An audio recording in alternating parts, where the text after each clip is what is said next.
for NASCAR on TNT, live from New Hampshire. Summer in New England, the backdrop for the heated competition of NASCAR's Premier Series. This track, known as the Magic Mile, it's accessible to more than 18 million residents within 200 miles. Race day, always an event here in Loudon. Exuberant, loyal, and knowledgeable fans continuing to file in as we speak. Green flag racing quickly approaching. Tony Stewart will sit on the pole today, the running order set by the rule book because of rain. Kurt Busch won this race last year. He sits fourth in points. He'll join us on set today. Juan Pablo Montoya has become a factor. He is 12th in points, has 4 top 10 finishes in his last 5 races, including a 6th place finish last week. The drivers are almost ready. We get you ready now on TNT.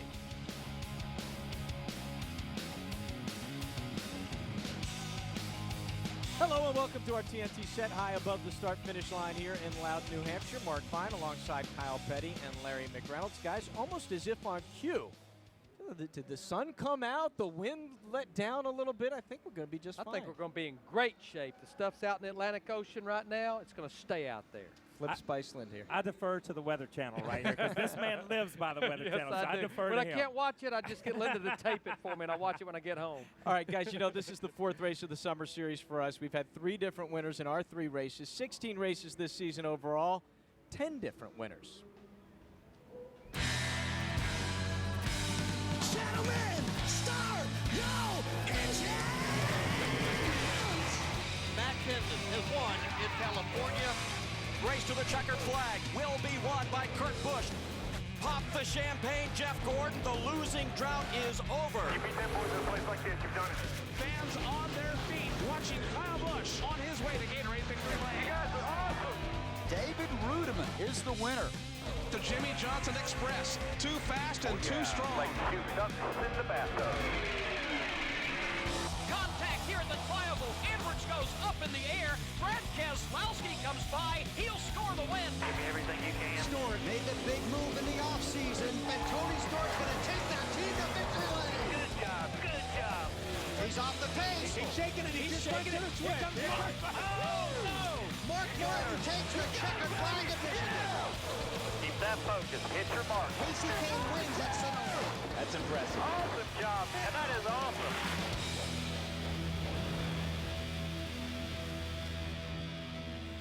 Yeah, guys, parity is a word that the NFL likes to use. You know, they want to know that every year a different team can come in and win the Super Bowl. We got parity this year in NASCAR. Well, we do. It's been a very unpredictable season. You know, guys, when I look back, for instance, last year, by the time we were at this point, it was pretty obvious.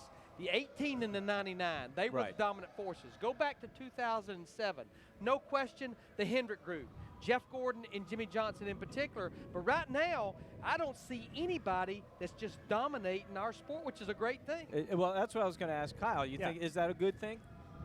Some years is good, some years is bad, really, because I think it was great last year when Kyle Busch took off. Everybody hated him. Somebody Everybody knew, loved yeah. him. Somebody knew something different. I look at the parity, and you look at race winners, and you say, yes, there's parity.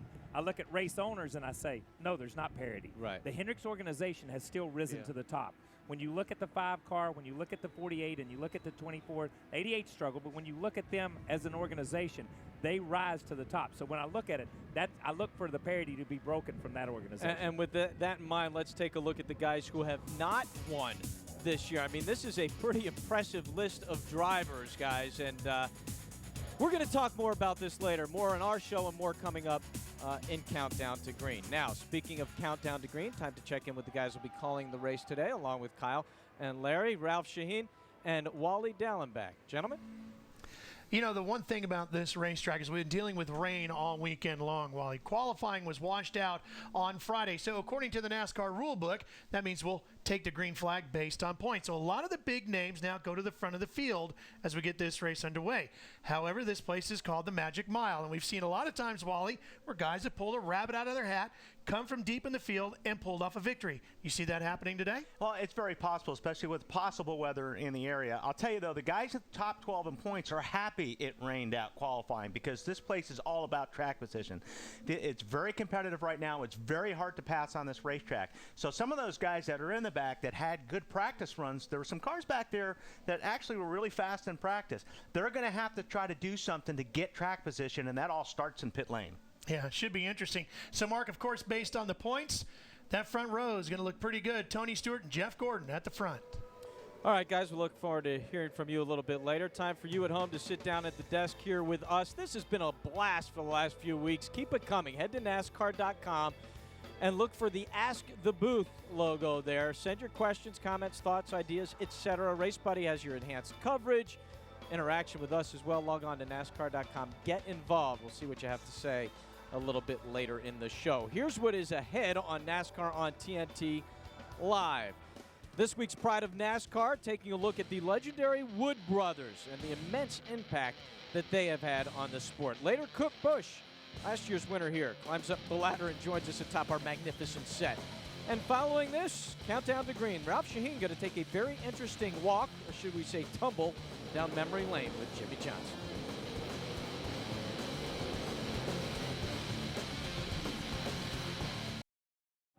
NASCAR on TNT Live. Brought to you by the Home Depot. More saving, more doing. That's the power of the Home Depot. And by Sprint.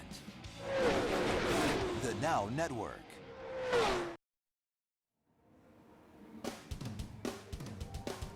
Welcome back to New Hampshire Motor Speedway. Jeff Burton, one of 4 drivers who has competed in all 28 races here in New Hampshire. There's 4 wins here, more than any other driver. He'll start 15th today. And Jeff Gordon will start second, the 24 with 3 wins here and 4 second-place finishes. I want to pass along some late-breaking news. NASCAR has made us aware there will be a competition caution today that will take place on lap 35. Now we're going to head across the track, check in with our pit reporters, find out what is going on down there. We'll start out with Lindsay Czarniak. Lindsay? Mark, you just mentioned him. Jeff Burton actually turns 42 years old tomorrow, and on paper, he really should be the guy that gets to celebrate early in victory lane, and that's because he leads all drivers with 4 wins here at New Hampshire. However, the last win came in 2000 when he says the track had a lot less grip. He would love to get back on track today as far as his season is concerned. The question is how fast he can move through the field, because he is, after all, starting 15th. Matt Yoakum. Lindsay, the Northeast is home to a number of competitors in the NASCAR garage, including Shane Wilson, crew chief on the 33 of Clint Boyer. He grew up about an hour and a half from the Magic Mile. Now, he remembers that very first Cup race here in 1993, not from pit road, but from up in the grandstands. He was a competitor. About halfway up was his seat, and he watched that day as Rusty Walls dominated from the 43rd pit stall. Now, Shane tried to choose that pit stall this weekend, but Jimmy Johnson's team beat him to it. So Shane is all the way up pit road in stall number 16th, and that's where they'll roll off today, from the 16th position. But they're hoping for a Clint Boyer dominating day like 2007, when he led 222 laps and went to victory lane. The car this weekend consistent and great on long runs. Marty Snyder? Well, Matt, it's been 2 years since Mark Martin raced here at New Hampshire, and Friday, before he even sat in the car, he told the media, "I wish we could race right now." The reason for Mark's confidence? This race car. It's the car that he dominated the race with at Phoenix earlier this year, and it has not been on the racetrack since that race. Mark had it excellent in practice. Their only concern, the weather change today. They loved it in hot and sunny conditions. Cloudy and cool, they feel like takes away a little bit of their advantage, but cloudy or not, Mark Martin feels like he has a car that can win the race today. Now to our NASCAR.com Race Buddy reporter, Jim Noble. Well, Marty, Martin Truex Jr. doesn't say things like, "We run wicked good here in New Hampshire," because he's not a New England native. The New Jersey native does, however, consider this his home track. Why not? He's got just 3 top 5s and just 6 starts here, and this #1 car was fastest in happy hour practice yesterday. You can keep track of Martin and all your favorite drivers on TNT Race Buddy on NASCAR.com. Very simple. Computer over here on NASCAR.com, TV over here on TNT. Mark is a master of multitasking yourself. You know there is no such thing as too much information. That's great stuff. Jim, thank you also for doing the New Hampshire accent, because I wasn't going to try it today, I promise you that. Time now for this week's installment in our Pride of NASCAR series. The Wood brothers, as owners in NASCAR, second wins. Famous for David Pearson's epic battles with Richard Petty, Glenn and Leonard were a part of NASCAR from the formative years and have continued in the sport as Glenn's sons now run the business. This is a story of 2 men who have stayed by each other's side their entire lives through wins and losses. I considered it an honor to sit down with the men who my family considered one of our toughest rivals. 2 of the greatest in Grand National racing are really having at it. Richard Petty chasing David Pearson. When I went to drive for them in 1985, I felt like I was part of their family. Coming down to take the checkered flag, ladies and gentlemen, Kyle Petty. The Wood brothers have done it. They have won the Coca-Cola 600. It's hard to believe that Glenn and Leonard Wood came from humble beginnings. Their first shop was in Stewart, Virginia, the tiny town where they were born and raised. Mama wanted me to look after him. He was in the cradle, and so I got out of hoeing corn by watching him. Somebody had to look after him, he might get out. Well, I have to say, Glenn's always been my big brother, and I'll have to say he still is. Glenn Wood began racing as a hobby, but soon found himself right in the middle of NASCAR's early years at Daytona. How many races did you run on the beach course? The first one was in '53, and seemed like I qualified 12th or something like that, and maybe finished 7th. Now that don't sound like too good, but then there was 130-some cars started. By this time, Leonard was tuning his big brother's cars, even riding shotgun to better analyze the handling or the motor. Well, when it hit that water, that thing went sideways, and now I'm looking out the side glass instead of the windshield, knowing we're gonna wreck. And so he let it go one way, and then when he come back the other way, he hit the throttle, that thing went out there straight as air, and I'm like, Boy, he didn't know I was scared too, but yeah, he didn't act it was like right. If I hadn't let it slow down, I wouldn't have made it. But whatever you did was right. Very proud of it. All right, let me ask a question. So you were in the car. In the car. You were in the car with no him. Belt, No belt, just sitting in there. No seat even. It was, but that wasn't common though. I mean, you didn't do it only at the beach, or did you do it at any other place? Well, I did it one time over at Martinsville, and he says, I need a stronger right front spindle. I said, Glenn, I can't really see as you need a bigger spindle on asphalt. It's smooth and everything. So anyway, I got in there with him, and he takes me around there, and that thing, I'm telling you, it's getting such a grip in the corner with those slicks, that it's about to pitch me out the window. I mean, it's all, I'm gonna hold on. I'm going out the window. And I'm trying to tell him I've had enough, and he don't hear me. And finally he comes in the pits. I said, Glenn, you need a bigger right front spindle. Glenn Wood retired from racing in 1964. Over the next 45 years, the Woods hired some of NASCAR's greatest drivers, including Curtis Turner, Cale Yarborough, and Neil Bonnet. But no driver is still more closely tied to the famous 21 than David Pearson. Ken Pearson slingshot him as he comes down low. And he may run him into the fence, and it's going to be Pearson winning it. An incredible, daring move, and it paid off for David Pearson. It was one of them things that his driving style fit the way we like to set a car up. I just backed off right there at the last flag, with the white flag, and let him go on by, then I got him back.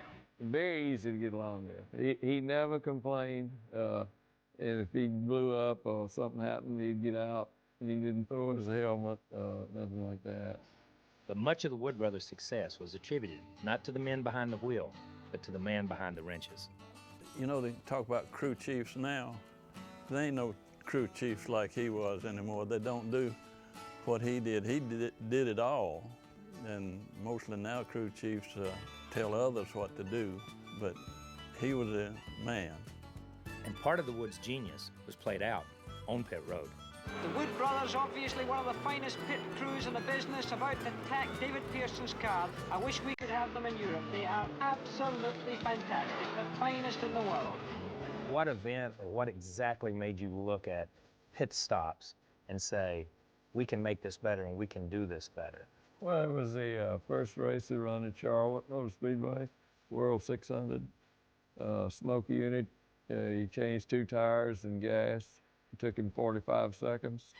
So we just got to thinking that, we could clip some time off of that. So right away we went to work at it, and we was down to 25 seconds. He was using 4-prong low grade. A 4-prong low? 4-prong low grade. So we started using the power gun, yeah. So y'all brought the power gun to the sport. Mm-hmm. That is amazing. Glenn Wood turned the race team over to his children in the late 80s.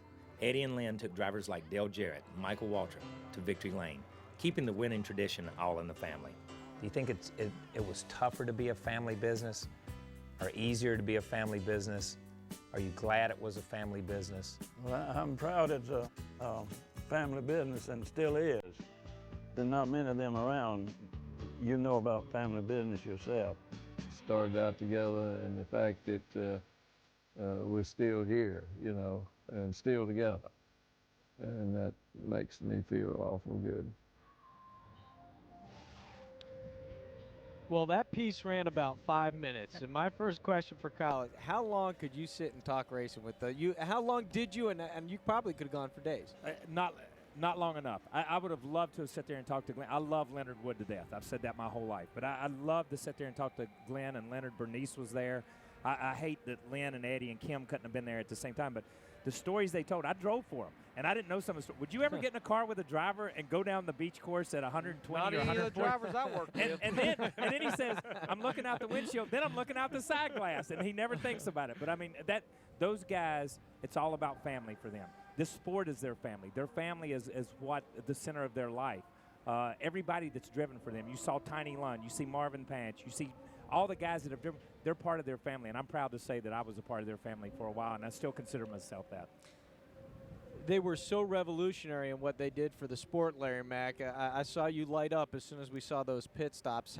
I mean, that is, if nothing else, if that's all they had done, that would have been amazing. Well, and as I sat down last night knowing that our pride of NASCAR was going to be on the Wood Brothers, that's what I thought about, because that's what I used to do, is pit stops. You know, you heard him talk about coming out with the power guns versus the four-way lug wrench, but they were always ahead of the competition on pit stops. They were so good at pit stops. We used to run the Coca-Cola 600 on Sunday, and the Indy 500 was on Monday. There were some IndyCar teams that hired them to come to Indianapolis to pit their race car for the Indy 500. That's how good and always ahead of the competition they were. And again, a great job by the production crew on the Pride of NASCAR pieces. Kyle, great job by you. They continue to be a highlight of our show. All right, we want to check in on a race buddy question for you now. We got one that comes from Riley Paget.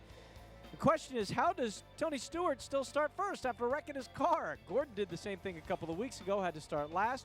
What is the difference, guys?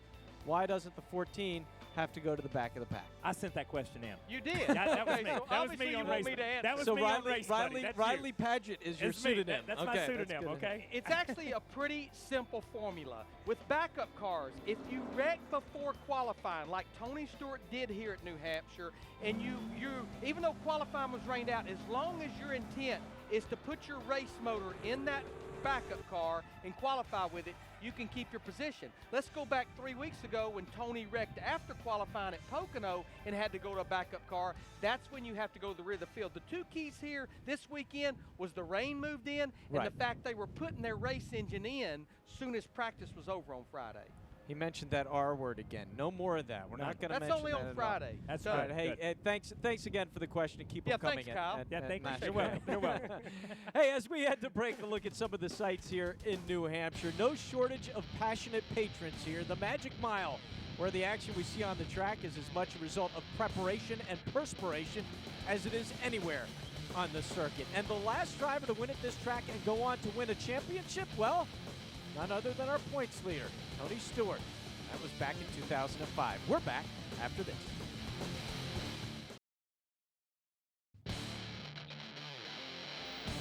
Our TNT coverage continues live from Loudon, New Hampshire. The Magic Mile, placed back in 2002. Very special for Ryan Newman.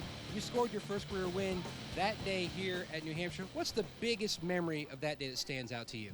I had Kurt Busch breathing down my back, give me a little tap down the middle of 1 and 2, and at the same time I was trying to lap who was the current points leader, Sterling Marlin. So it was a big day for me, a lot of pressure, but Mother Nature came through at the right time. We were out of brakes. The brakes, I was pumping them 3-4 times down the straightaway, so it was great timing, Mother Nature's part. Obviously, not the fans, what the fans wanted to see as far as a long race, but a good win for us, and always a memorable moment here at Loudon.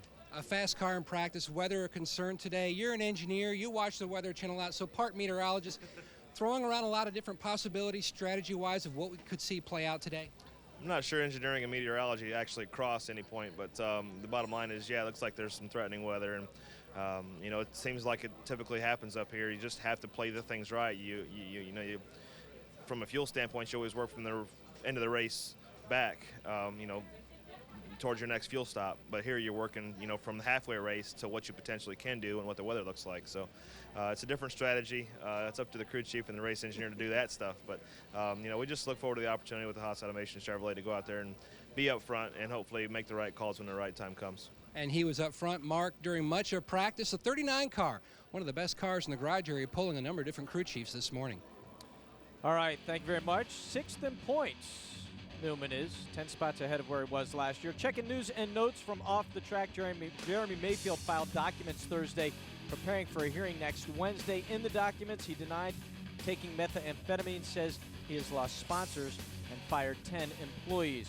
And Richard Petty spoke this week amid speculation that Richard Petty Motorsports might be signing with a new manufacturer. Petty said, quote, "I do know that we're looking at all options. We've been with Dodge all these years. We don't really know where they're at. We're talking to Dodge. We're talking to anybody that wants to talk right now." And yes, wide open coverage returning to TNT next Saturday from Daytona. All right, Kyle, I got you here. I believe your last name is Petty, so I got to ask you, do you know the situation with Dodge? Is there anything newer than what I just said there as far as what's going on? I think that's about it. But look, if you're Richard Petty Motorsports and you're going to explore your options, explore them after you win a race like they did last week, because that's when there's the most interest. But I do think with everything that's going on in Detroit right now and in the automobile industry, there's a lot of teams out here exploring options. All right. Larry Mack is down working at the Torque, by the way. We are going to send it down to him in a moment. But first, Kyle, we want to get to your keys to the race. We do this every week with Race View from NASCAR.com. This is a look at the number 1 of Martin Truex Jr. He had the fastest lap in final practice. And Kyle, it's a flat track. It's going to get slippery. Weather's an issue. What are the keys? Yeah, and the keys, the keys may not even be what's on the racetrack. The only thing that the keys of this racetrack is you see the car go into turn 3 here. They try to run as low or up in the middle of the racetrack here. They've changed this racetrack to make it multi-groove. But to me, the keys are patience, pit stops, and pit strategy. Those are going to be the 3 things that come into play. No matter what you do on the racetrack, you got to be patient on a slick racetrack. You got to let those guys do what they do. But at the same time, you got to hope those guys on pit road put you in the right place. The 3 Ps. Did you always do that to try and help you remember stuff? No. Yeah. Look, I never had any patience, so take that one out of the queue there. All right, we're going to be sending it down now to a guy who's been very patient while we're up here yapping away. The man in his machine, Larry Mack at the Torque. Larry, what do you have for us as far as your keys this week?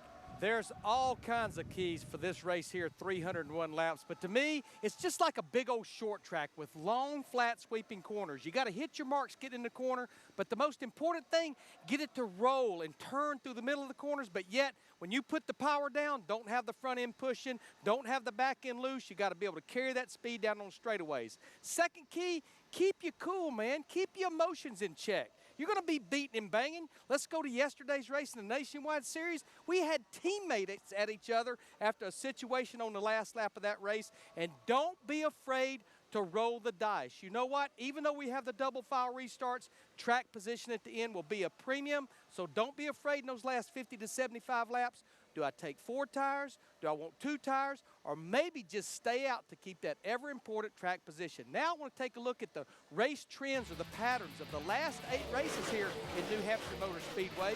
The first caution flag, normally on the average about lap 24, but 5 times out of the last 8 summer races here, it came out in the first 10 laps. The number of cautions, 10, but the last 2 races we have less than 10. The longest green flag run, average 64 laps. A fuel window here is 70 to 75 laps, but last year in 2008, we were caution-free the first 86 laps. And the last caution flag, not including last year's race, it was rain shortened, around 29 laps to go at lap 271. But 4 of those 7 races, it's been in the last 15 laps. And that, Mark, is the trends that a lot of these crew chiefs, I think, will be making their calls today in this race at New Hampshire. Never any shortage of information with that guy, is there? Never a shortage. Numbers and information and weather. Let's throw weather in too. Right. Numbers, information, weather. Never a shortage. It's going to be fun to listen to him break down this race as it goes along as well, obviously. All right, coming up now, we're going to talk to Kurt Busch. He had quite an adventure last week.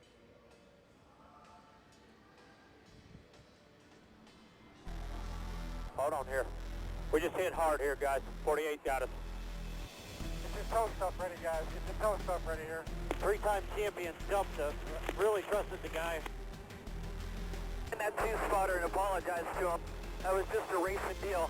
That's the last thing I tried doing to him. bouncing off the curves and sliding all over the place. It was just two champion drivers vying for the same spot. But I just didn't expect that from Jimmy.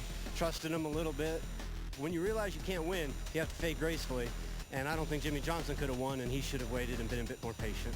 Jimmy actually right beside him right now, coming over to apologize, and there's the handshake.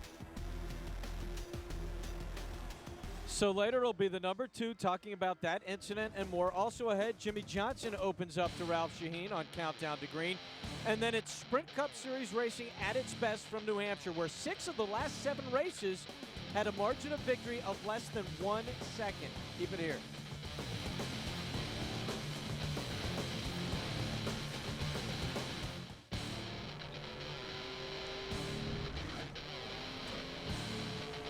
Welcome back to NASCAR on TNT live from New Hampshire. That is the beautiful Lake Winnipesaukee Mista, just up the road from New Hampshire Motor Speedway here in Loudon. The backdrop for the movie What About Bob? So with movies on our mind, we thought we'd ask some of the drivers what their all-time favorite sports movie is.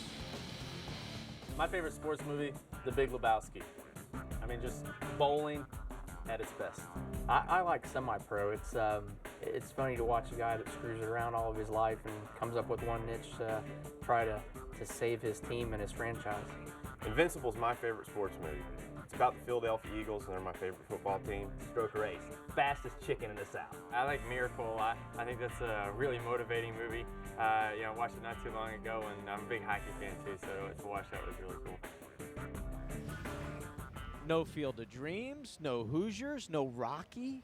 Man, how about Talladega Nights? No Larry Talladega Mack was in Nights. Talladega Nights. Oh, yeah. That makes it my favorite movie. Okay. Then. That makes it my favorite movie. But what was the line from the funny line they always, what's the one? I don't know, man. Mama, that was a good job. Good job there, There you go. Marco. Man, I was right on the tip of my tongue. Right All there at it. Hey, each week, pit reporter Lindsey Zarniak tries to spend some time away from the track. Maybe I should spend some time away right now with the personalities from the sport. This week, Lindsey got to have some fun with the driver of the 99 car, Carl Edwards. Edwards, one of the drivers we mentioned earlier, hungry for a win, been struggling a little bit this season. He's legendary for his workout regime. Well, he put Lindsey and our crew through a different kind of workout on the water. Hey, I'm Lindsey Zarniak. We are on location here at Kingston Lake with Carl Edwards and Carl Fredrickson, and we are about to go on a boat. Just sit right back and you hear a tale of a fateful trip that started from this tropic port aboard this tiny ship. What is the story behind this lake? You bring your boat out here a lot? Yeah, we come out here with the kids and have some fun, and we do a little tubing, a little fishing, and my daughter Karen just started kneeboarding, and so did Laura, so we're all having a little bit of fun with it. And you let Carl tag along? Well, this is the first time. I don't know if he's ready for a boat like this. There's a lot of responsibility. I don't know if he has the skill to do it, but we're going to give him a shot. Do you feel safer knowing that you've got a race car driver going on the boat with you today? There's really nothing to worry about. I don't think you're not racing for, what, another week or so? Yeah. Or? Yeah. I'm on a boat, and...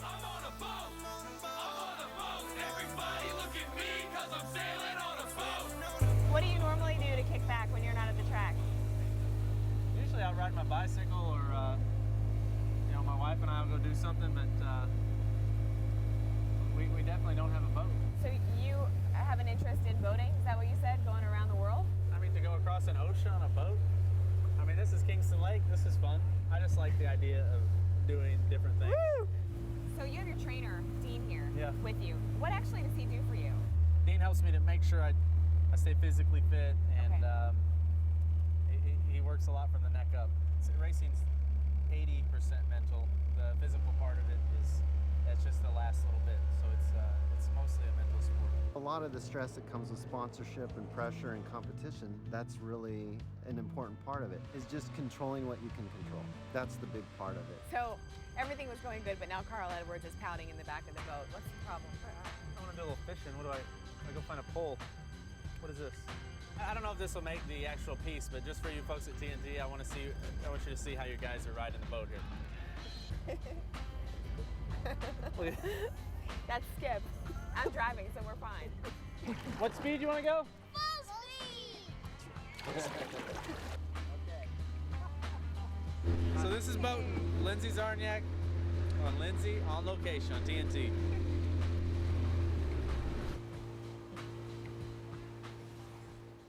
That's good.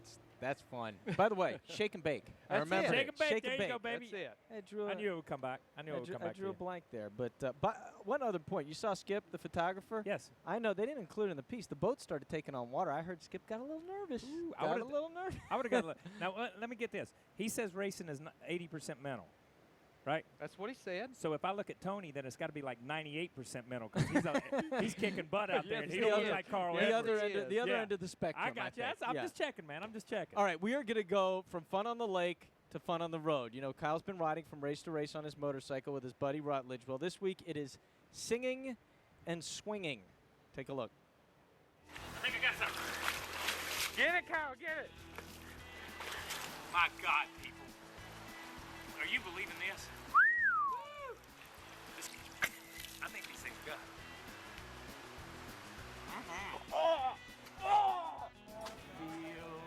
Look at this grass. Let it rip. Nice and easy. Buy me some peanuts and cracker jack. Yeah. I don't care if we never get back. REO Speedwagon backstage. Kevin's in a towel. We're gonna put that on eBay when we steal it later. He said it smells sulfur. It's all yours. Wait a minute. I saw Mark Fine in that piece. That is not all the footage from the Ponytail Tour.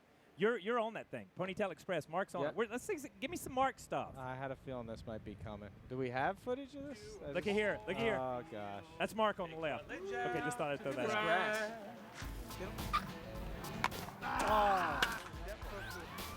Oh. Anybody can hit him over there. Aren't the Bat Boys supposed to have helmets on if they're swinging? Who said that? You think we're all right standing here? Do you see that, dude? I think we're just fine. Oh, just missed. Oh! Are you okay? Are you okay? Did you have any idea that this was not going to make No, of the course I highlight? know. I mean, Of that course. was a given. The funny part of that is when I asked who said that, is if I was going to do something about it. Let Those me say guys. this. Let me give Mark Fine props on this. Let me tell you something. He stepped into the batter's box. They said, bust on Mark Fine while he's swinging the bat. And Mark swung about 3 times, and those guys says, he's got a nice swing, man. We got nothing to say. They backed away. We just did that for the footage. But That, now no we're joke. we're They were not very going to let complimentary. you off the hook either. I was could ugly. expect Rutledge to eat a fish stick out of a Yeah, box right. coming out of a lake. I just don't know if I could expect Kyle Petty to do it. There it is right there's- there. yeah, Look at there's that me swing. going up a- That was a nice cut, though. Look at nice Yeah. level cut. I want you to take that back. Hey, to I you was a can't- very- That pitch I was looked a- every bit of about 45 miles per hour. I was a very mediocre athlete, I'll have you know. No, that was a good swing, man. That was a good cut. I was small, but I was slow.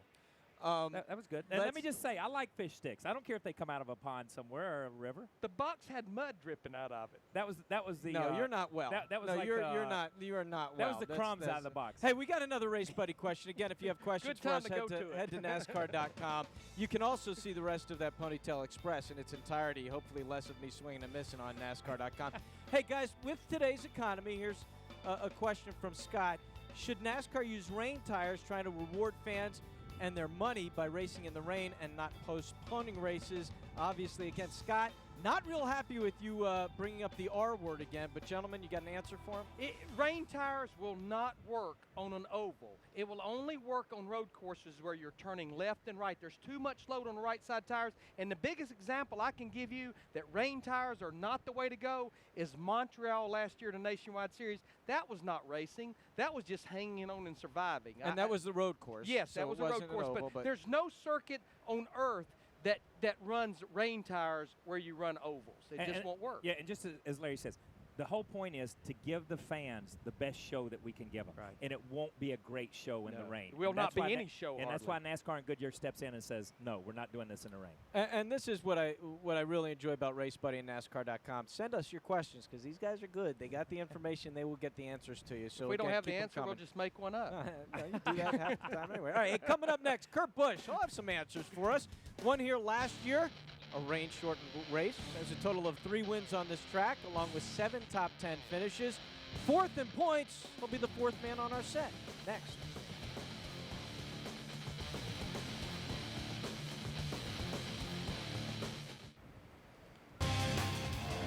Welcome back. The driver of the number 2 Miller Lite Penske Dodge has 3 wins in his career at New Hampshire. It took Kurt Busch only 6 years to go from Dwarf Car Rookie of the Year to the top flights of NASCAR.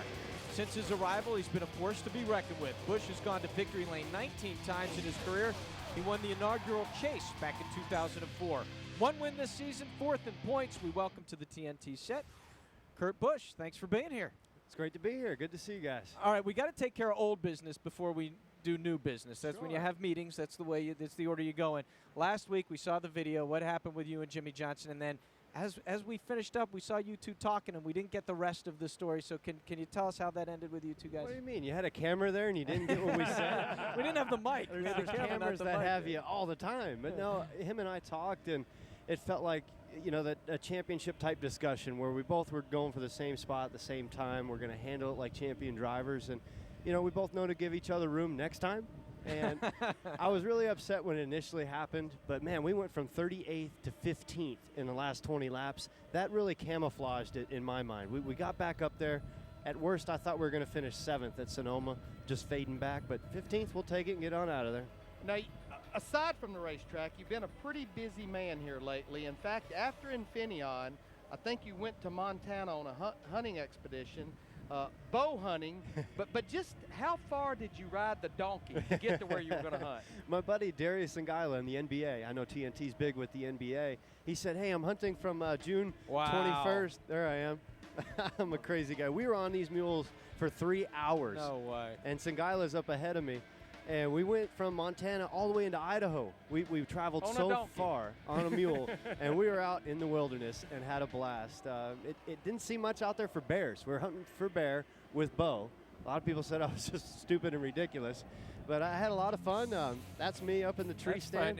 And then that was my claim to fame. I made a beer cooler in the river. So when we got back, the beer was cold. Don't ever say anything to me about riding a motorcycle when you rode a donkey for that long a period of time. Okay, I just want. But you know, you talk about last week. I think from last year to this year, we talked to you a couple weeks ago. You're talking about coming from 38th back to 15th and taking 15th and going to the house with it. I think that shows how this team has matured and where this team's at. Do you feel like this team has turned a corner a little bit from last year to the first of this year? Absolutely. It's been the biggest thing is just taking those bad days that have turned rough into a solid finish. And times in the past, things would go wrong and then they would snowball. So I feel like the way that Pat Tryson has led this team, we've got Dave Winston as our team engineer, everybody at Penske, the new engine, aerodynamics, those guys are working hard. Just the cars in general, handling better. When they're handling better, you're going to drive to better finishes. But you know, Kurt, what I observed, I know you won this race a year ago, but it was shortly after this, I think that you and Pat and everybody there said, you know what? We're not going to make the chase. The heck with the chase. Let's get our act together. Let's start testing and trying things. Let's be prepared for 2009. Looks like that's paid off. Yeah, this car's just been tough for us to grasp at Penske. We've been trying this and that and everything, and nothing was working. And we would finish 15th on a good day. Yeah. And right now, I feel like we're 8th to 12th. We can finish solid with an 8th place finish some weeks we're 12th. But we need to bump it up a little bit. We need to knock that in half. We need to be 4th to 8th if we want to compete with Tony Stewart, Jimmy Johnson, and a few of the others right now if we want to run for the championship. Yeah, you're starting up front, obviously, because of the way qualifying was rained out and where we're at. What's today look like for you? I mean, you got one good practice. You got a good practice on Friday and almost cool conditions, a little bit different than yesterday. It was all sunny. Now it's like this. So what's the day look like? Yeah, I was hoping for more sunshine. The cars looked like they were having trouble putting power down on exit, turns 2 and turns 4. And we were working on that. I think we're rolling through the center of the corner really good. I'm just looking forward to getting into the groove, starting steady up front, and you got to roll the dice, like you said at the end. When do you pit for the last time? Because these tires aren't really dropping off as much. Yeah. All right, my question, you go hunting, you get camouflage. It's like no matter what these drivers do, they'll find hats and stuff where we could have broke out the whole. I saw your golf cart was camouflaged too, wasn't it? I've been getting big into this hunting thing. I don't know. I feel like it's just a refreshment to go out into the woods and just think about things and get into the hunting mode and then switch back into racing. I just don't have a good feeling about these guys. That's a grizzly. Look out. Oh, that's wrong right there. I look like I've been hitting the. Oh, I know that girl. He's scratching his back. Wow. There's my prize right there. There it is. I wish I'd have seen bears. I didn't see any bears in the woods. You guys did good. That's good. Thanks so much. Wish you best of luck today. We don't mind you getting another win. We'd prefer it if you did it without the rain. Yes. That's what we're going to want. We want a full 301 miles today. All right. Thanks so much. Thanks, Good luck, guys. man. Hey, absolutely. The start of the 301 miles of racing is upon us here in New Hampshire. Keep it here. More straight ahead.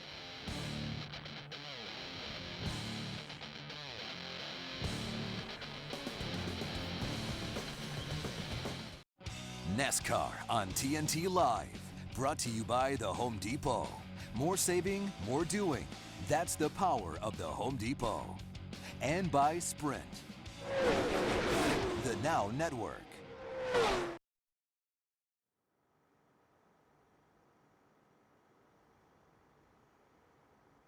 This 4th of July, sparks will fly at Daytona as TNT's wide open coverage brings you closer to the action with more racing and fewer commercials.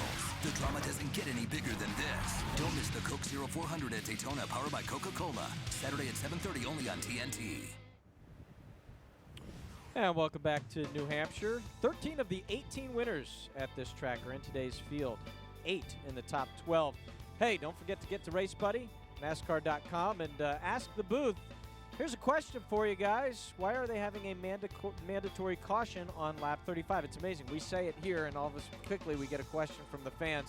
So they are having a mandatory caution, lap 35. Actually, why don't you give us the details of how that works first, Larry, because there are some things you got to know. If they have a caution before that, you don't have it, right? There are some rules that goes along that. And the reason it's lap 35, when you think about it, a fuel run here is about 70 to 75 laps. So that's about half of a fuel run. We got a horrendous rain here late last night, and when you have rain, it washes the rubber off the racetrack, and the racetrack's what we call green, which means tire wear will be up. Now, I think these tires are so grippy and soft, they're going to put rubber back down quickly. But one of the rules that goes along with a competition caution, and this is keeping from a team from rolling the dice, is the fact that you can pit anytime you want before that competition caution. You can change tires, you can make adjustments, but you cannot fuel the race car. You can't fuel it until that competition caution at lap 35. I got to get to one more question before we're done. I got one on Twitter this week. Does Kyle have twit thumbs? A Yes. term I'd never heard before, but you probably know what it is. I don't have twit thumbs, but I got twit wit. Okay, I am a twit wit. Sorry, I don't have twit thumbs. Not yet. Anyhow. I'm sorry. I don't know what it is, but as much as I've seen you use them, it's only during the break. The numbers are wore off that I phone. only address the people from Twitterville when I'm on Twitterville. Twitterville, that's what I call it. It's like Horton here's a Is that like Hooterville. Hootersville? Yeah, that's it. Same thing. That's All it. right, You're the man. we're gonna break away from that. Quick thought, guys. Something to watch for in the race. Something to watch for in the race. Yeah, like I said, these guys have got to be patient. You've got good guys starting in the back because of qualifying being rained out that have to get to the front, but they have to be patient. We are now officially in the race to the chase. When the chase starts, we're right back here in 2.5 months. You want to have a good run here today to get ready for the chase. All right, we want to thank Kurt Busch for joining us today on Live. Coming up next, Countdown to Green, and then it is NASCAR Sprint Cup Series Racing from New Hampshire Motor Speedway here on TNT. For Kyle Petty, Larry McReynolds, and our entire crew, I'm Mark Fine. Again, Countdown to Green coming up next. Keep it here on TNT.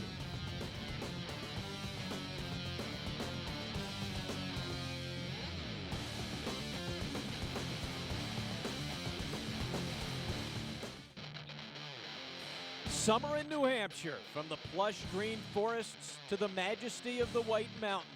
But this state's beauty belies its grit. The Granite State, a nickname derived as much for the determination of its ancestors as it is for its geology. This, then, the perfect place for NASCAR's best to display their grit and determination.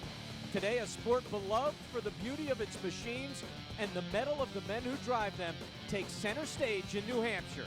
We get you ready for racing now on TNT. Loudon's just completely different than anything else we do. It's a real driver's racetrack. Some short track style racing. If you make a mistake, you'll slip up the track. You got to be ready to bang a little bit there. It's always a tough race. On this flat track, the flat truth remains. Nerve and instinct are the orders of the day. Shorter tracks heed snap decisions, while calamity can lead to short fuses. The fight to remain relevant as race after race falls off the schedule is enough to boil the blood. So how long can a good driver go without a taste of victory before the miles finally wear him down? Are they muddling through these muggy days of summer?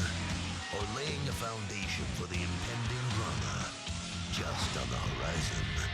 At the finish, the Furious 43 will stand 301 laps closer to their ultimate fate. The NASCAR on TNT Summer Series continues. Welcome to Loudon. And you're looking at the largest sports facility in all of New England, New Hampshire Motor Speedway, an oval measuring just over a mile with 1 degree banking in the straightaways, just 2 to 7 degrees in the turns. It's currently 70 degrees here in Loudon under somewhat cloudy skies, but we are optimistic, hopeful that we will have 301 laps of racing for you here today from New Hampshire. And welcome to Countdown to Green as we get you ready for Sprint Cup Series racing today. I'm Mark Fine, Wally Dallenbach, Kyle Petty, and Larry McReynolds will all be along later to add their insight. The start of the race just about a half hour away. This week's race, the 17th of the season. We've already had 10 competitors make that cherished trip to Victory Lane. Last week, it was Casey Kane. Casey has done a great job. He has run his race. Oh, look at him get in there. It's everything you got right now. In a good position. Coming to 2 to go this time by. And Casey Kane wins at Sonoma. Unbelievable. Not too bad from a dirt tracker from Washington. It's unbelievable.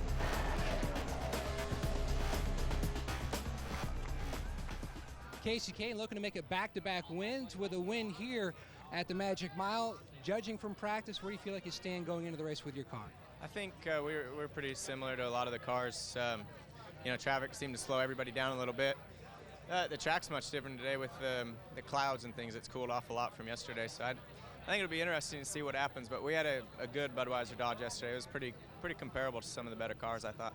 Competition caution, lap 35. You throw in the weather conditions. Do you think that we'll see your track position even more crucial? Maybe some two-tire stops thrown in? I would imagine that first stop there'll be a lot of 2 tires. I wish we didn't have that stop. I think just let us go for a while. But maybe it's a tire thing. Maybe we need to look at wear and stuff. But yeah, 2 tires, track position. That'll be all a big part of it today. What a push in the points this team has made. Now he sits only 43 markers out of 10th coming into today's race. Mark? Thanks, Matt. Again, Kane, the 10th different winner this season. One of the drivers hoping to be the 11th is Denny Hamlin. 5 top 10s in his last 6 races. If you want to take a wild guess where he might break through, well, New Hampshire might be a good choice. He's standing by with Marty Snyder. Always very good at this racetrack, Mark, and coming off back-to-back top 5 finishes. So, Denny, do you think you could be the 11th new winner this year? I hope so. Our whole FedEx ground team definitely wants it pretty bad. All these employees are hungry for a win, so we're gonna give it an honest try today. Hopefully, if this weather hangs off and we play the right strategy and don't let this rain bite us, we should be fine. This has been just a terrific racetrack for you. Only once in your career out of the top 10. That was a 15th place finish. Are flat tracks really your best discipline, you think? Yeah, I think so, just because I've got a lot of laps on the flat tracks. But I tell you, this weekend we've got a kind of experimental setup in it, and that's the truth. We don't know what we have. We really don't. So it could be hero, it could be zero. Never know. I can tell you one thing he was happy about, he does know about. Qualifying rained out. That made him happy. He starts 7th today, Mark. All right, thanks, Marty. Here's a look at the Sprint Cup Series point standings as we head into today's race. Hamlin sitting in 7th. Now, the top 3 drivers pretty much set for the chase unless they completely self-destruct. After that, it's dicey. Next 9 spots, all within 170 points or less of the car that is sitting in 13th, which, by the way, last week's winner, Casey Kane, who's only 3 points out. Coming up on Countdown to Green, Larry Mack, yeah, he's going to do that crew chief thing. He talks adjustments this week. Wally's going to take an in-depth look at a number of drivers who are more than overdue for a trip to Victory Lane. And a conversation you will go head over heels for with 3-time defending champ Jimmy Johnson. Keep it here. Countdown to Green is brought to you by Chrysler. We're building a new car company. Come see what we've built for you. And by Subway, home of the famous $5 footlong. Subway, eat fresh.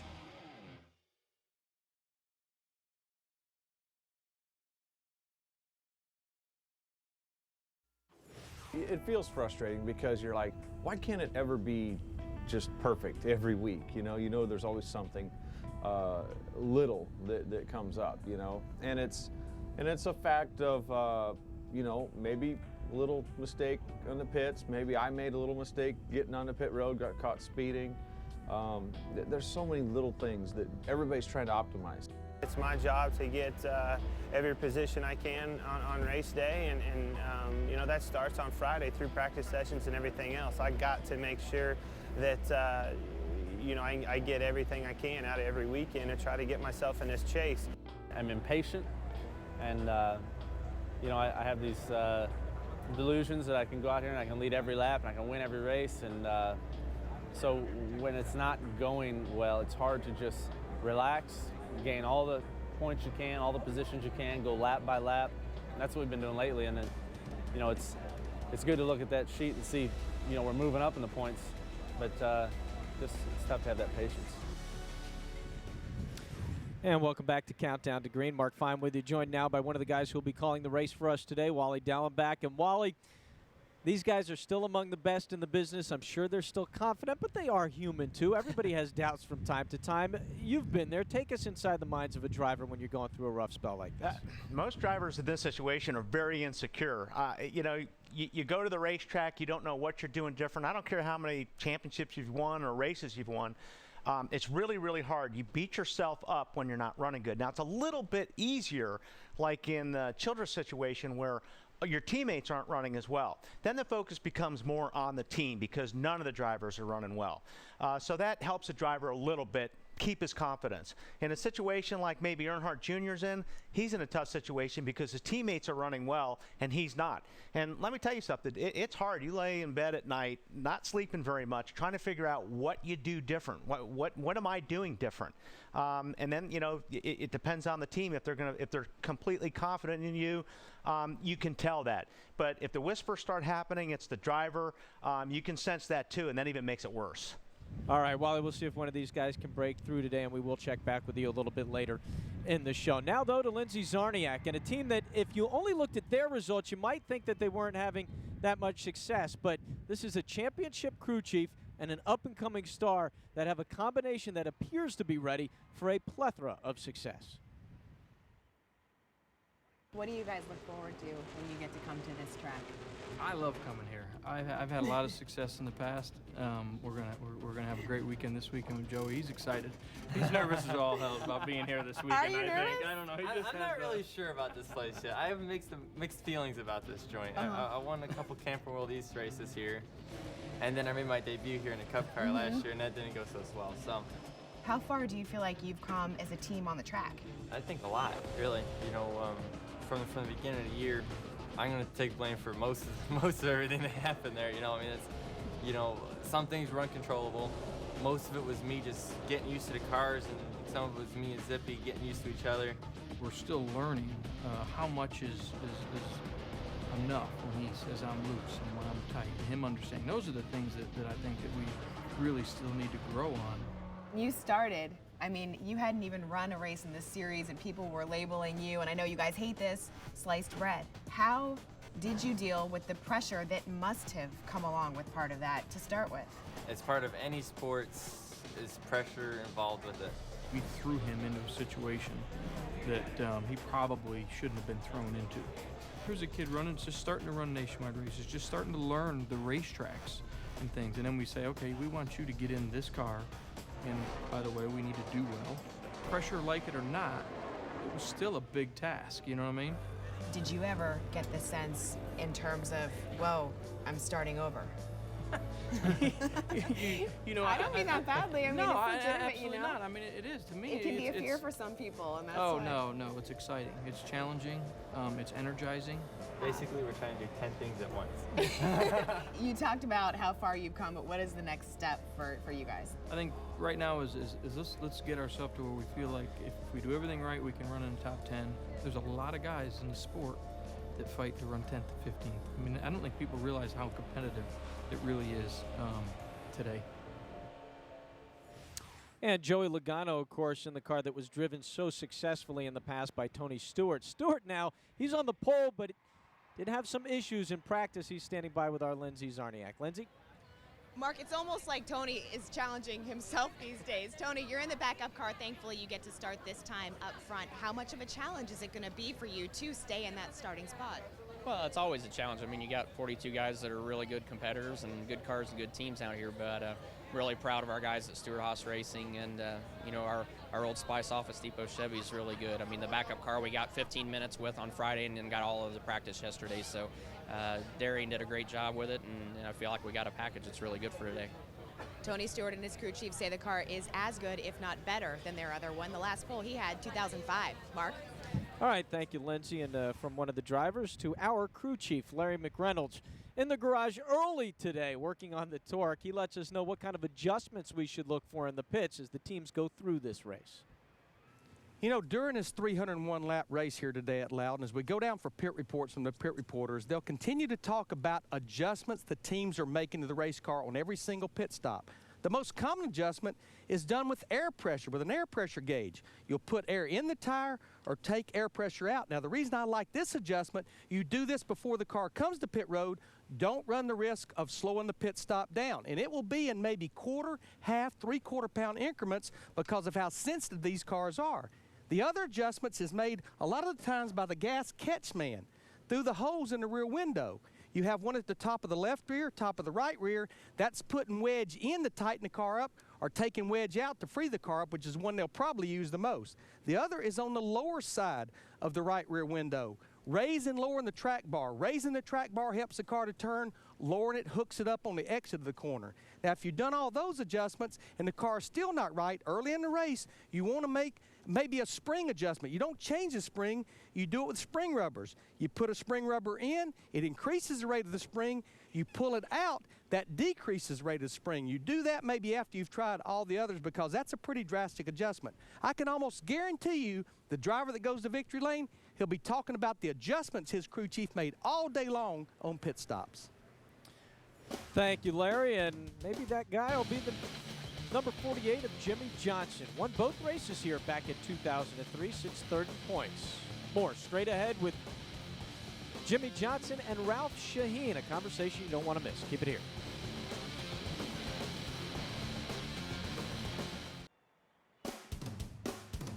Welcome back to Countdown to Green, New Hampshire Motor Speedway, a track where 4 different drivers scored their first Sprint Cup Series win. Let's see if we get a fifth today. Well, things have been pretty good for the Hendrick boys this season. Jimmy Johnson, the defending champ, sits third in points. Now, with all the success he's had in recent years, you probably think you know a great deal about the 48. Well, Ralph Shaheen caught up with Johnson this week, and after listening to their conversation, I'm pretty sure you're going to know more. There's crashing, banging. It's just a really, really good time. If you want to have some good action Saturday night, you'll come out for this and you'll never turn another one down.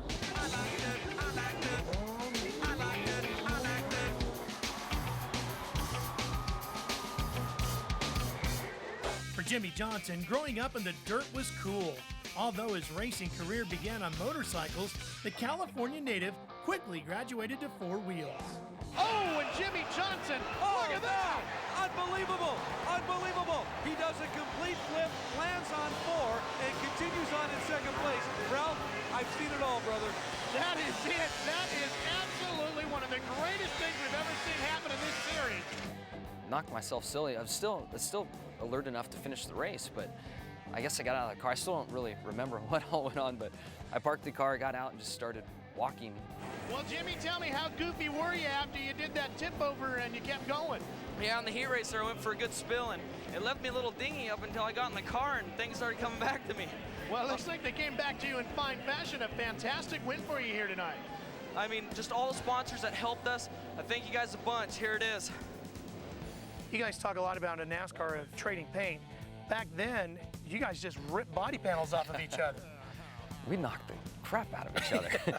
There are the 2 Chevrolets drag race. We're heading for turn 4. Oh, and they're into each other. Jimmy has got it. The 19-year-old upstart just takes the lead from his hero. It wasn't uncommon just to bully someone out of the way and knock them out of the way and door slam them, rip fenders off, and it was a rough and tumble sport.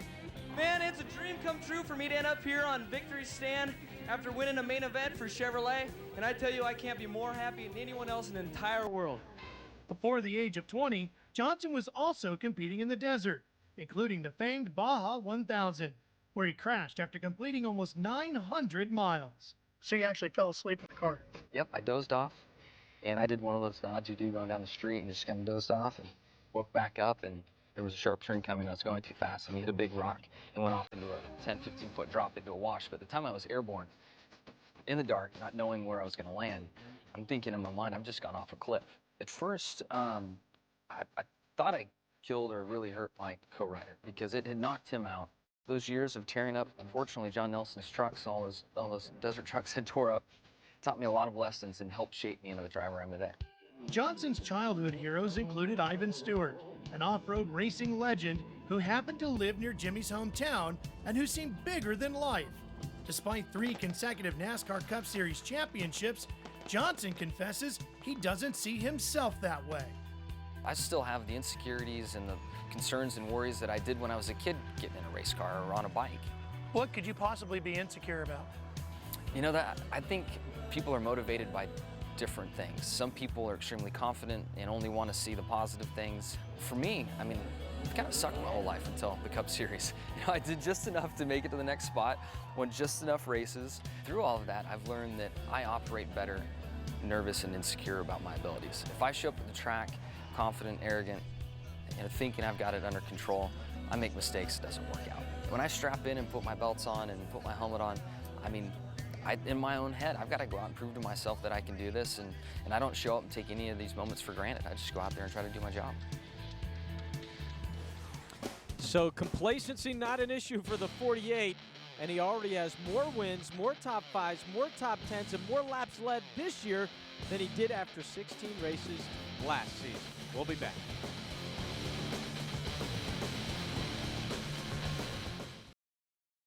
Countdown to Green is brought to you by Chrysler. We're building a new car company. Come see what we've built for you. And by Subway, home of the famous $5 footlong. Subway, eat fresh.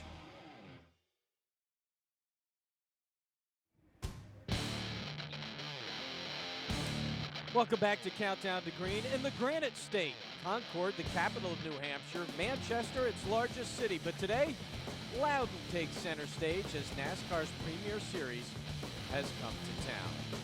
And don't forget to log on to NASCAR.com now. You can watch up to 4 live camera angles at once with the TNT Race Buddy Mosaic View. TNT Race Buddy on NASCAR.com.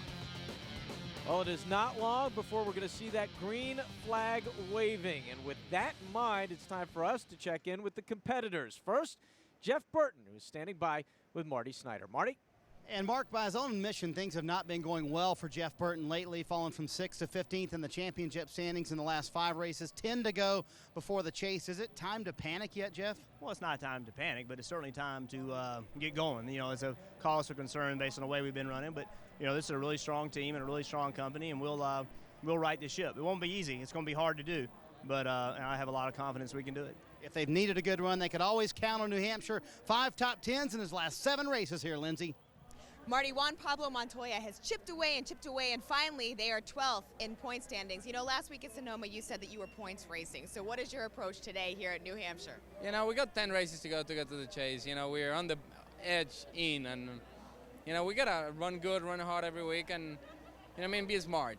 You know what I mean? The road courses, you got to be very careful because we know we can take a lot of points there, and it'd be like a little bit of a waste if we didn't.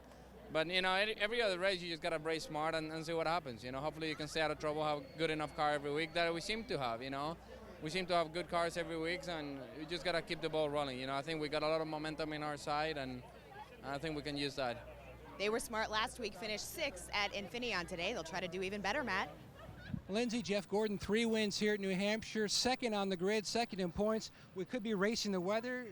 You're a big poker player. Do you see your team maybe going a little more all in, looking for bonus points as we're 10 races to the chase? Yeah, I think definitely. You know, we're in a position we can be a little bit more risky.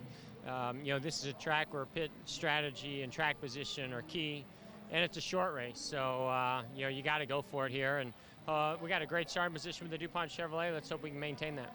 Great starting position, great pit stall. The 24 is on the front row. Mark? And the 24 is 84 points behind first place Tony Stewart. 11 top 10 finishes in 2009, including, of course, his win at Texas. 301 laps of racing is now upon us. The rain, well, we're hoping it's gone away and stays away. Leaves just the starting grid in its wake. But this race can be won from anywhere. 15 of the last 28 races here won from a top 10 starting position. The last two of the last 4 won from outside the top 10, and no race run here in the summer has been won from the front row. 43 drivers are preparing to start their engines and hoping that they will prevail. 4 times a driver won his first race here at New Hampshire Motor Speedway. Maybe we'll see a young guy take it yet again. It is time for us to quickly exhale, but only for a moment, because NASCAR Sprint Cup Racing is coming up next on TNT. Thanks for watching Countdown to Green. Racing is next. Throughout the day at Loudon, I felt like we had a good race car. It was competitive, and we ran with the leaders most of the day. And when the caution flew with about 100 to go, we thought this would be our window to stretch our fuel to the end.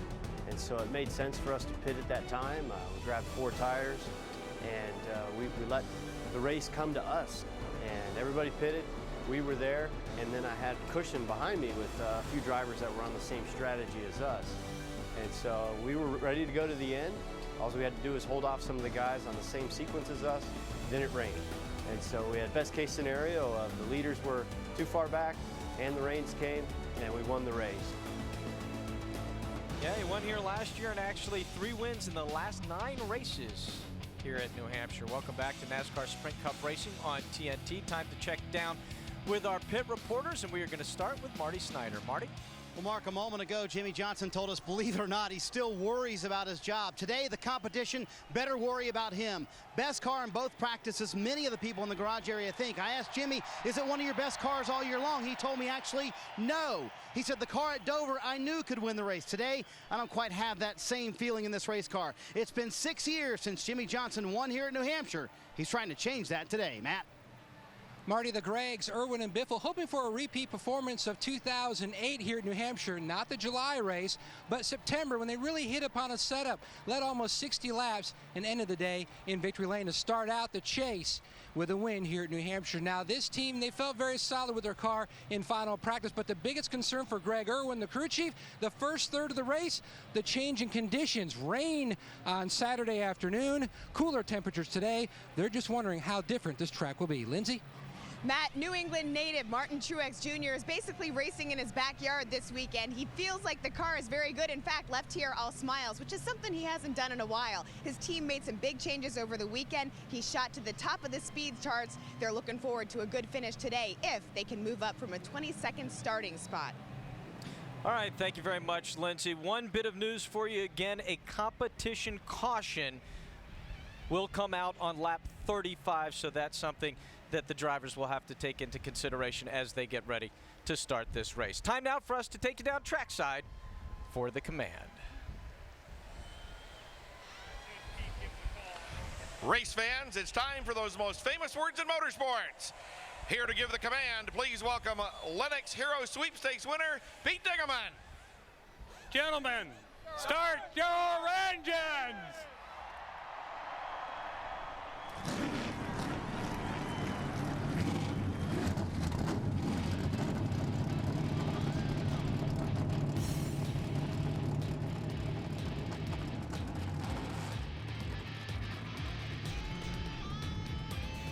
Eight different drivers have won the last 8 races at this track. We'll see if we have a repeat winner or number 9. NASCAR on TNT next.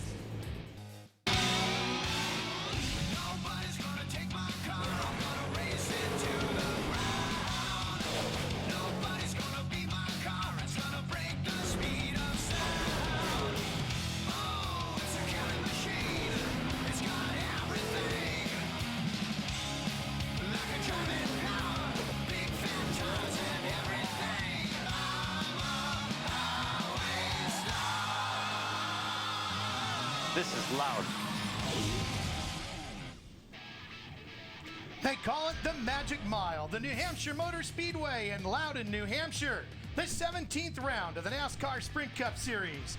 Today we're going the extra mile with the Lenox Industrial Tools 301.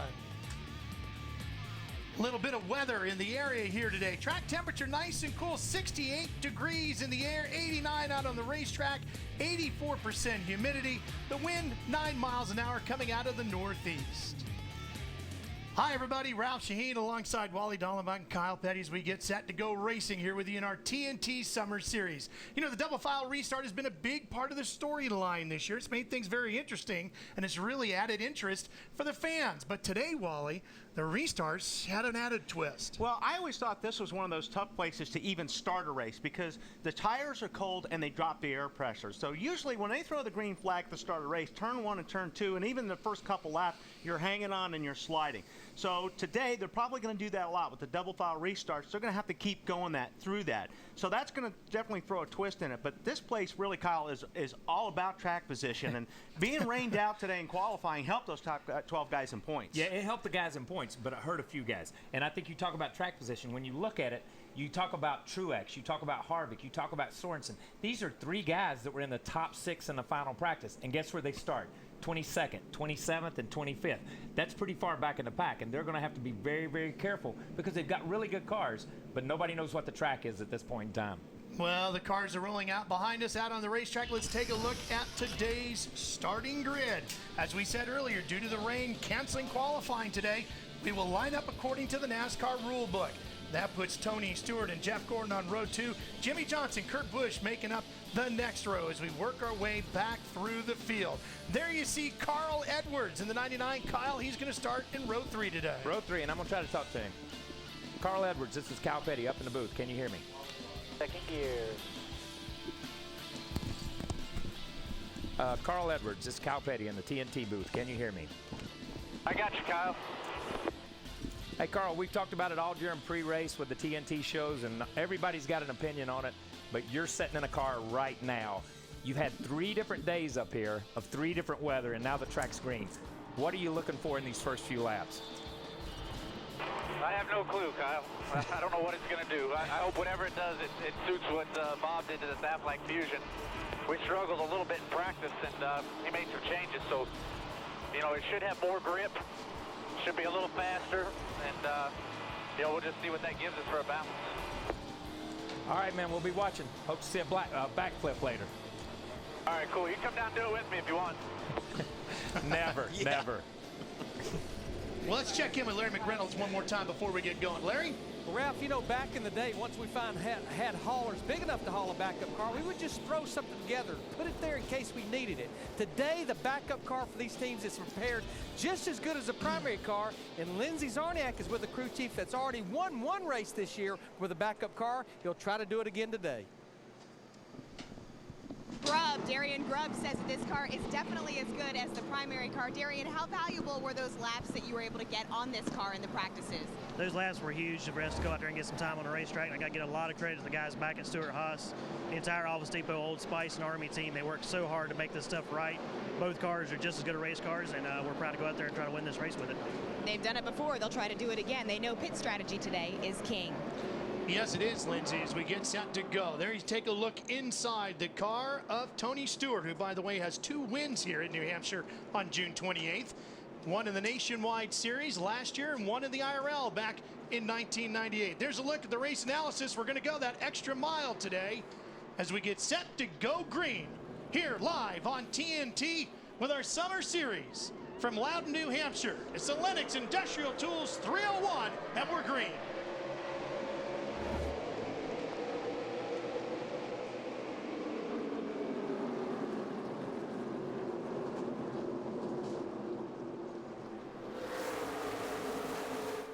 You know, Kyle, I'm paying attention here. I watch that outside line be the better line right now. This is going to be real important to these guys. They're all watching it for the restarts on where the leader wants to start on the inside or the outside. Well, coming up the inside right away, here comes Kurt Busch, too. But he's going to slide in behind him, Kyle, and it's going to be Jeff Gordon who's going to lead lap 1. It's just the momentum, and especially on new tires. We talked about the racetrack being green here in the early going. These guys are getting a good grip and a good run. Although you see Kurt really roll through the center, and Kurt said earlier on our pre-race show, my car's really rolling through the center, and we worked really hard on getting it to hook up off the corner. As you see him dive to the inside here. Watch this thing roll through the center. He gains about half a car length right there. Boy, he took a slide right up into Gordon, right there. didn't Maybe he? that wasn't a whole car length. Maybe that was just a little bit away.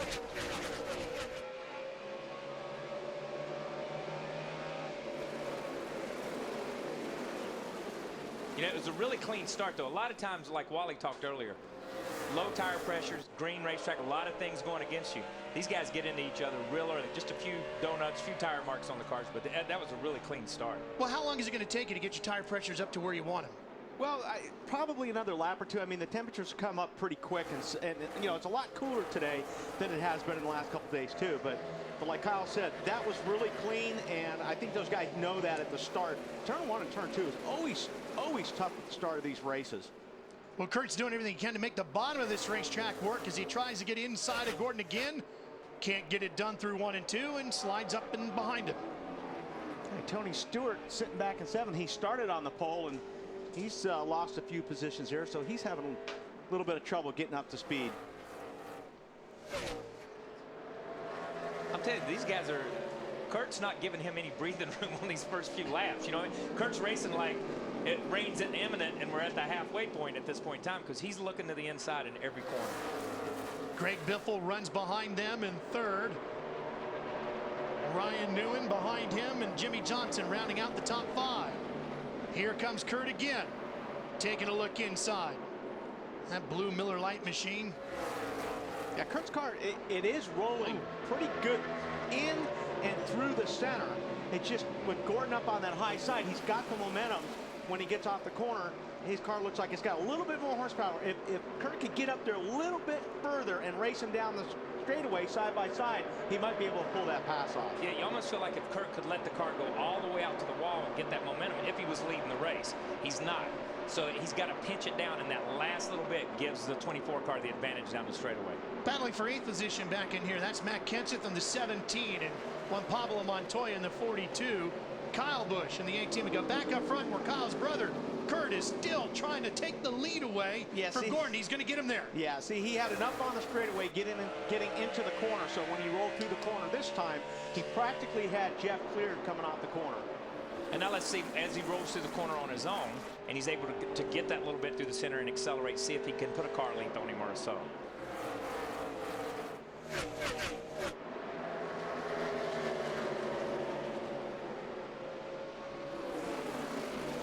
Lindsay, we noticed that Tony Stewart, who started on the pole today, has already slipped back to 7th. Is there a problem with that machine? Tires not up to temp for him right away?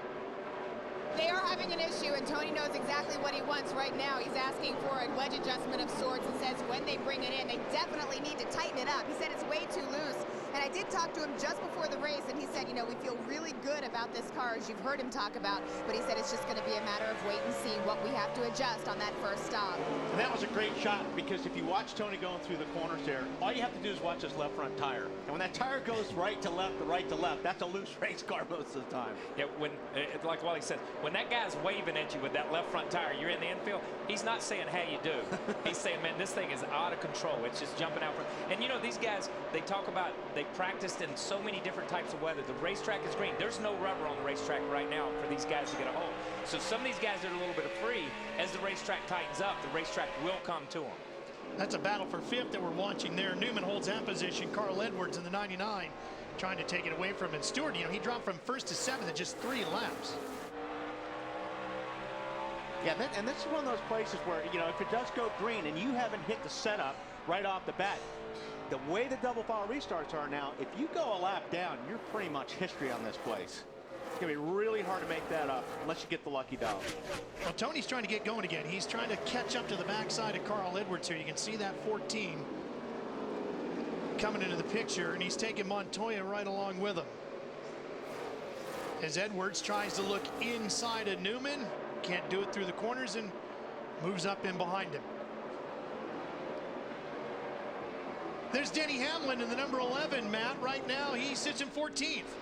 Start at 7th, he's faded 7 spots, and his complaint, like a few others early on here, Ralph, is the car just absolutely no grip. In fact, chattering the right rear, and that's something that we've really heard consistent from a lot of different teams since they repaved this track a couple of years ago. Right now, he's just trying to hold on to that competition caution, lap 35.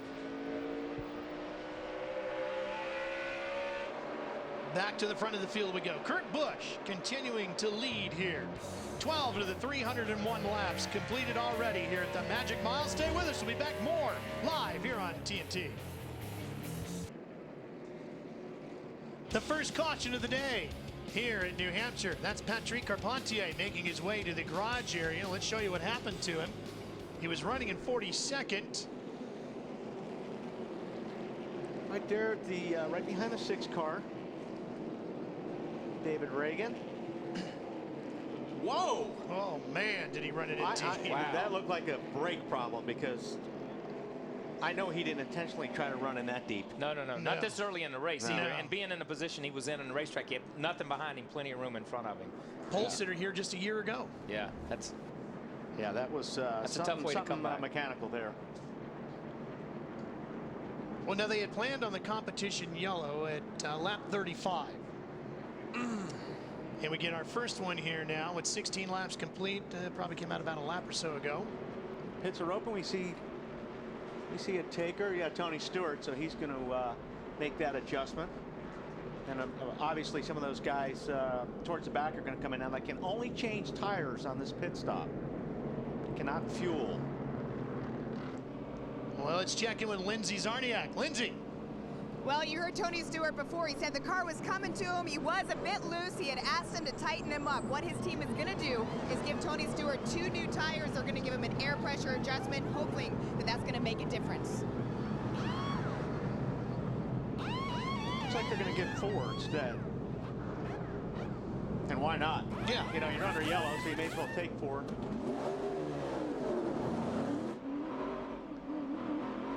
Dale Earnhardt Jr. got some service as well as he tucks in behind him. Kurt Busch continues to lead. Okay, now it'll be interesting to see which side Kurt takes here on this restart. Well, and this is what you were talking about at the beginning of the show, too, where the restarts might be interesting because those air pressures all start to go back. Yeah, well, now the pressures are up, so that won't be as much of an issue. It's really when these guys all come in and change tires, it's like starting the race all over again. But a lot of these guys have been out there, so their temperature's up, so it's going to be a little bit better on the restart. I don't know what you think, Kyle. I think he's going to take the outside, don't you? I would think after watching the last one and not wanting to he could not get the outside up off the corner.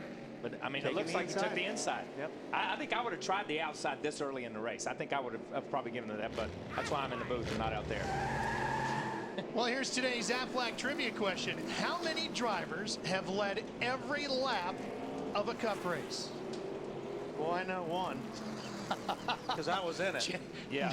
You never changed much that day, did it? No, I saw the same bumper the whole race. Well, here's your answer. The last driver to do it, Jeff Burton at Loudon here in September 2000. He led all 300 laps. And that's because we had restrictor plates on those cars. Yeah, remember that? And that was ugly. awful. That was ugly that day. It was like I said, I saw the same car all day long. Everybody did. Nobody passed anybody unless somebody went down pit road. Yeah, well, I was on pit road that day. Didn't change much down there either. By the way, the 55 gets a penalty. He goes to the tail end of the line too fast down pit lane. So there's a look at Michael Waltrip.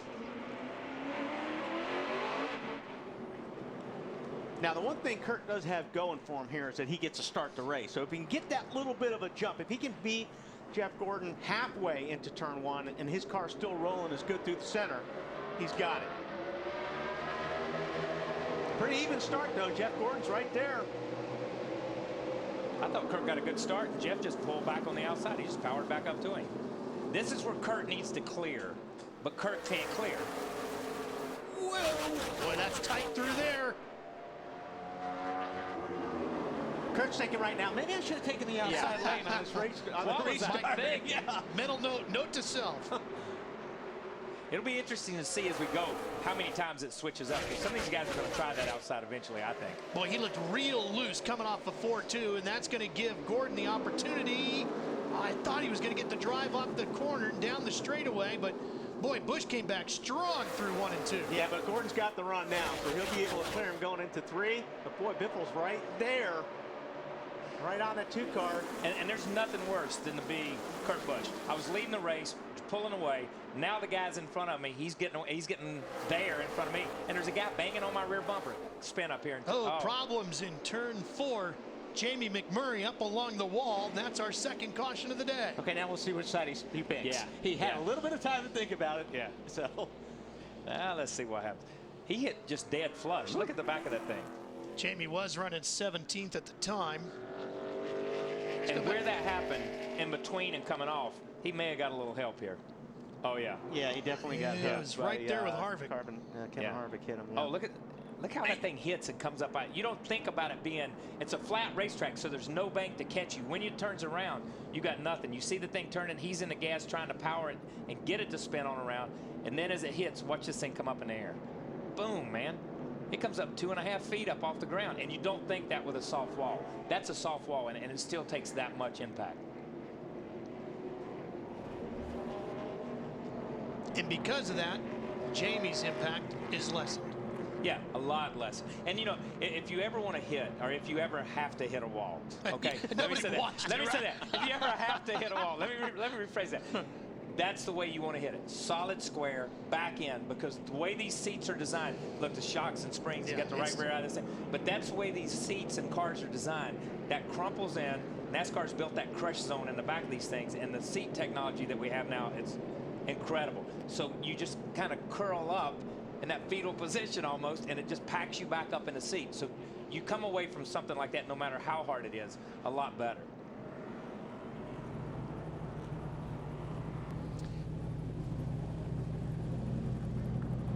Before we totally hang all of this on Kevin Harvick, let's go back and look at this one more time and see. Yeah, the right rear was flat there when he came down into the pits. Let's see.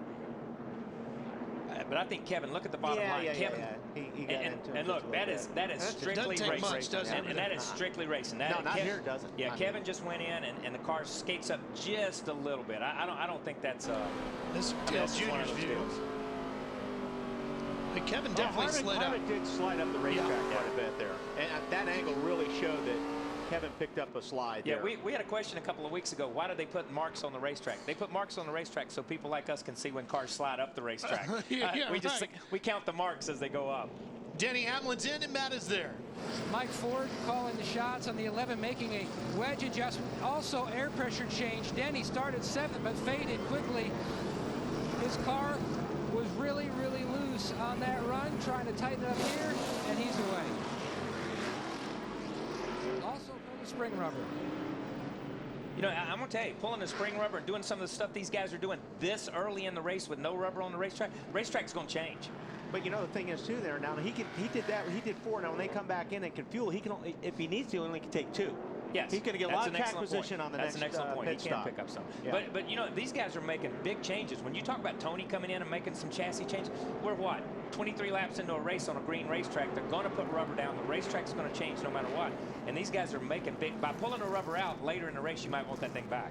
Marty, what do you have for us on Kevin Harvick's car? Well, just to put a button on what happened with Jamie McMurray out on the racetrack. Harvick did, through a spotter, to apologize to McMurray. Of course, the McMurray spotter didn't believe him, but he said he got too loose when he went into the corner. Completely a racing incident. No intention there at all. And you guys are right, Kyle. A lot of guys, Jimmy Johnson's calling it tiptoeing out there right now. There's no rubber down the racetrack. Earlier, they were on low air pressure, so everybody's kind of taking it easy early in the race here. So Jeff took the inside. Yeah. And that Jeff must just plan on powering right by him, because I would have thought Jeff saw what happened to the 2 car to Kurt Busch and say, okay, I'm going to do this to you again. Well, here's some Coors Light cold hard facts. Tony Stewart and Jimmy Johnson have each won 5 times when qualifying has been canceled. 8 different drivers have won the last 8 New Hampshire races. The worst start by a Loudon winner, 38th, Jeff Burton, back in July 1999. Getting ready to go back to green. Jeff Gordon on the inside, Kurt Busch on the outside. These starts have been pretty good. Yeah. The starts and the restart. And this one, a lot of people go to school on this one because they saw what the 2 car did on the inside last time. Now they're going to have to see what the 24 car. And if the 24 car can get a grip and get away from him, it's all out the window. Then people are just going to pick and choose at will. Back to green here in Loudon. Boy, 24 got a big start right there. Huge jump. Yeah. Yeah, he got a great start, unlike before. Yeah. And look, comes up and takes Kurt's line straight away from him. So Kurt's got no shot of driving around him on the Boy, outside. Biffle's trying to come right up the inside. It opened the door for the 16. I thought he was going to get a drive too. But that's what you're counting on when you make the start. If you're counting on being able to jump that little bit just to clear the other guys. You know, Biffle wasn't that great coming off the corner, but he sure was good going into it. Do you see how deep he drove it? Look how he slides coming up off the corner. And even more contact deeper in the field. The 9 car, Casey Kane. Look at the side of the 83. He's walled that already. Yeah, and that may have been part of it. He may have bounced off the wall when we talked. Oh, big problems here too. The 44 is around. No caution yet. No caution yet. AJ Allmendinger.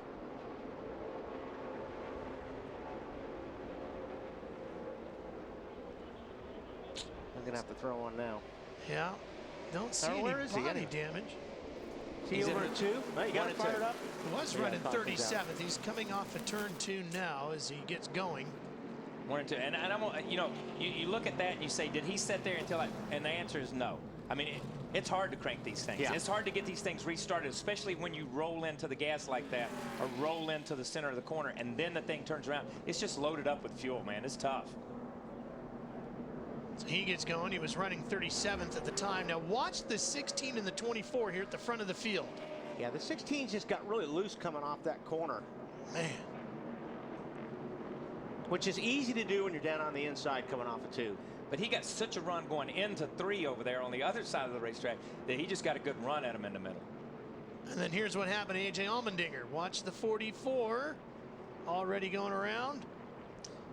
And he's going into the corner and is around backwards. So I don't know whether he's got too much rear brake, whether something happened, because that's a strange place to spin going into the corner. Well, that caution will help out Jamie McMurray. He'll be the lucky dog. Be back.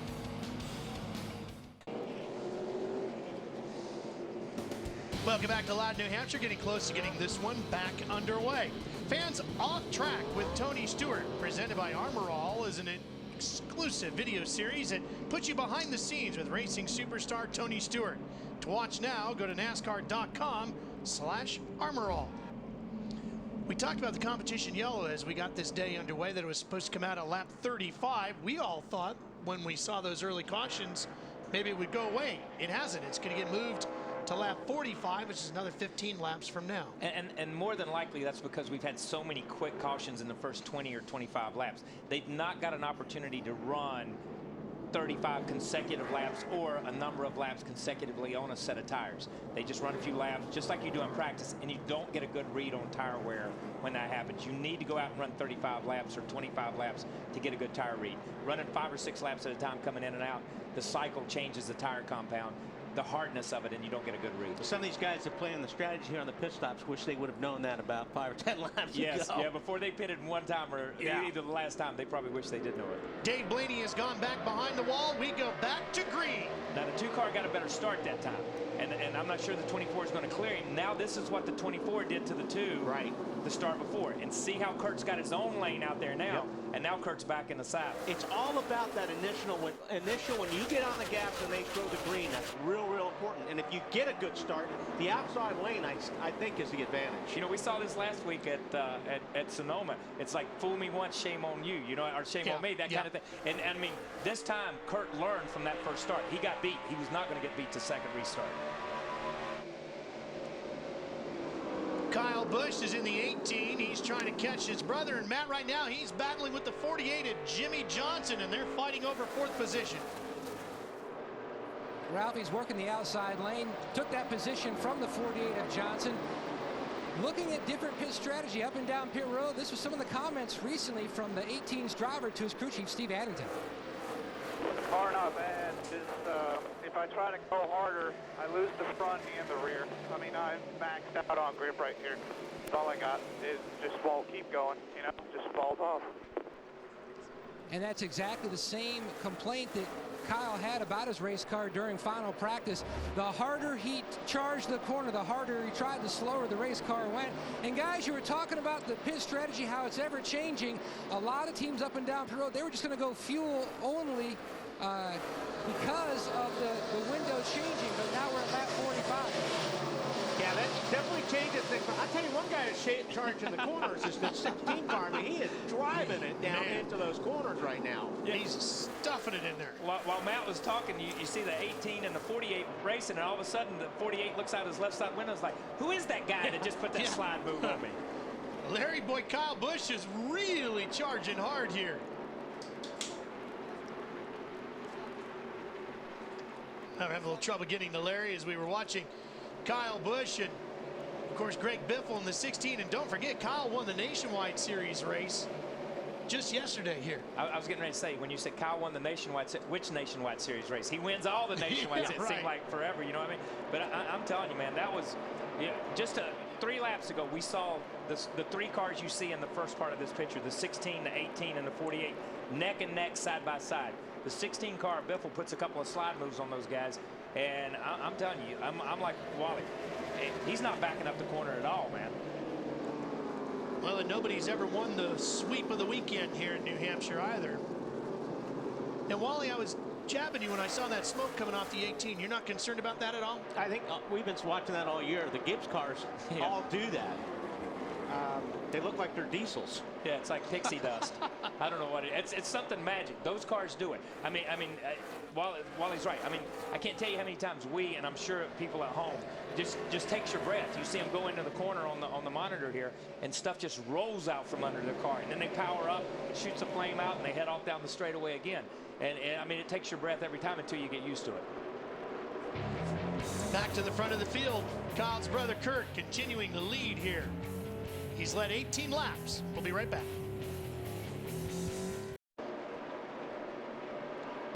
The NASCAR Sprint Cup Series in action in the New England area this weekend here at Loudon, New Hampshire. First 2 visits here this year. And there you see the top 2, Kurt Busch and Jeff Gordon. Now let's look at today's UPS Maximum driver. Carl Edwards, last 5 races, 4 top 10s. He's moved from 12th to 5th in the points. This race season, look for David Reagan to take on the delivery drivers of UPS and Maximum Driver. Carl sits right there in 3rd. And we're getting close to our competition caution. Supposed to be coming out in lap 45. Next lap here. It's going to be real interesting to see what some of these guys do that came in and just took 4 tires about 10 laps ago. If they'll go for 2 or just fuel only. The tires really haven't been falling off here this weekend on these cars. It just seemed to stay real consistent. So that's going to be good for the guys that may just take fuel only. Exactly, and that's one thing everybody has spoken about. The drivers, the crew members, everybody's spoken about the fall off. There is no fall off on these tires, so that has been pretty amazing.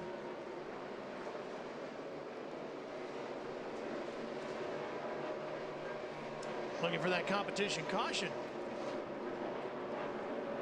And there it is. One car that had done really well in that last restart, by the way, was Tony Stewart. He climbed 5 spots up to 14th, so he'd been sliding back. There you see the Office Depot entry. I think him and Harvick and some of these other guys may put themselves in really good track position right now if they stay on their tires.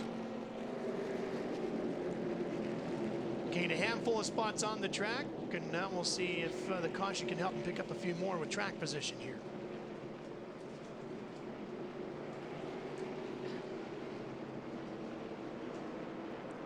Pit road's going to be open as the field comes around.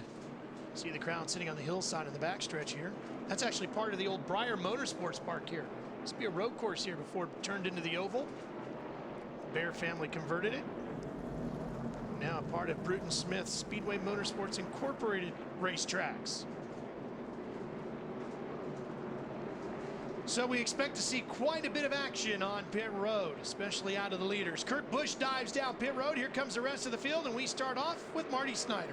And Jimmy Johnson hung in the top 5 that entire run. Ralph, 4 tires here for Chad Canalson Johnson. He said the car is chattering into the corner and sketchy, loose, exiting the corner down on the track bar. Actually 2 tires, Matt. In the triple, the blue deuce of Kurt Busch, the 24 of Gordon, both complaining about the car being just a little free on exit. The 2 is already away, as well as the 24. Air pressure, Jay. Let's go to Lindsay Zarniak. Thanks, Matt. Carl Edwards has gotten his car up to the 3rd spot. You know what's surprising? He is very happy with his car. In fact, all he actually asked for was a drink, but his crew is giving him 4 fresh tires, taking a pound out, and he's gone and away. The race off of pit road completed, and we'll line them all up behind the pace car and get ready for another restart.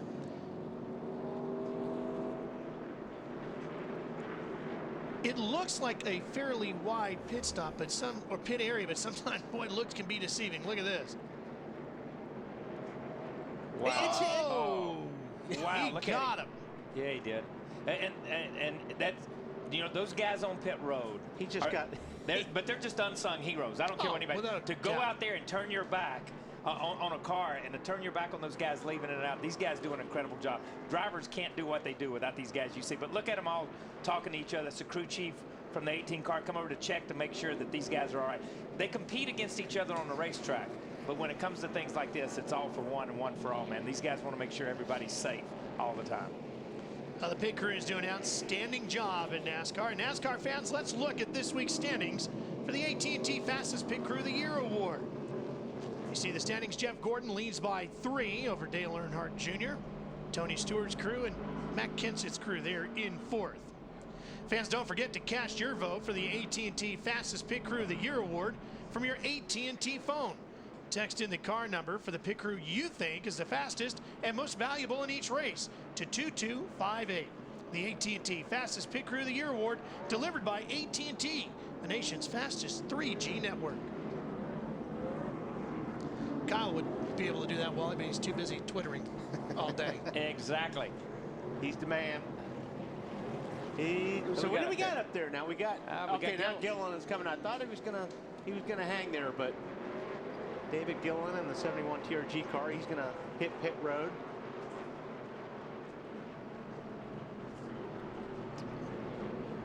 There goes Gilliland. Well, let's try to touch base with Larry Mack. Well, no, we're going to go green. Now trying to get to you. Yeah, this was 2 Hendricks cars in a drag race down the front stretch. So now let's see equal to equal. And Jimmy just powers up and gets on and clears it. You know what I mean? Before we didn't see that when Kurt was up there. You know, he struggled. Kurt struggled one time on the inside. The 24 of Gordon struggled one time on the inside, but Jimmy hooks up. Ooh. Hey guys, what David Gilliland did in that 71 car threw Jeff Gordon a huge curveball. When you get the 1 to go, it's the leader's choice. David Gilliland was the leader. He was on the inside. That forced Gordon to the outside, and then he pulls on the pit road as they're coming to the green flag, and that pushed the 48 car right up there to the inside of the front row. That's another thing we didn't think about either. That's a completely. There's nothing you can do about that. You can't count on that one way or the other. But at least they're teammates and they play nice. Yeah. Right now. And we've got 300 cars in the top 5 right now, too. Jimmy Johnson, Jeff Gordon, and here comes Mark Martin in the number 5 on the inside of Biffle as we go into 1. And I'm going to tell you, these guys are running. You see Mark, that's down there on fresh asphalt. There's not a lot of people been running down there. And as the track rubbers up, you'll see these guys start to surge. And they'll get below that yellow line a lot of times going in and coming off the corner. Marty, a flat 1 mile oval this week. Pretty good racetrack for Mark Martin this year. Always a good racetrack for Mark Martin here at New Hampshire. Same cars we mentioned earlier that he dominated with at Phoenix. He was very excited about this race. No changes on that last stop. 2 tires for Mark Martin. And Kyle, talking about his line, he told me early in a run, he likes to run that middle part of the racetrack. But late in a run, when the tires get old and the car gets tight, he likes to run way down there below the yellow line if he can get it. This line really moves around, doesn't it, guys? Well, it's like a lot of these tracks that we see, they look for grip. And after the track rubbers up, The grip is actually on the apron of this racetrack. Ooh, looks like Biffle just got into the wall, getting off of turn 4 there. He's been loose off there all Yeah, day he today. did. Look at that. He did wall that thing.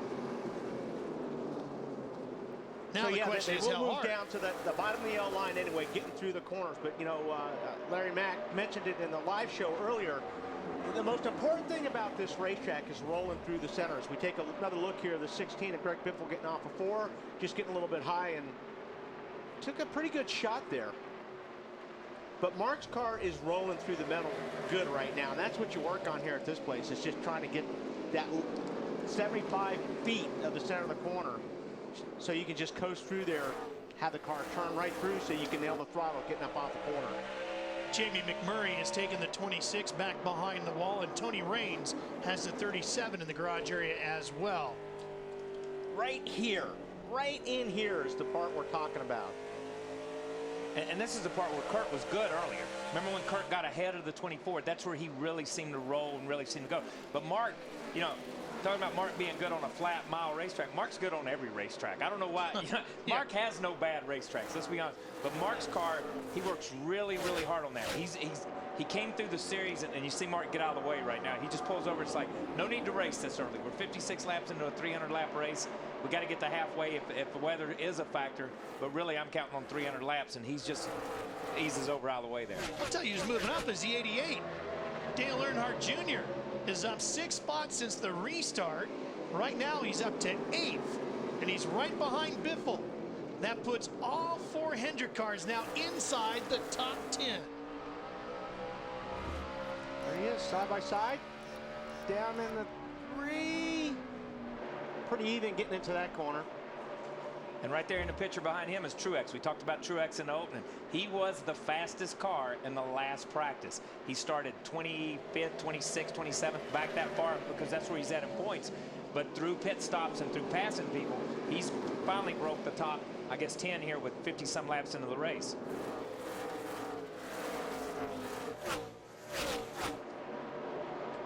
So Junior is charging up towards the front, and currently at the point is that man, the number 48 of Jimmy Johnson.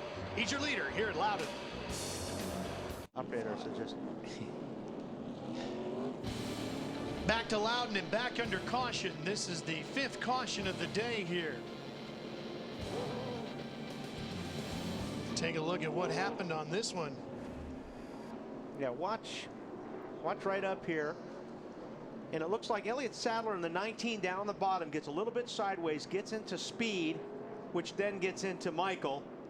And then just a chain reaction after that. Robbie Gordon gets a piece of that. I don't think there's huge damage to. I think Michael got the worst of it, obviously, because he got in the wall a little bit there, but everybody else got through it fairly clean. Yeah, 55 got the worst of it. Now, Juan Pablo Montoya in the 42 using all the racetrack here, Wally. Yeah, this is just typical of this racetrack. You get down on the bottom of the car, you just break traction a little bit. Now he's down on the apron, but he just slides up the racetrack, and everybody's running so close. You're gonna bang off, bang off each other all day at this place. And that's just, you can't get mad at anybody too much for this because it's gonna happen all day long. And the other thing is, he was 3 wide going into turn 1. Okay, 3 wide going into turn 1. You don't know how quick that inside pit wall comes up on you. I'm telling you, man, he couldn't go any farther to the left. He had already committed. Goes across the flat, and it's just like lifting the corner of a table. It just dumps everything to the right. When he ran down across that flat, it dumped him to the right back up in front of everybody, and he got into him.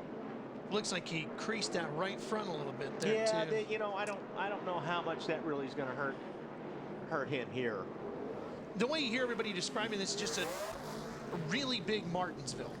Yeah, this is more, to me, this is more of a mechanical grip type of a racetrack than it is aerodynamic. I mean, you need everything you can get, but I think you really got to work. This is a spring shock bar type of a racetrack more than it is aerodynamic. And that's a perfect way to describe it. Mechanical grip. You hear these guys talk about chatter. You hear them talk about spinning the tires. It's all about grip and getting this thing to work mechanically.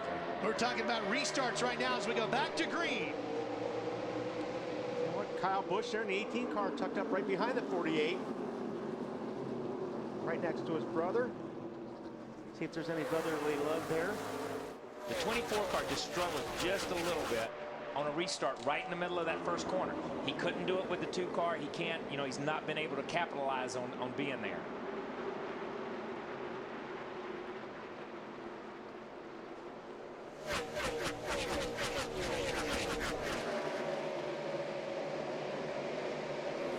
Kyle Busch trying to get inside of Jeff Gordon.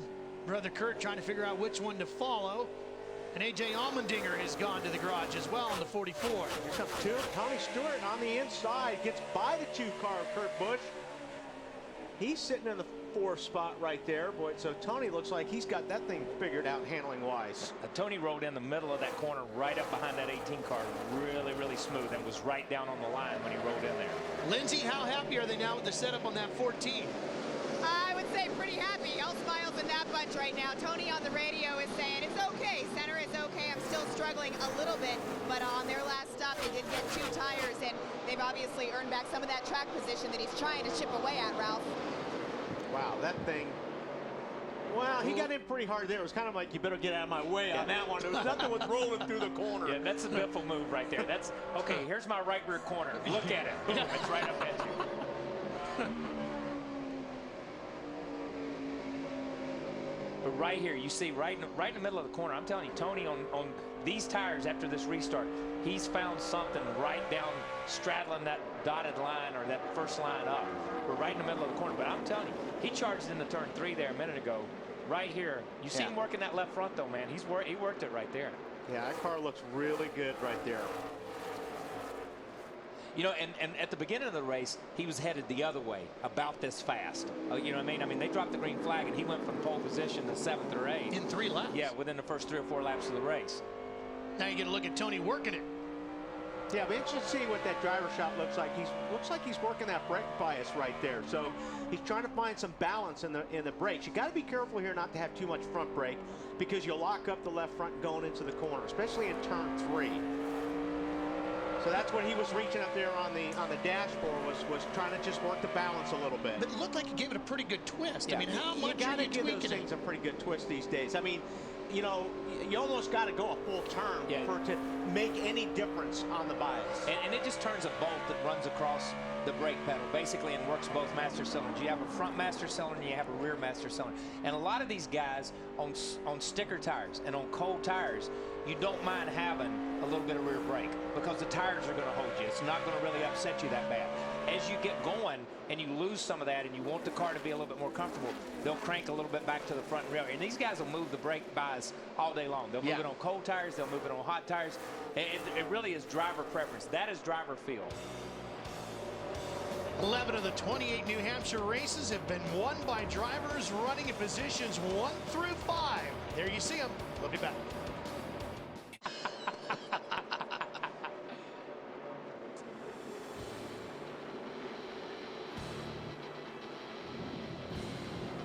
So new Fuel Max tires help you save 2,600 miles worth of gas. That's right. Imagine if this race was 2,600 miles long. We need a whole lot more popcorn. Well, no, and Wally, we're going to be needing some French fries here before the day is we out. are. Hey, on the way. Just watching that commercial, you know, as bad as Tony Stewart always badmouths Goodyear sometimes, maybe he had those Fuel Max tires that Goodyear just advertised up there at Pocono. You think that was it? That's good. Let's quickly get out of this and get down the pit road where our outstanding pit crew do something that TNT does fantastic.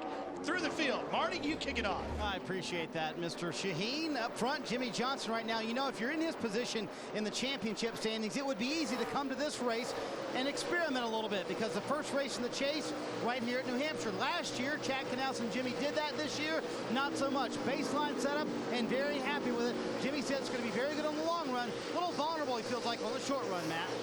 Marty, his teammate Jeff Gordon chasing his 4th win here at New Hampshire. He's loose on initial throttle. That's been his complaint for much of today's early action. 2 tires in the last stop. Let's go to Lindsay. Matt, Tony Stewart is a guy that's not afraid to take a risk, but it doesn't look like he's going to have to. His car is charging fast. He needs a little help, though. He just said he's a bit tight in the center. Your points leader said still struggling a little bit, but he's going to keep chipping away, Matt. Kurt Busch, another 3-time winner here in New Hampshire. He runs the point. Kurt said the car is still loose on entry, but he doesn't really want Pat Tryson to concern himself or try to fix the entry.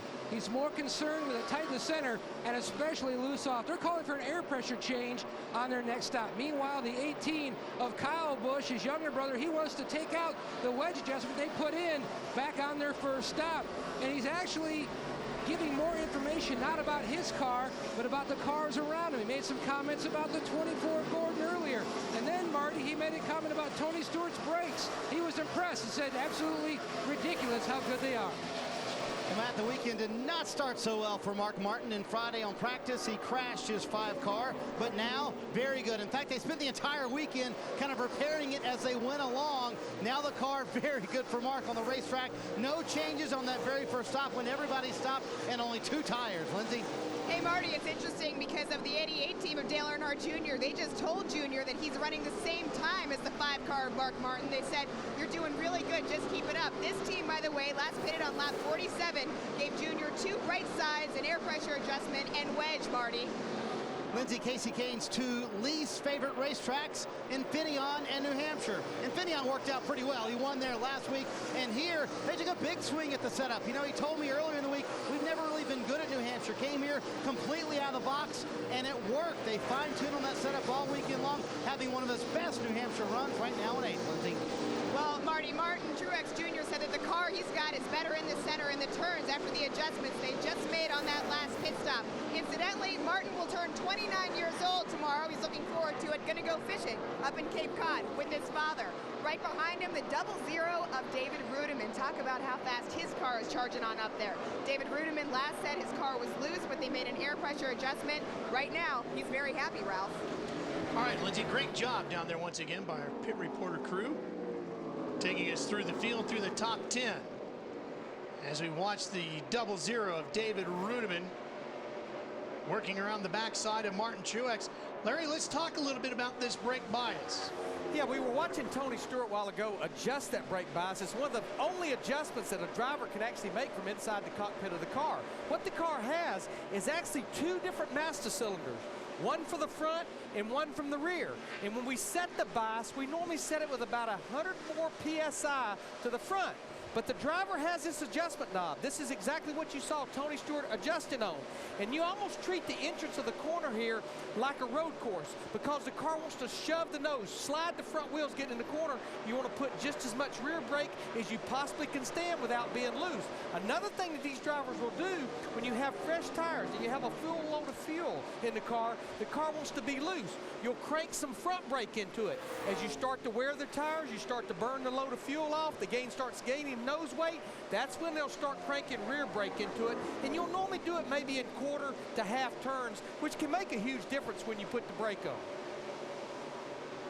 Yeah, and another thing too is if you find out you're abusing the brakes, say you've got too much front brake and those rotors are hot and you have to balance your brake temperatures by using that brake bias as well.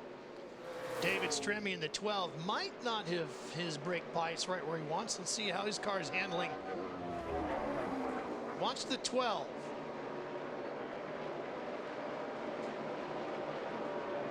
Hard to tell from that angle if he was sliding. Yeah, because it balances off or help from the 09. It's just a common thing off a turn 2, though. The cars really get loose off of there sometimes. And you know, we've talked about this, or we've heard these other guys talk about chatter, chatter, chatter. When these things chatter the front, they begin that you lose the front, and if it grabs all of a sudden, these cars will pitch like that. That was the 09 of Brad Keselowski, by the way. Jimmy Johnson has led a combined 475 laps in the 4 races this season, adding to it this afternoon.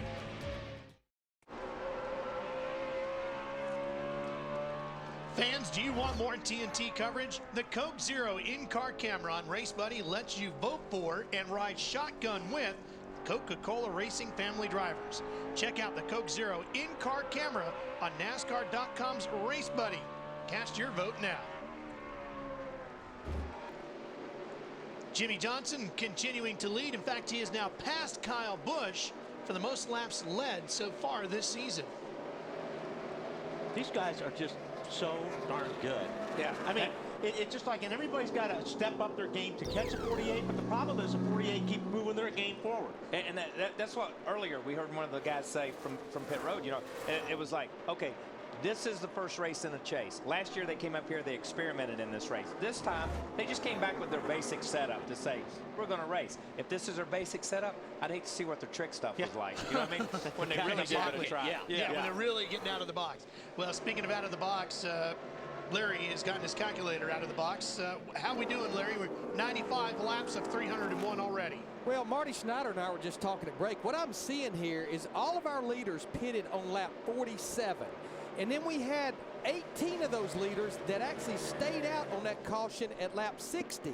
So when you look at those guys that pitted on lap 47, we're not that far from those guys having to make a green flag pit stop. Remember, our fuel window is about 70 to 75 laps. So somewhere here in about the next 20 laps, should we not get a caution, they'll have to pit. But this guy right here, Marty, I think he's the guy in the catbird seat, Juan Pablo Montoya. Exactly right. He is ahead of those guys who pitted on lap 61. And you never want to be Chad Canals having to tell Jimmy Johnson, hey, bud, we got to pit in about 30 laps. And guess what? There's about 10 cars that don't have to pit. That window, as you said, Larry Max, about 20 laps. So they're hoping the caution doesn't fall. If you're Jimmy Johnson and those guys, doesn't fall on that 20 laps so they don't get caught all sequence here. But Juan Pablo Montoya, Kevin Harvick, Greg Biffle, guys like that, they could be in a very good position. Well, we've had 5 cautions so far today for 16 laps. Yeah, not only off sequence, but you could be putting a lap down. And I said earlier, if you go a lap down on this racetrack and there's a bunch of guys a lap down, you're in big trouble. Yeah, that's the deal, is the lap down part. You're exactly right. When you get caught off sequence, and we've seen it at this place, you see it at short tracks. And this place races like a short track. Even though it's a mile racetrack, you know, everybody wants to compare it to Martinsville. Everybody wants to compare it to places like that. But strategy and a lot of things that go on during the race, you compare it and you race it like a short track. So, you know, you make that pit strategy, you're 10 or 15 laps off, you're holding your breath for 10 or 15 laps. That's a quarter of a run. Yeah. That's not for a few laps. That's a quarter of a run.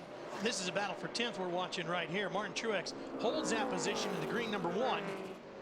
Jeff Burton there in the 31 car. He has a lot of success at this racetrack. He's really good at this place. He, you know, one of those places he really looks forward to coming to.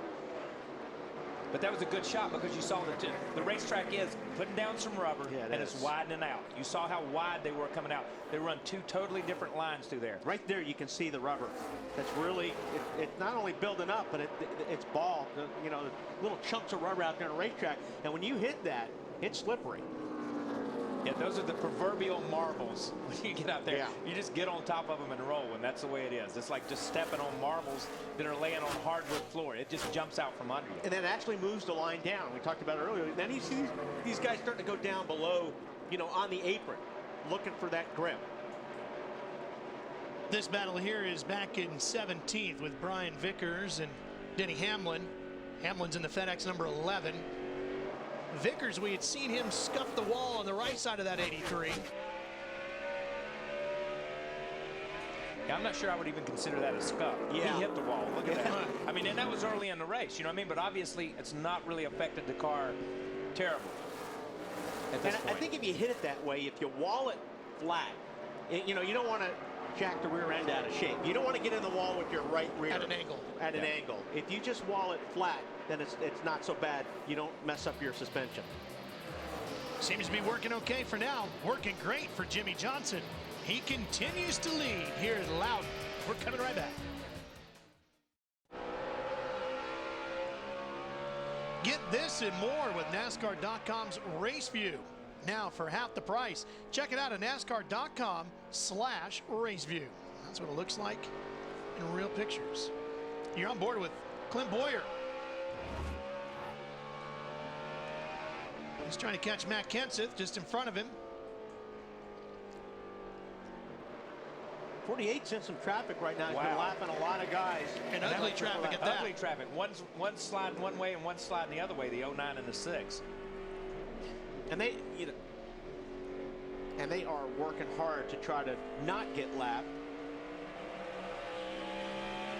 That 09 is Brad Keselowski too, and the 6 is David Reagan. And like Wally said, these guys are working really hard. These guys are driving twice as hard as Jimmy Johnson is. okay? They're driving to stay on the lead lap. They're driving to stay in contention, and they're driving. The cars are just not driving properly. They're left, they're right, they're loose. They can't get it to hook up. And you see the guy go by you 20 miles an hour faster, and he's got his arm on the window waving at you when he goes by. Nothing makes you madder than that. And these guys, because these guys are really driving hard. Jeff Gordon trying to pick his way through here as well. And this is where you really have to start being careful when you're the leaders around these lap cars. Like Kyle said, these guys are running hard. They're getting into each other. And you know, you're coming up through here, and we're watching this. You're watching the 48, you're watching the 24. They're passing the 09, the 6. And right there behind them is the 19. Now, these guys get all bunched up, and they're racing for the lucky dog. Well, so that makes it so there's 2 races going on here right around the leader all of a sudden. Yeah, and they're battling for position. They're fighting over 30th, 31st, and 32nd right now. Kurt Busch right there in the 3rd spot, picking his way through. And you can make up, or I mean, you have an opportunity, especially if the traffic plays it towards your advantage. You can make up a lot of time on a guy. And it's almost better to be the 2nd car than the 1st place car. Because now once those lap cars get passed by the leader, now they're looking for the rest of the guys that are coming also. Yeah, and once they go that lap down, they concede it. You concede in your mind. You know how it is. You're driving and you get lapped and it's like, okay, now I'm a lap down. So the 2nd and 3rd place guy, I'm still a lap down. They can pass me, but I'm still a lap down. But it's that 1st guy you really try to hold off. So when you're running 2nd or 3rd, a lot of times, like Wally says, it's more of an open door policy when you get there. The 1st guy gets there, it's a closed door. You got to knock it down. They're going to run you a little bit harder if you're leading.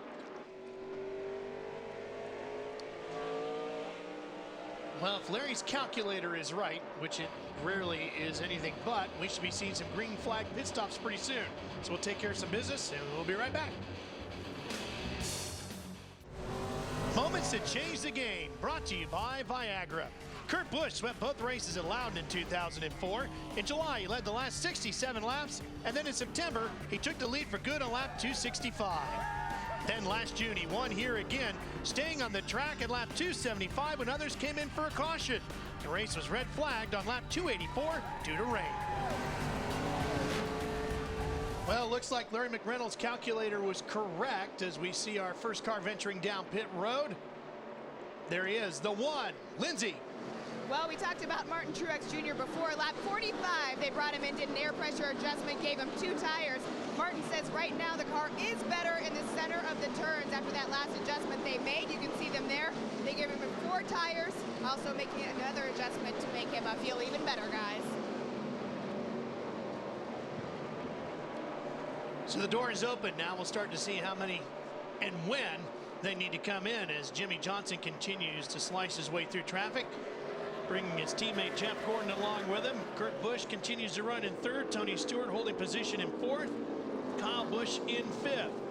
Dale Earnhardt Jr. is up to 7th, and he's the only car in the top 10 right now who is in the top 9, actually, who is yet to win this year. The best we've seen him run in a long time. Here comes Matt Kenseth. Marty. Matt Kenseth said the car was a little too loose in the middle, especially on that run. They're going to go down 1 round on the track bar and give him 4 tires. What he wanted in the middle of that run was the lap times of the leaders. Knowing how he fared with him, hung it in the top 10 that entire run. Matt. And the 18 of Kyle Busch making his way down pit road in the 18 car. Be interesting to see if they back up on the wedge adjustment that they made on the previous stop.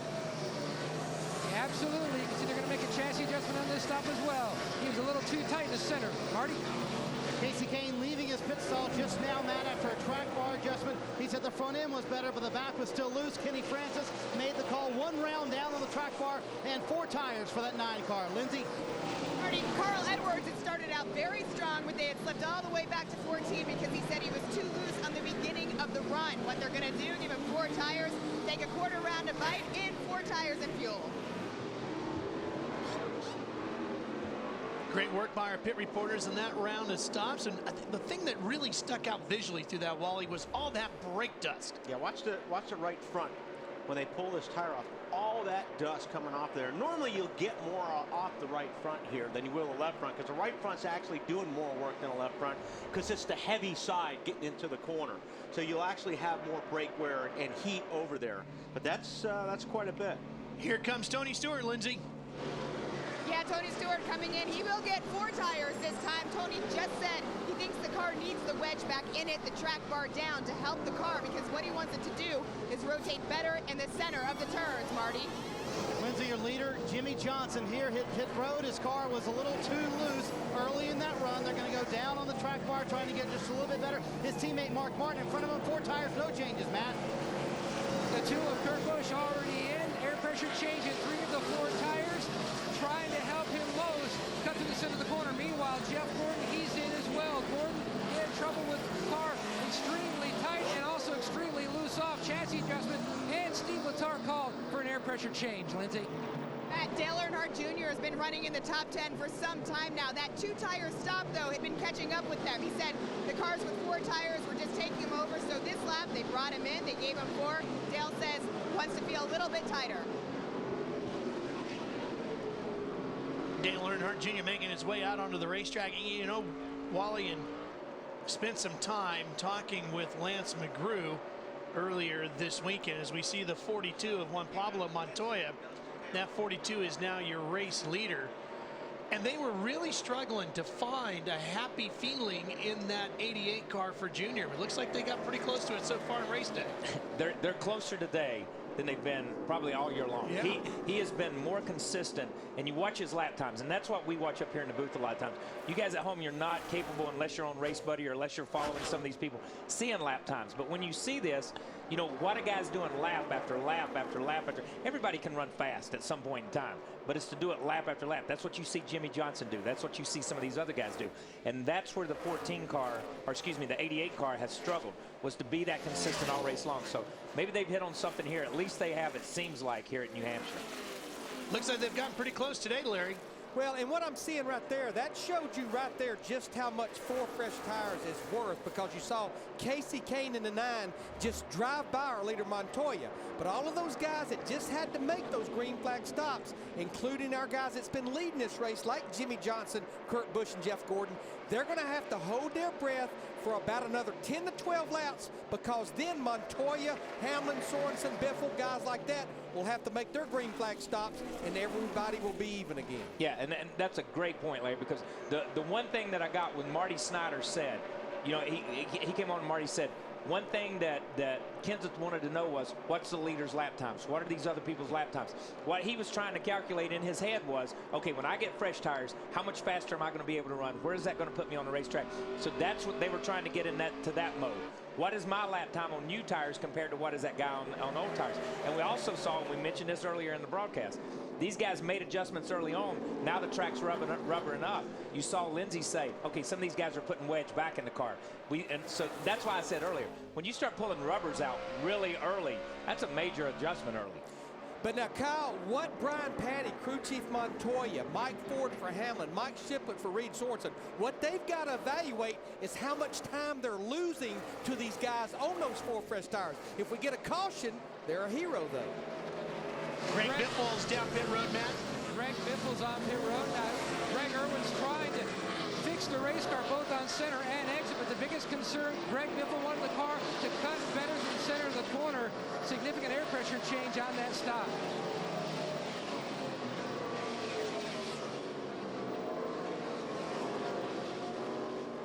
Back to the front we go, and Montoya continues to lead. Yeah, His last pit stop was on lap 61, and here he comes now.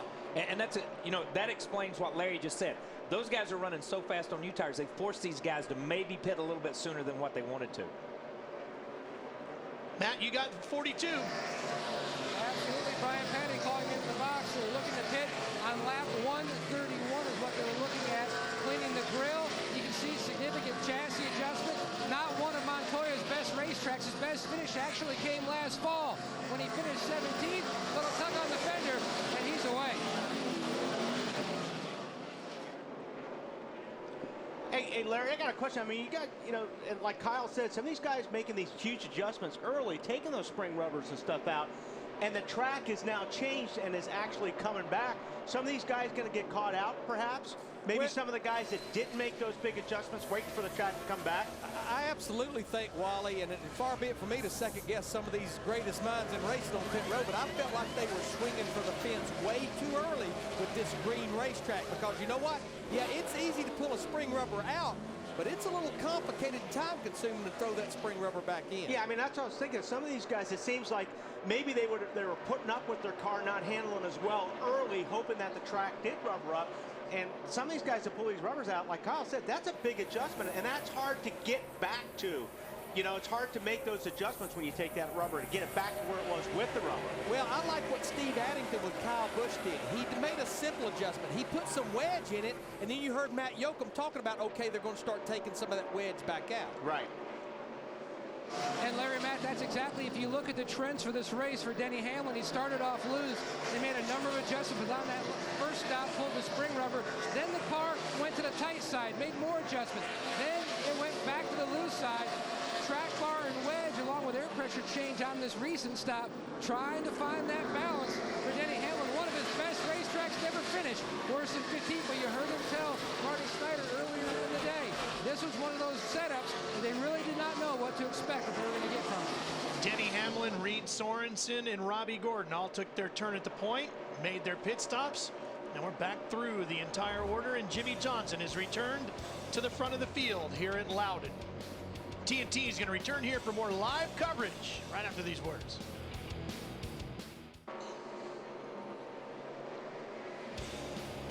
Jimmy Johnson, that number 48, has led 80 laps so far here today.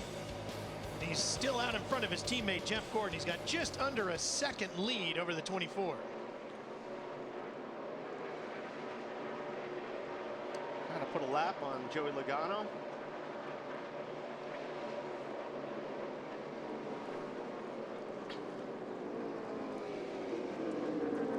Problems can happen on pit road in a variety of ways. Watch what happens to David Reagan here.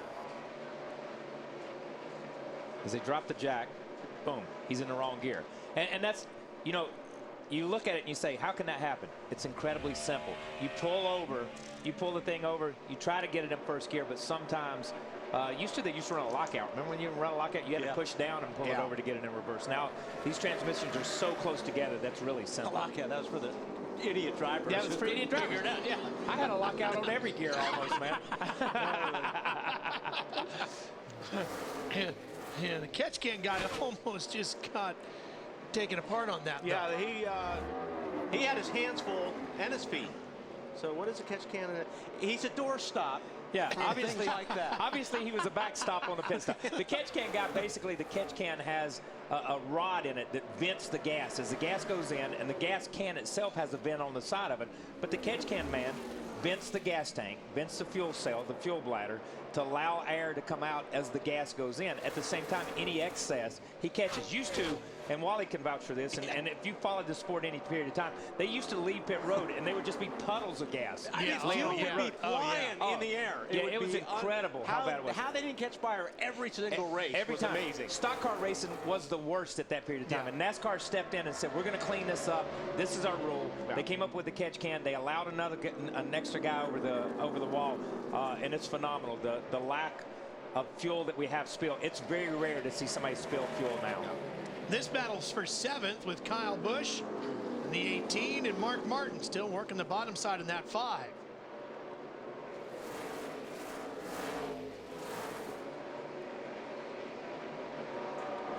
Mark's right there. He just needs to get a little bit further up on the 18 in order to kind of roll through the center. But I'll tell you, Marty, Mark's car, he's been working the bottom quite a bit today. He's been trying to work the bottom wall, and he's one of those frustrating spots, and I'm sure you and Kyle can talk about this. His car, really honestly, at the end of a run is as fast or faster than Jimmy Johnson's, but he's so far back from Jimmy Johnson that he can't get up there, so it's a very frustrating position he's in. They have a very good race car, but it needs that track position. We talk about it all the time here at New Hampshire. Got to get towards the front, so they kind of would like to have a caution here to help them catch up with their teammate. You guys have probably been in that position before, haven't you? Well, sure, and right now, like you said, he's in 7th spot, but he's 12 seconds behind Jimmy Johnson. By the time everything's sorted out and he's worked through, you know, some of the traffic here, you know, Jimmy Johnson's had, you know, a lot of clear racetrack. So if the caution does come out and Mark can stay in this position, he's going to be in a good position. He's going to be in a good spot. Jeff Burton's in that 31. getting ready to get a little older tomorrow. He's going to turn 42. Mike Skinner turned 52 today. And Junior Johnson, the great legend of NASCAR, 78 today. Okay, that's okay. We can talk about Junior Johnson. He is a legend, and he's the guy. All these other guys, we just talk about him in comparison to Mark Martin. Mark Martin's 50 years old. He's the guy still doing it, still getting it done out there. Age is not an issue anymore. Obviously, Mark solved that issue. Now, Mark with 3 wins this year, as Kyle Busch has 3 as well. 10 drivers have won races this year. Those 2 have the most. That guy's trying to join him. He's got 2 already this year. He wants a 3rd. Jimmy Johnson leading here in the New England area.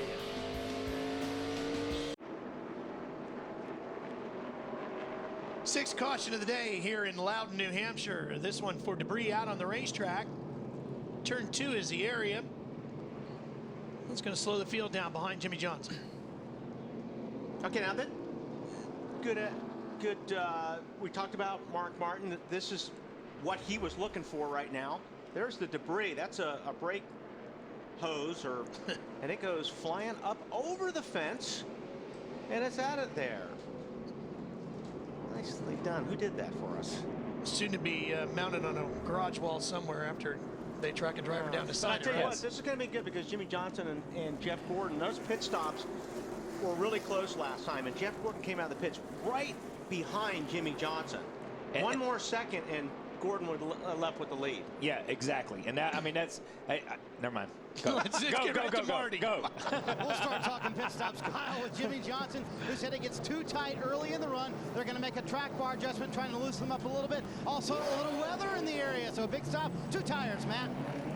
And look for 2 tires between the 24 of Gordon and the 2 of Busch.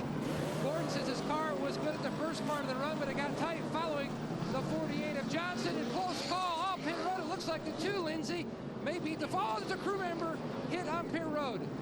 He's up and away, grabbing the jack. Looks like 24.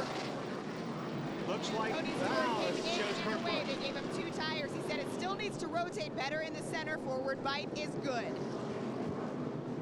Well, it has been a tough day down on pit road for the crew members here today. Look at that. Man, right at the line. Well, we'll come back, straighten it all out for you, and we will return for more of our live coverage of NASCAR here on TNT.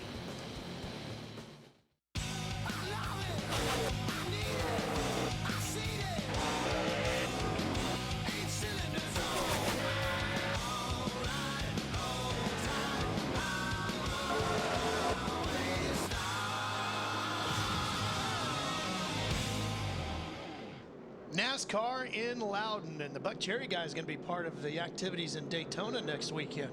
Cool. Looking forward to that. Yeah, I mean, you and I will enjoy that. We had a chance to sing with REO Speedwagon and Styx last night, and we had to leave. We couldn't stay, so maybe they'll let us sing on stage. We were minutes from greatness, weren't we? Moments, just that close. It would have been spectacular.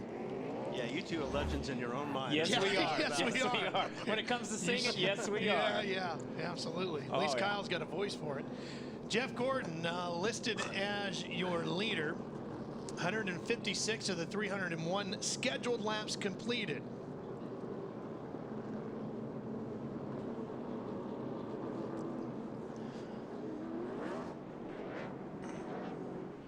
There you see Denny Hamlin, and fans want more TNT coverage. The Coke Zero in-car camera on Race Buddy lets you vote for and ride shotgun with Coca-Cola Racing family drivers. Check out the Coke Zero in-car camera on NASCAR.com's Race Buddy. Cast your vote now.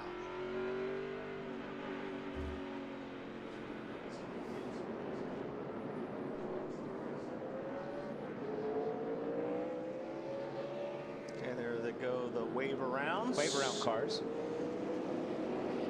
So we're waiting to make sure we're a bunch. Yeah. Wow. Man, that's a long group.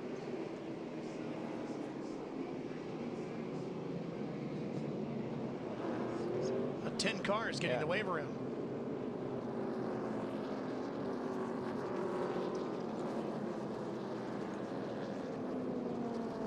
Jeff Gordon going to take the outside lane. Yeah. Now the wave around, these guys can come and get to the back of the pack. but they can't pit. They have to take the green flag on the racetrack before they can pit. So once again, these guys are back on the lead lap, but they're just out of sequence. Now they can gamble and stay out and try to see and hopefully catch an earlier caution or a caution that comes early, or they'll wait and they'll pit. If they pit, they're going to basically lose their lap. At a place like this, you're basically a lap down. So I think you'll see almost all these guys, because the cycle just happened, what, 10 or 12 laps ago or whatever it was, last pit stop, you'll see these guys kind of stay out for a little while. Your only hope on this deal is to try to stay on the lead lap and get a caution. Yeah. You're for hoping them, for those guys that just got the wave around.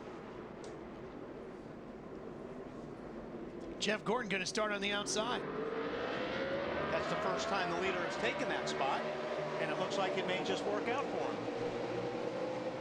I may have spoken too soon. But, you know, this happened earlier when the 2 took the inside when he was late. And he look at 48 down there. We're going to go 3 wide. Not going to work. Oh, Kurt gets a little sideways coming off a 2. Jeff's going to pull away, and then we're going to go side by side for second into turn 3. Look at Jimmy sliding in there. Actually, Tony Stewart just avoided 2 wrecks right there. The 2 coming off the corner, he checked up. Hey, how about Dale Earnhardt Jr. in the 88 on the bottom side, fighting over 3rd with his Hendrick teammate right now, Jimmy Johnson. 2 car. I'll tell you what, Jeff Gordon and Kurt Busch have raced so close together this afternoon, side by side. And trust me, these guys are looking out their windshield and they're saying that they're thinking we may be racing to the rain. Look at Junior to the inside here. You saw these guys slide up into each other, and there's Junior taking a peek on the inside of the 2. Well, that time there was contact between the 2 and the 24, and Junior's going to try to get in there and get a little of this action as well. Even though there's not a lot of drop off on these tires, that doesn't mean they stick every lap, okay? Yeah. So you see the 2 drive down in the inside of the 24, but just can't make it work that lap. Especially when you're running in that hard. You know, when you're racing like this, you may drive that car in just a little bit harder than you have been all day, which is going to make the car slide a little bit more than it has all day. When you're running side by side, it doesn't take much before you're into the guy that you're racing. Boy, Lance McGrew and the crew for the 88 have done a great job of dialing that machine in here today for Dale Earnhardt Jr. Gosh, Ralph, you're really right, and it's interesting because Junior had just said that the stop before this last one, it had made the car gain basically a tight condition that he wasn't happy with. So they tried to loosen him up a little bit. Obviously, it's working. But the other thing is, Junior's communication with his team has really improved on the radio. I mean, you hear a lot of, hey, guys, good job, thanks for the hard work. And his crew members have said he's always been good to them, but in the past, it's been more of like an elbow and a thank you, buddy, you know, but he's really taken the time to communicate more and trying to gain more of a leadership role with his team.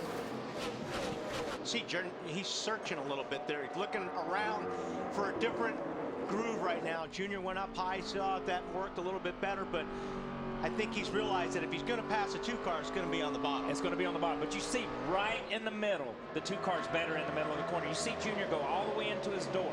It's a great in-car camera right here. Junior comes in, he coasts in, and you see he rolls in on the 2 car, and then boom, 2 car puts a car length or a half a car length on him right there. Now Junior's better right here, but right dead in the center of the corner, he gives that little bit of momentum up. It's been 37 races since Dale Earnhardt Jr. has last won a NASCAR Sprint Cup Series event. Hang on. Jimmy Johnson broke loose a little bit, lost a spot, lost 2 spots. Lost 2 spots. Look at Truex get a run up off the corner there. Yep. And here's a guy that's been leading the whole race. Now, all of a sudden, he's got to deal with traffic and guys bugging him. And, you know, that's the difference with having that. You know, we always talk about the clean air. But, boy, it's a lot easier to be running out front. Sometimes on places like this, I'm not sure it's as much clean air at a place like this as it is just getting into your rhythm. Getting into your rhythm really quick. Well, Marty, what's happened to the 48? He's dropped all the way down to 6 now. Yeah, I bet Wally and Kyle will tell you it's a little different on your radio when you're out in the lead and your radio's completely quiet. And then when you're back here where Jimmy Johnson is right now, it's like inside, outside, inside, outside. But really, this is a part of the run that Jimmy said earlier in the race they are not very good. He said we are very vulnerable in the early part of the run. At the end of the run, though, Jimmy Johnson's as fast as anyone. So I think as it settles out, Johnson will wind up being one of the faster cars. Right now, a little tough to hang on to, though. Very loose. And the problem with that is, Marty, it's just like what Mark was talking about. You don't want to lose the leader. You know, if you lose 5, 6, 7 seconds on the leader before your car comes in, it's really hard to make that gap up. you really have to, you almost have to be good the whole run anymore. You can't give up. Yeah, no, it's just like you were talking about Mark earlier. Mark was so far back, he couldn't give that up again. He's got back up in the race. They can't give it up for the first 5 or 6 laps. Jimmy is 2 seconds down right now to race leader Jeff Gordon. There you see Gordon out front, who's got about a half a second lead, Matt, over Kurt Busch. The previous run route, Jeff Gordon said his car was good. The problem, it was a tick tight because he was following his teammate Jimmy Johnson. Now he's out front, clean air. The trend that they've seen with the 24 car, he's been good from the beginning to the middle of the run, and then it starts to level out. Conversely, the car behind him, the blue deuce of Kurt Busch, his car takes a little while to get rolling. But from the middle of the run to the end, that's when his car is the best. Good on long runs. He just needs a lot of laps now to show it. Jeff Gordon has led 38 laps here now today. 168 laps completed here at New Hampshire. NASCAR Sprint Cup Racing from New Hampshire International Speedway. Brought to you by Coors Light. It's the coolest thing in the hottest sport. The Coors Light pole position alerts on your cell phone. Just text RACE to 42100 to sign up. By Sprint. The Now Network. By Aflac. Get the Aflacs at aflacracing.com. By Toyota. Moving forward. By Coppertone Sport. And in part by Weave.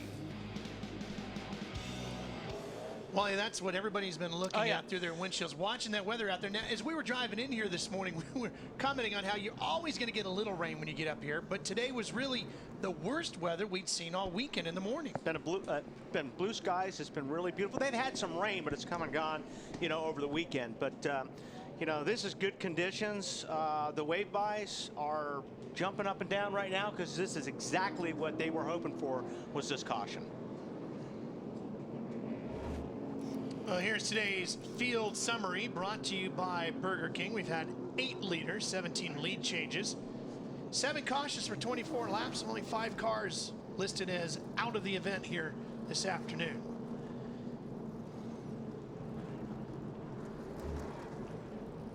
There's Paul Menard in the number 98. He is actually the reason for our latest caution. Yeah, he was smoking for a few laps here. It looks like the left front is either locked up or something is. That thing was just locked up. It was just locked up. That's what the smoke was coming from. Was it was locked up, and then.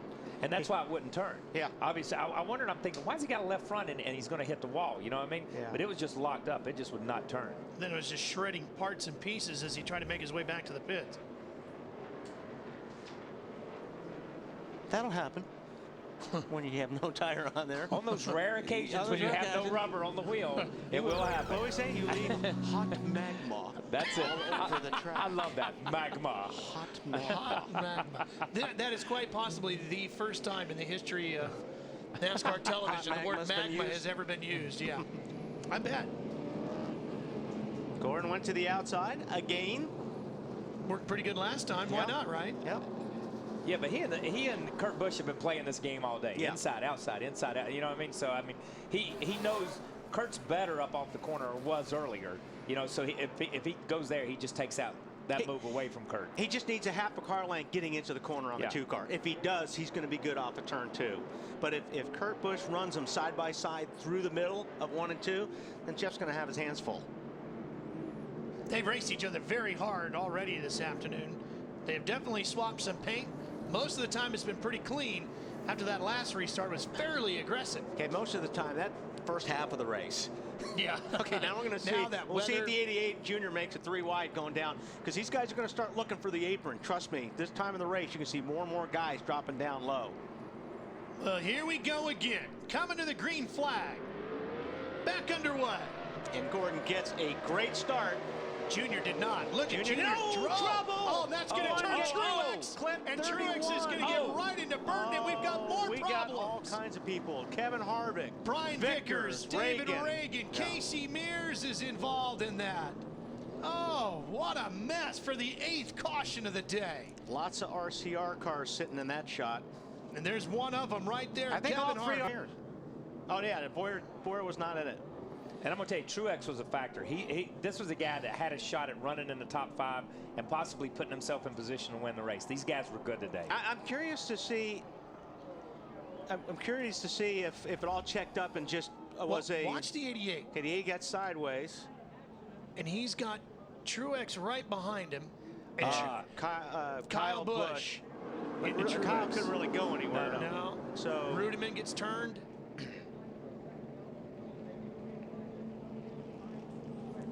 I think right. The 88 looked like he got a little bit sideways. Listen, that's already happened. I think by this point. Yeah, it's behind that, isn't it? That was just one of those chain reaction deals. Kyle Busch was already up close to whoever he was next to. You see him down on the bottom. You see the one has to check up. Kyle tries to squeeze to the right. And they, whether Martin came over or whatever, there just wasn't enough room. Doesn't really matter. I mean, it's just everybody going for the same spot. And when the 88 spun his tires, he goes to the inside. So now all of a sudden it looks to Kyle Busch like it's a 3-wide racetrack. You see the 88. Look at how far over he comes over. You can't see it from that angle. But the 88 or the 18 stuffs it up in there, and the 1 follows and then comes back to get around the 88. Yeah. And there's no place to go. That is strictly racing. And I know everybody, watch the 88. Well, we're already past it again. They're already into it. It's just like I said. It's just a chain reaction thing where you're only talking about inches here. Yeah, and that's you don't nobody's have a fault. lot of room to work with. When somebody checks up in front of you, you're just hoping you don't get run over, and you're looking for real estate to try to get out of the way. Yeah, watch this from inside the 6 car. Look, this is brake smoke right here, and he still gets in the back of the 83. Boom, there he is. All of a sudden, the 83 goes by to the 83s in it also. But, I mean, think about this. Think about when you're sitting at a stoplight, and this is a 31. 31 goes inside. He thinks he's clear. Boom. He runs right into the 1 car, and you can't see it. Golly. Man. That's a wicked hit right there, man. When you hear that, that's a shot. That was just a hammering, Marty. It was not 45 seconds before that green flag that Kevin Harvick told his crew, every adjustment we've made today has made this car better. What exactly happened? They just started wrecking up in front of us, and I tried to slow down as much as I could and just wound up right in the middle of it. But I just got to thank all these guys in the Shell Pennzoil Chevrolet. We got our car going really good, and we're starting to make good ground there. And I think we're up to 14th or 15th, and kind of typical of the year. So it's been a tough year, but we'll keep at it. It is unfortunate for these guys. It seems like every time they've had a really fast race car, something like this happens. They get in a wreck, not of their own making. Harvick going to survey the damage now, and there is plenty of it to survey here on the 29 car. Here's a chopper shot. Now watch the 88 car, okay? Just they're coming to the start, all of a sudden, go. He spins the tires, the 1 gets into him. Now the 18 thinks he's got room, like Kyle said, because the 1 car started drifting down. The 1 car started drifting back up, and Kyle was there. Yeah, and look, you look at this on face value, and all the people that are Kyle haters out there will say Kyle Busch caused this. He didn't. This is a train reaction. It's like leaving a stop sign. When you leave a stoplight, if you're right on the guy in front of you. Now watch this. This is just pure luck. Oh, yeah. Carl Edwards drives through it, and Carl that's pure Edwards, luck. and Carl never turned the wheel. Yeah. These 2 guys never turned the steering wheel, it didn't look like. But it's like leaving a stoplight. If you leave right behind somebody and they take off. Oh, Martin, not happy with Kyle Busch. And he's not happy, but I think when he goes and looks at it, he'll realize exactly what happened. Look, we've all been in that position where you think the guy behind you run over you, you run into the guy in front of you, or whatever. But it's not that way. I think when you look at it and you take it back, it's not anybody's fault. Well, our first red flag period of the day as they brought the field to a stop of the backstretch.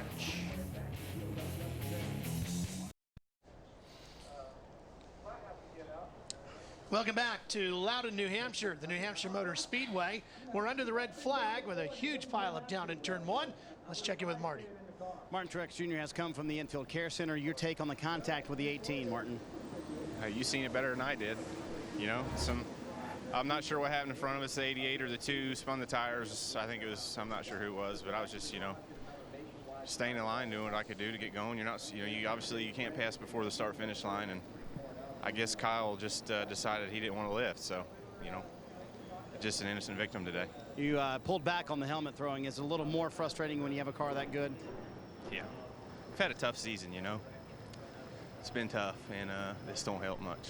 A lot of times when you have a car that you feel like can win the race, Makes it a little more difficult to swallow, doesn't it, guys? Yeah, it does, Marty, and this was a place he was really looking forward to a good run. Martin has finished in the top 10 in the last 4 races here at New Hampshire Motor Speedway. There you see the cars all sitting quietly on the backstretch. They've come by and offered water to any of the drivers that wanted it. And Matt, the 24 is out front, but he's looking at the car behind him, isn't he? Ralph, two restarts ago, Jeff Gordon took issue with how Kurt Busch's technique was on the restart. Before the last restart, he wanted his spotter to pass along a message to Busch, and this was the message.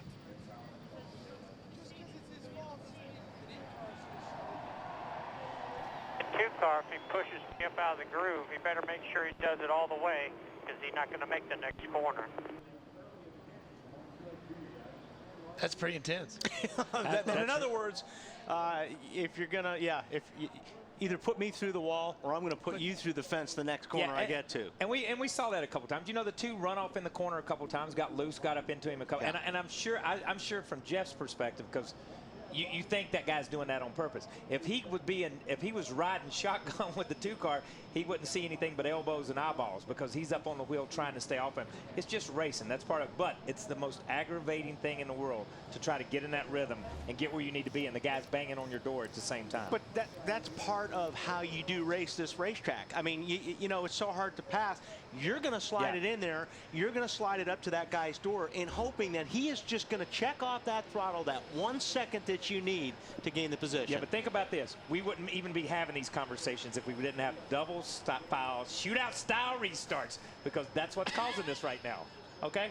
Say shootout style, Wally. I'm not going to say One time, it. baby. I'm not going to say One time, Wally. Negative. Shootout style. I'm just going to point double out foul. It was him, not me. We're going to be right back for more after this.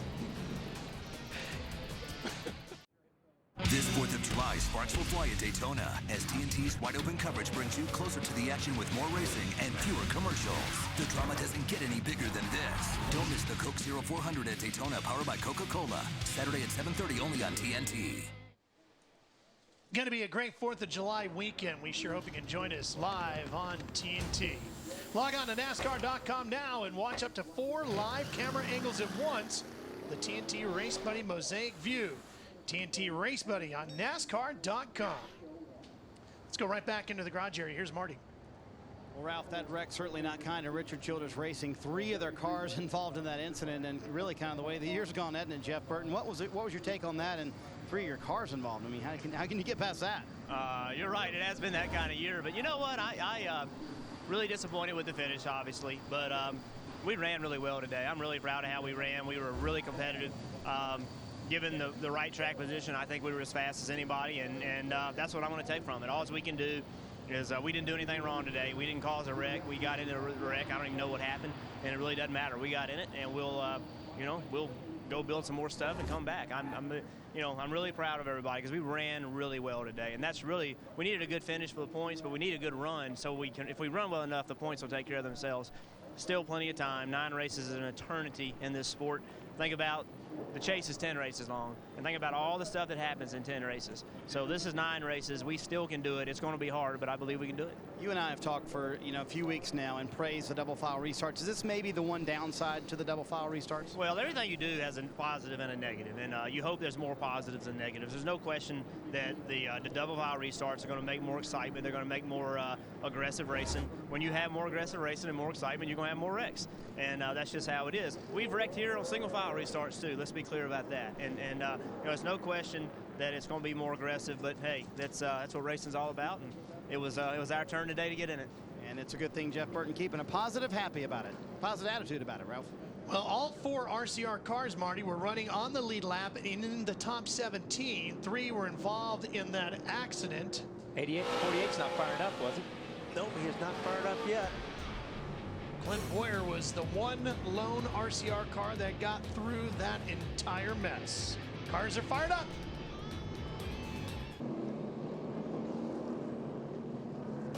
Cars are rolling. That means the yellow flag is back out. The crews could not work on the cars while the red was displayed. Now that the yellow flag is out, work can begin on the cars. So Well, as we get ready for our Ask the Booth, you know, with the cars being worked on now, I guess it begs the question, what's going on with that crew chief, car chief? Well, you know, it's funny because like in around IndyCar racing, they were called chief mechanics.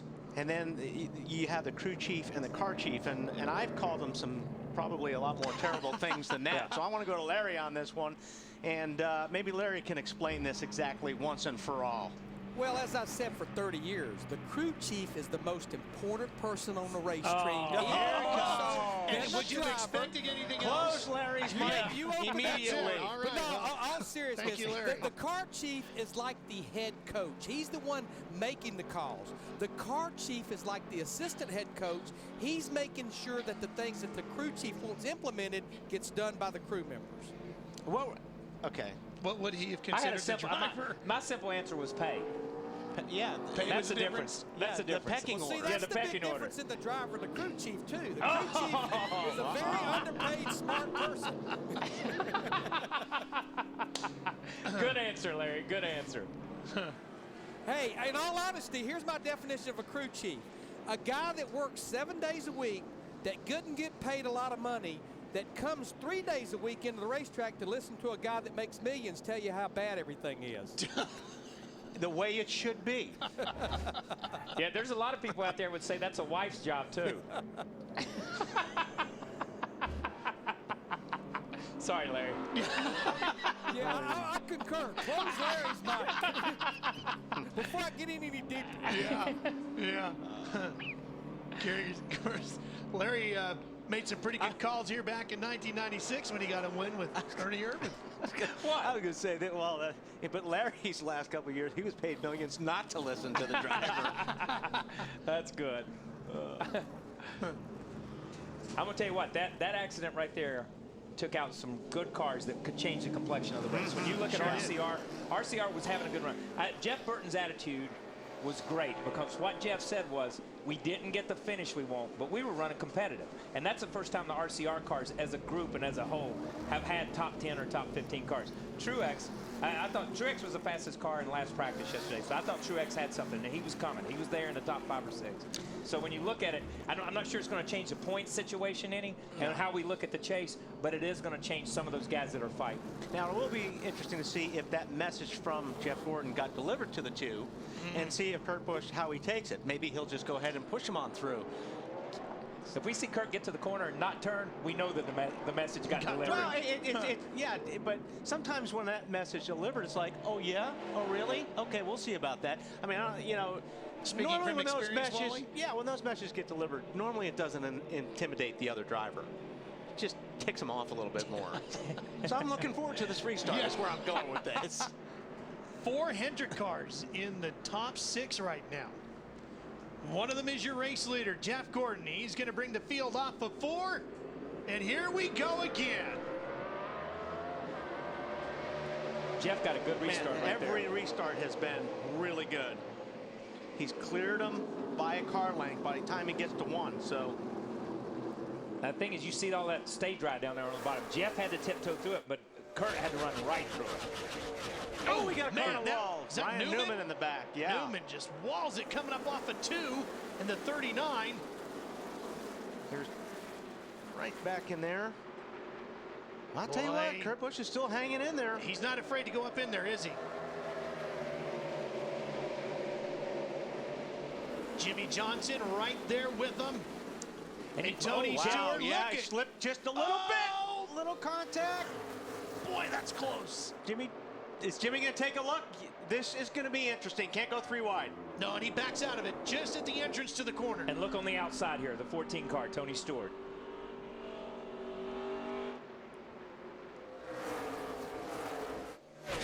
Boy, it just takes one little slip, and you've got 2 or 3 guys trying to pass you. Jeff just knew he had to get down in the corner. When he drove down in the corner, caution up here. Caution out again. The 20 car, Joey Logano. And you see the flaps up on the front, which means Joey has spun, obviously, all the way around. That seems like it's like a left front down. Guys, help him up and get.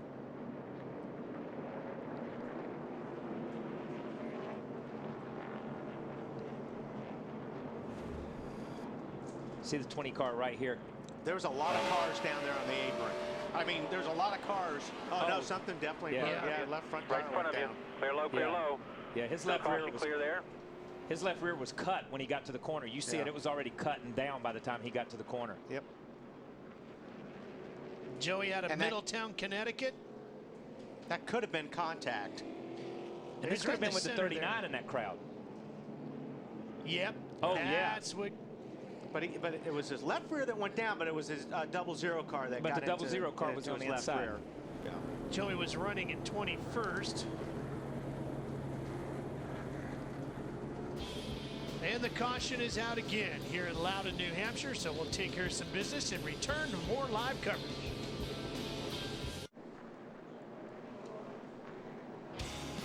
Circulating slowly around the 1 mile oval here in New Hampshire.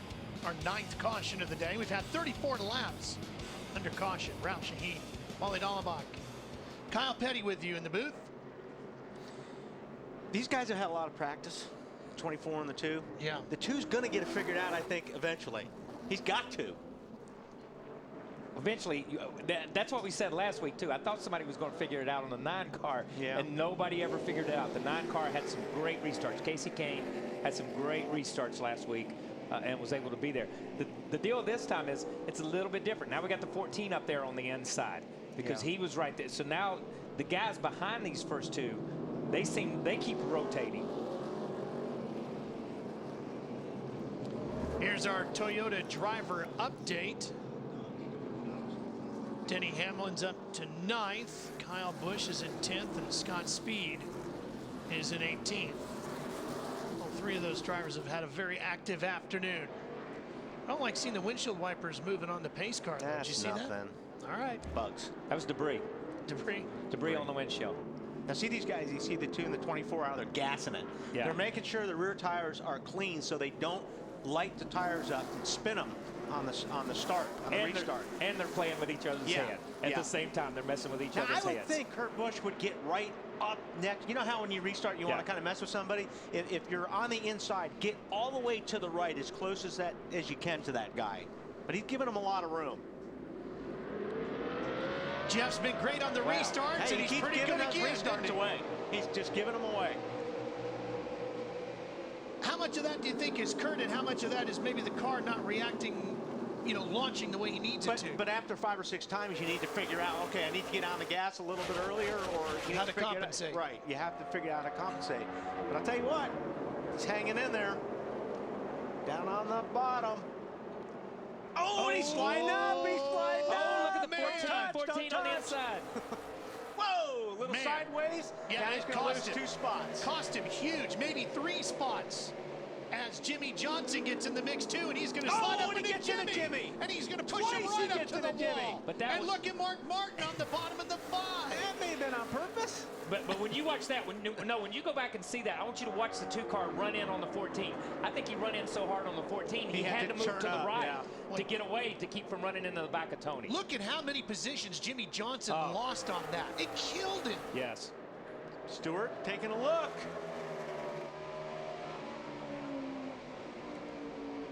They better not let Tony get to the front here. Yeah. Not the way that this thing's been working the last few laps. You hear him on the gas. I was going to say that. Just pumping caution that is thing. out. 10th caution of Speed the day. in the wall. Wow. Scott Speed. That hurt, I'm not going to lie. Did you hear him? That hurt. That hurt. I'm not going to lie. I'm not going to lie. That hurt. Hey, how about Sam Hornish in the 77? Yeah. All the way to 4th. How about this is turning into a Team Penske against Team Hendricks here when you look at this? We're doing pretty good with these yellows right now. I'm okay with them, I guess. Doing an awesome job on these restarts, man. Yeah, maybe we'll get a chance right here to go back and see this deal. You see the 2 car. He's already been passed by the 14. Now, as he goes down, he's got his left front right there, and then he goes up from the other angle. But you see he's got the wheels cut to the right, so he's just run down in there. He's saving himself all the way up, and it just happened to be Jimmy Johnson was there to actually help save him. Yeah, those old drivers always used to tell you, you watch him right here. This is off the corner of the 14 car, and right there is, you see that wheel, and it just works up the racetrack. Those guys did a great job behind them. And don't forget those 2 guys were kind of together last weekend in a little situation. Yeah. remember Jimmy Johnson. And here's Speed. And wow. Yeah, Somebody had already thrown him. Tagged him. Yeah. Jimmy Johnson's now listed in 10th. He was right up in it. Good to see Scott Speed get out of that car and walk away. We're coming back for more.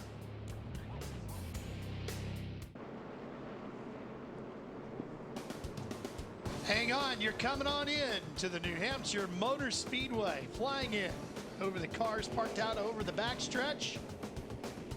Looking down on this big 1 mile oval. They call it the Magic Mile here in Loudon, New Hampshire. Let's check out a fresh take brought to you by Subway Restaurants. Subway, eat fresh. And let's go down to Larry Mack. Well, Ralph, if you remember before the race, we looked at the race trends or the race averages. This is the last 8 races here at New Hampshire Motor Speedway, the July race or the late June race. And when I look at this, what I'm seeing now is you see the average number of cautions has been 10. The last 2 races here has been less than 10, but as you see right now, we're under caution number 10. So I think we're going to obviously have more. The record is 17 back in 1994, but don't forget, no matter how many green flag laps we get, the last caution flag, the average comes out somewhere about 29 laps to go. In fact, 4 of the last 7, not including last year's race, it was rain shortened. 1 came out in the last 15 laps. And I think that's where the double file restart, Wally, shootout style is going to be big. I agree with you on some of that, I guess. No, you're right, Larry. I mean, and that's why I think, especially as many times as these guys do it, they're testing things out. I mean, obviously Jeff Gordon has been great on these restarts, and that's what's been real important for him to keep the lead. Now you got Stewart up there. And so, I mean, you know, I think you're right. The key is, Matt, I think these guys are going to have to nail the restarts on that last, whenever we go green for the very last time. Absolutely. And Kyle Busch was asking his spotter, Jeff Dickerson, just why they were having issues on the restarts. He said basically it was the 2 and the 24 trying to outsmart each other. And then Kyle Busch basically said, you know what? I think on tracks a mile or less or road courses, we should just have single file. I'll put that in the suggestion box at Days Inn. I suggest we don't. I like the double file restarts. I think everybody else does, and you know, I think most of these drivers have to like it. It just gives them, especially if you're back sitting in 8th or 9th spot right now. I think it's been great. You got to like it from a fan's perspective. You've got to like it. We've just had it since Pocono, just in the TNT races. So we've only seen it, but we've seen it on a variety of different racetracks, and I've enjoyed it everywhere we've gone. I hope the fans have too. Hey, listen, even if we didn't, he's sitting in 6th, but it'd still be double file right now. He just have a bunch of lap cars underneath him. And just biding his time, so there wouldn't really be racing at this point in time. Wow. Jeff gets another good start. I think Jeff's got a 5-speed today. I don't know. I mean, he has beat everybody that's come up against him. He beat Jimmy. He's beat the 2 car. He beat the 14 off the line. Now the 14 drives back up under him, just like the 2 car, just like Kurt Busch has all afternoon. Now but he still beats him on the restart. Yeah, and this is where he's going to get him. The 14 has just been rolling in the corner so strong today. Did the slide job just like he did earlier. Crossover. Not quite. Gordon tried to respond to the inside. But you're right, just like he did earlier, just like we were talking about. He goes in, and Tony's he controls that thing. He controls it with the steering wheel, he controls it with the brake, and he just lets it float off in there. And when he thinks he's past you, he jumps off of it and lets it float on out there. But the thing is, he's driving it in deep, and he's letting that thing in to where it does slide, but he's not out of control doing it. The car feels good enough to him where he can get away with that and not lose it. And again, we got to give credit to Darian Grubb and that crew. Tony Stewart wheeling a backup car here this afternoon and doing a fine job. They have once again brought a great piece of equipment to the racetrack. I'm not giving them any more credit. Every time we go somewhere and they drag out their backup car, they win the race. Just race your backup car, man. Just forget the primary. But I mean, those guys do. I mean, you can't give a team enough credit for preparing a backup car. I don't care who they are. Gordon's not. No, he's not done. Not giving up. Not at all. Well, neither is Kurt Busch. He's coming back into the picture. The 2 to the bottom side of Gordon, and it's Sam Hornish just lingering back there in 4th. Wayne Lindsay, Sam Hornish having a great run in that car today. Ralph, Ralph, that's absolutely true, and it's interesting because he only has 3 top 10s so far this season. He had said after final practice that he had battled conditions that were loose off basically and couldn't run the bottom in that final practice, but now he's found that letting off early, really floating into that corner is working for him really well. His team's giving him a lot of encouragement, accolades, trying to get him another top 10 at least. Well, he's having a season best run here right now. If he can finish 4th or better, his best effort so far this year, Larry, a 6th at Richmond. Well, what I was going to say, Lindsey just mentioned 3 top 10 finishes, but Kyle and Wally, look at where his top 10s were. Phoenix, Richmond, and Pocono, a lot of similarities here at New Hampshire. Yep, he likes the flat tracks. Yeah, that's a good point. He's got a good feel for him, you know. Yeah. Take care of your stuff. You're looking good. Just And you take know care what? of your stuff. He knows how to get around Indianapolis Motor Speedway. Yeah. And I'm telling you, he's racing in a place that he's not used to racing. Here's Hornets up there racing with Kurt Busch in front of him, Kyle Busch behind him. You know, he's got Tony Stewart. He's got Jeff Gordon. Those guys. He's in the rare end of the field right now. He's not used to this, and he's doing a great job. And we always talk about it. I take that back. Sorry, Darren. I take that. He's not used to doing it on this side. Right. He's used to doing it in RL and racing against the best there are in that series. He's just not used to doing it here. But he's finding out, when we always talk about, when you're up there racing with these guys, although it's difficult to pass them, how much easier it is to race. Yeah. Because these guys are so they're so clean. They don't make mistakes, and you know everybody just every single lap it's just consistent. What a difference a year makes for the Penske team. When Kurt Busch and Sam Hornish were really struggling last year, and look at where they are here today. Yeah, and we talked to him. You know, we talked to him at Michigan. We talked to was it Michigan? We talked to Kurt in the truck. Yeah. And I think Kurt was very complimentary of what Strimmy had done and what Sam Hornish and Sam's ability to step it up this year. We see Junior in the 9-car racing here, but I think he was really complimentary of where Sam had come from last year and struggled the way he did to be back in the game this year. That's a good fight there, too. That's over 8th position. Casey Kane holds it. Junior trying to take it away, and here comes the 48 of Jimmy Johnson, and they're dragging Reed Sorensen with him. And Reed was very good here in practice in that 43. Yeah, we talked earlier. You know, the 29 car, Reed, and the 1 car of Truex. They were the 3 of the fastest 5 or 6 cars in practice. But, you know, here's the 48 car. The 48 car got knocked all the way back to 9th or 10th. He didn't end up back there. He doesn't need to be back there, and he's trying to get back up there. But you see, he's got no Goodyear on his left side tires. He's already worn the sidewalls out of these things from that little skirmish with the 2 car. Marty, he's slowly working his way up there. Yeah, getting knocked back tonight was never fun, is it, guys? Jimmy Johnson certainly experienced that. And remember what we talked about early in the run. We've only got about 35 laps or so until these guys will have to pit. Earlier in the run, Johnson not that good. Takes a while for his race car to come in. So all these cautions, all this tight racing really hasn't played to Jimmy Johnson's favor. What they want, green flag, long runs. That's what's best for this 48 car today, Ralph. We've run 204 laps, Marty. 40 of them were under caution here today. And you could see, you know, what we were just talking about with Sam Hornet. You know, Jimmy Johnson's having to deal with all these guys right now. You know, Casey Kane and Sorensen and all these guys. He's not able to use the racetrack that he's used earlier when he was leading the race. He didn't have anybody bothering him, and he was just flicking off those laps. Now, every time somebody comes up here and makes it, puts a fender on him, it slows his lap times down. Now he's 5.5 seconds behind the leader. And that's what kills you on these situations. Even if you've got a really fast car, when you're in traffic, you lose time.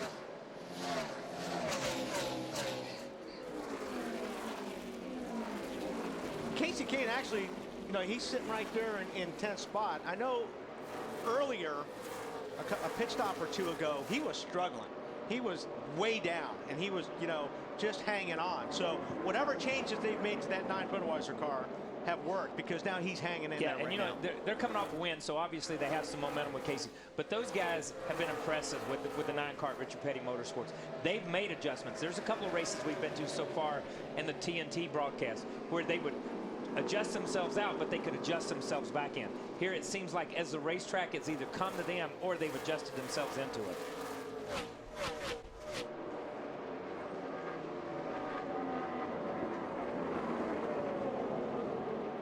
Well, Larry, I know you were already working the calculator and starting to think ahead about pit stops. 208 completed What are you thinking there, crew chief? Well, there's no question. When you're here, as critical as track position is with 93 laps to go, you have to be thinking about it. And what I'm seeing is kind of following up on what Marty was talking about. When you look at our top 10 cars, they pitted back on lap 153. With the 75 laps you can run on fuel plus all these cautions, I'm saying somewhere between lap 240 and 245, they're going to have to be on pit road. Then you look at cars like Reed Sorensen, Greg Biffle, Matt Kenseth, Bobby Labonte, guys like that pitted on 171. If you add the fuel window plus the cautions to their laps, somewhere around lap 255 to 260, they'll have to be on pit road. Bottom line, if we stay green, it's a one-stop race for everybody. All right, well, Larry, as you take a look at the sky, as most crew chiefs are doing right now, too, how is that coming into your thought process here? Are we going to stay dry, you think? Well, you know, I've been thinking it's going to rain all day long, and it hadn't rained hardly a single drop yet other than some sprinkles. But I like being one of the guys that doesn't have to come till later on. But remember, when you stay out, just like we saw Montoya do earlier, you're going to give up a lot of time to the fresh tires once these guys start hitting pit road in about 30 laps. Inside there, inside. At your bumper, still there. At your bumper, you're pulling him. All clear, all clear. Good job. Jimmy racing with his teammate Dale Earnhardt Jr. See, but you know, Jimmy's lap times when he was up front, you know, are right now obviously they're slower because, like I said, he's in traffic. He's losing time to the leaders every lap. Now when I talked about it before, he was 5.5 seconds. Now he's 7.5 seconds in just 3 or 4 laps. But he got around Junior. That puts him up to 8th. And he has led the most laps here today, going back to what you were saying earlier. Well, he led 93 laps today when he was just clicking them off. Yep. And you see go all the way up, and you see there's the track position. Wow. There's Stewart, the leader. That's a long ways. Big lead for Tony Stewart right now. 17 laps he's held the point this afternoon. We'll be right back for more from Loudon.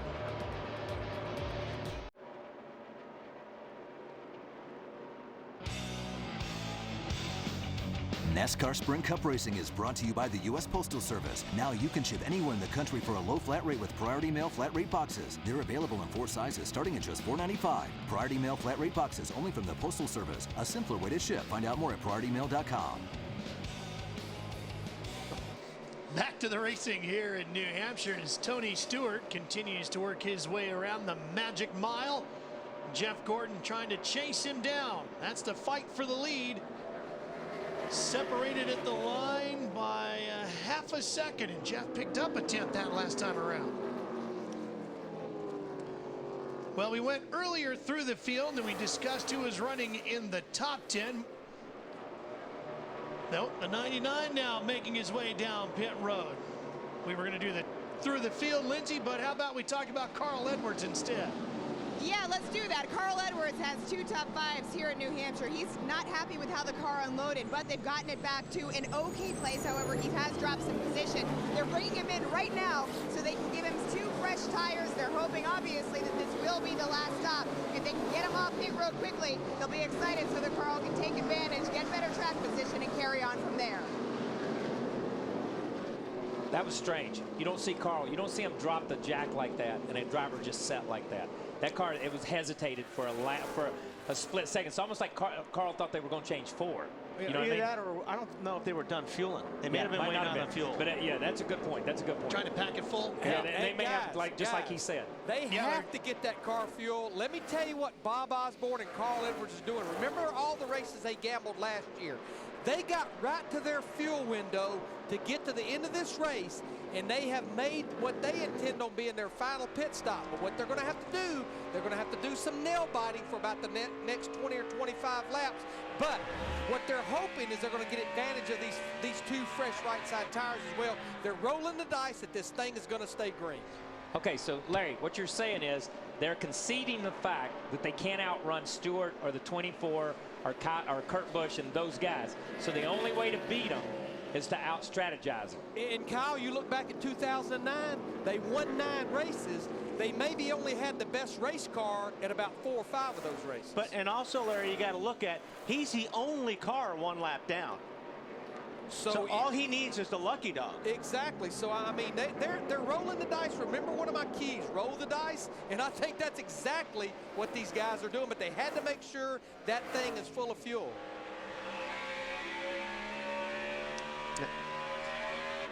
It's going to be interesting to see how this plays out. I mean, so many times as we run these races and you see guys win on fuel mileage or you see guys win for this, you know, it's always a criticism. Well, I want to see racing. I don't want to see these guys. Is that Carl talking? It'll be a while. Who's the next one, Bob? All right, Lindsay, you got more for us on the story developing with Carl. Well, you guys are exactly right talking about that strategy, but also they've had chatter over the radio. The problem that Carl was feeling was the right rear was bothering him, so that's why part of the reason that they brought him in there to take advantage and get him those 2 tires, but also make him more comfortable. Right now, he was running 15th right before the pit stop. Let's hear what he was saying just before he came down pit road.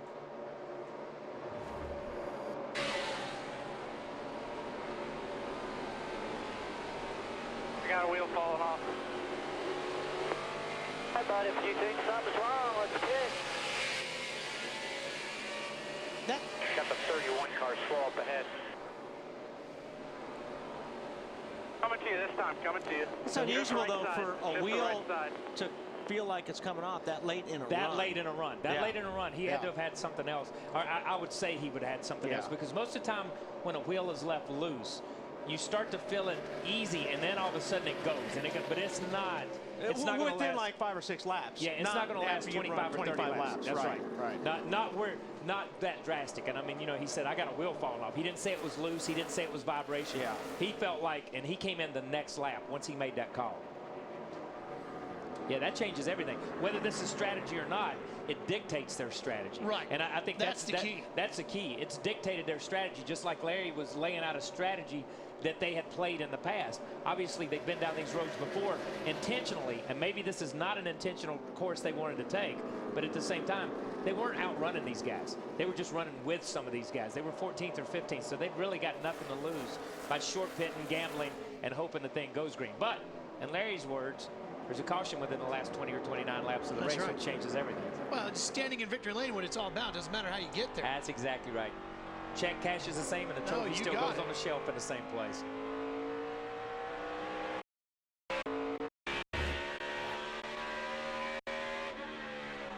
Riding with Carl Edwards.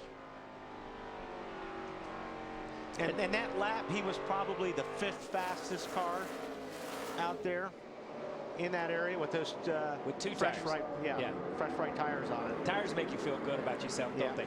I mean, no matter what's going on, you put tires on and you feel good. You all of a sudden you go, oh yeah, I can drive again. I can drive. I am a good driver. Look at me pass everybody.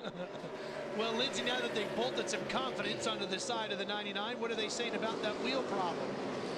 Well, they're talking about it, and they just wheeled off a couple wheels here, and you're right that it was a loose wheel, that was the problem that was bothering Carl Edwards. So that is why they brought him down. From here, they're trying to talk about balance right now. That's what they're asking Carl to tell them about on the radio. He says it does feel better, and they're just going to try to break away and get on up as far as they can. Wow. That's amazing. That's really strange that it went that long for a wheel to come loose.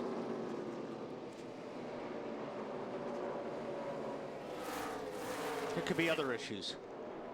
Yeah. That we don't know about, but we talk about no matter what. Yeah, right. Exactly. Because, I mean, that is. It could be something else that's making the wheel loose. That's making the wheel loose. Something knows? that's rubbing something. And he could have gotten hit. Something could have happened back there. Jimmy Johnson getting inside of Mark Martin. And that'll move him up a spot. Well, he's coming towards the front, Larry. It's taken him a while to get there, but he keeps inching his way closer to the front of the field. Well, it's been interesting watching this 48 car this week. Normally on Friday, Chad Knaus and Jimmy Johnson, they only make 3 or 4 short runs, strictly working on qualifying. But I have watched this car in 3 practices, just a little over 3 hours of practice in these 2 days. That car ran over 160 laps of practice. If you remember in the NASCAR Live pre-race show, I mentioned this starts the race to the chase. They come in here 4th in the points with a great lead, 293 points over the 13th place car. I think what we watched this weekend with a pretty good race car, Marty, this group is testing, preparing for when the chase starts right here in 2.5 months. Testing a little bit, Larry Mack, that's exactly right. But Chad Knaus told me this morning, not testing as much as they were last year. Last year, they came with a completely experimental setup. This year, a little more conservative because they feel comfortable with their baseline setup. Jimmy, pretty quick right now, and everybody closing in on those green flag stops about 5 to 6 laps from now. Oh, here's the 18 in, Matt. Kyle Busch is in, track bar adjustment. Says the car just absolutely will not turn. Good on entry, but it's also a little loose late exit when he gets up by the wall, trying to get the car lifted up on the left side. Loses a little bit of time, he's away.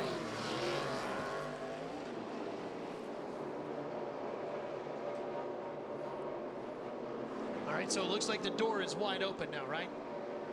For what? Pit stops start coming in. Yeah, no, This is where Kyle and I get real confused. Yeah, this is because these guys winning right now. there. And we'll watch this. We'll watch it. I mean, you know, as you look at the leaders. Here's Tony. Yeah, Tony Tony's making got his to way come to in. pit road. When somebody else behind you comes in, it almost forces your hand. You got to come in and get tires on too, because you've got to run those same lap times. Because he's going to catch you in 2 or 3 laps if he's running a second faster.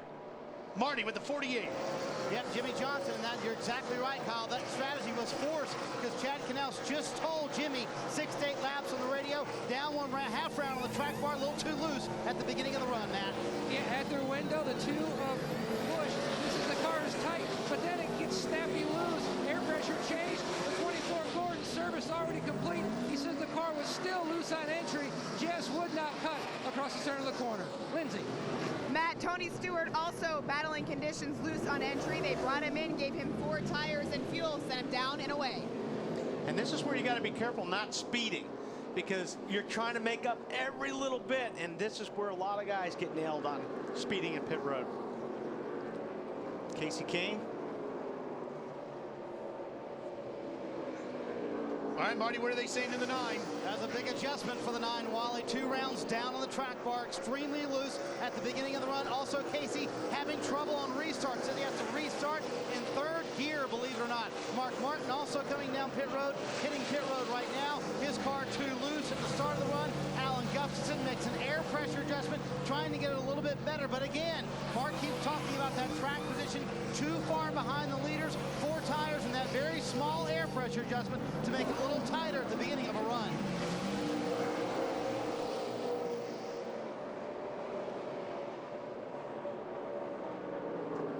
And Elliott Sadler slides in for his service.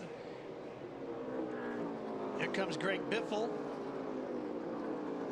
Let's go back and take a look at Tony Stewart's stop again. Seemed like it took a little while. Well, right there towards the end of the stop, let's take a look. It looks like they get, they got hung up on the right front, lug nut.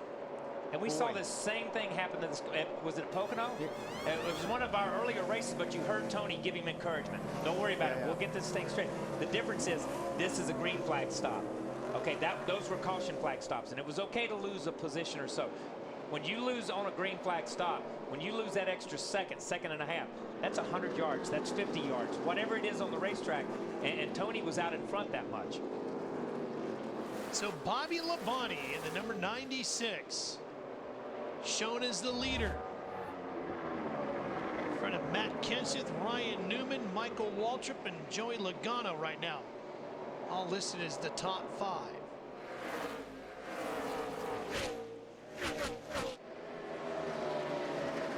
Bobby's last pit stop came on lap 171. That's the same time Kenseth went in. And the guys that have stopped for tires are running almost 128 miles per hour lap times. And Bobby Labonte is about 4 miles per hour a lap slower. So that's the big difference that you see right there on tires. Classic example, like Kyle said, once you put tires on, man, it is a rocket. And you can lose a lot of time by staying out there on those tires, Marty. Yeah, you can lose time, but let's give some credit to Bobby Labonte and this team. They've done a very good job.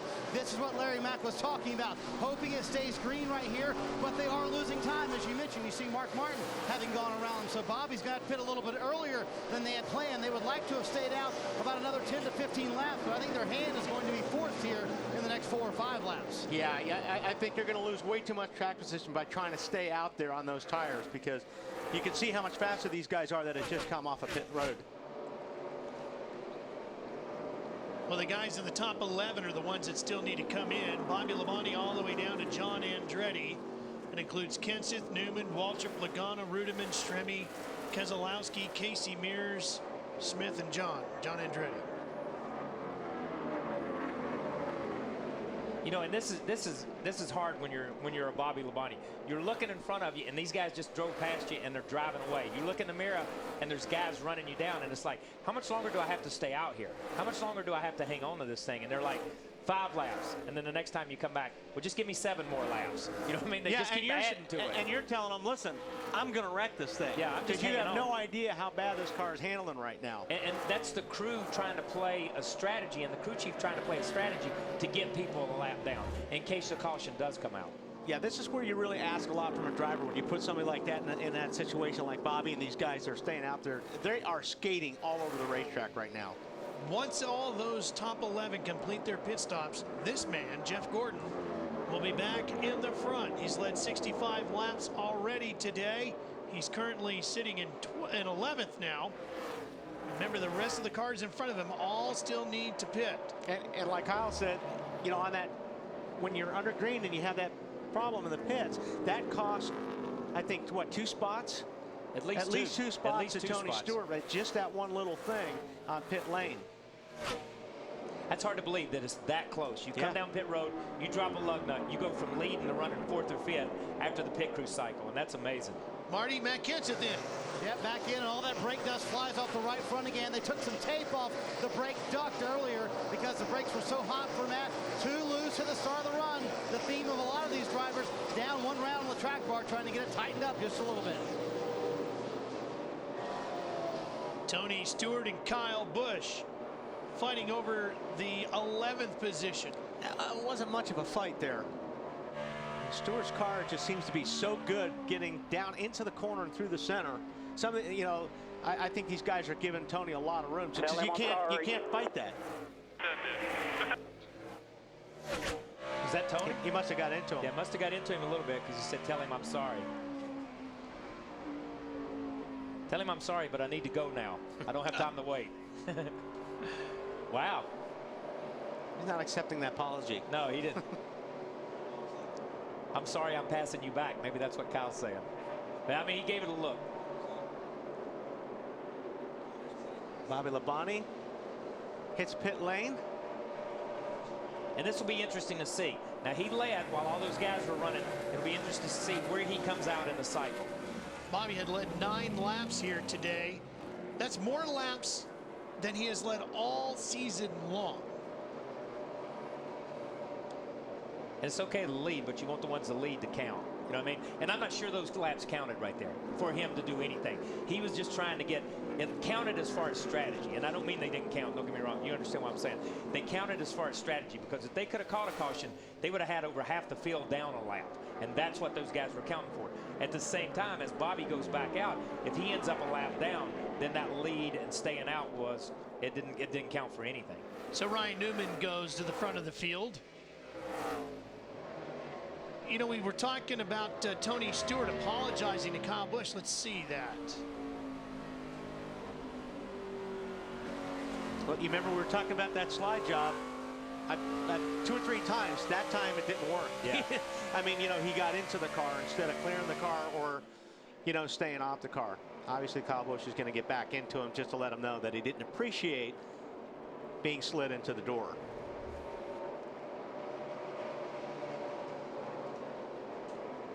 But you can see Tony's car is so much faster. Tony's car, you know, you gotta. Yeah, Tony's car is so much faster right there, right in the middle of the corner. I mean, he just wears them out right now. And everybody talks about it. You talk about it in pre-race. Everybody talks about it all week. I need to rotate. I need to roll better. I need to make some time here. And Tony and those guys have got their car. That's where they're making time. That's where he made time on the 24. That's where he's made time after restarts. And it's a foot. Then it's 4 feet, and it adds up, and the next thing you know, you're half straight away ahead. He just had a bad pit stop, and now he's playing catch-up. 50 left to go here today in Loudon, New Hampshire. TNT's Summer Series continues.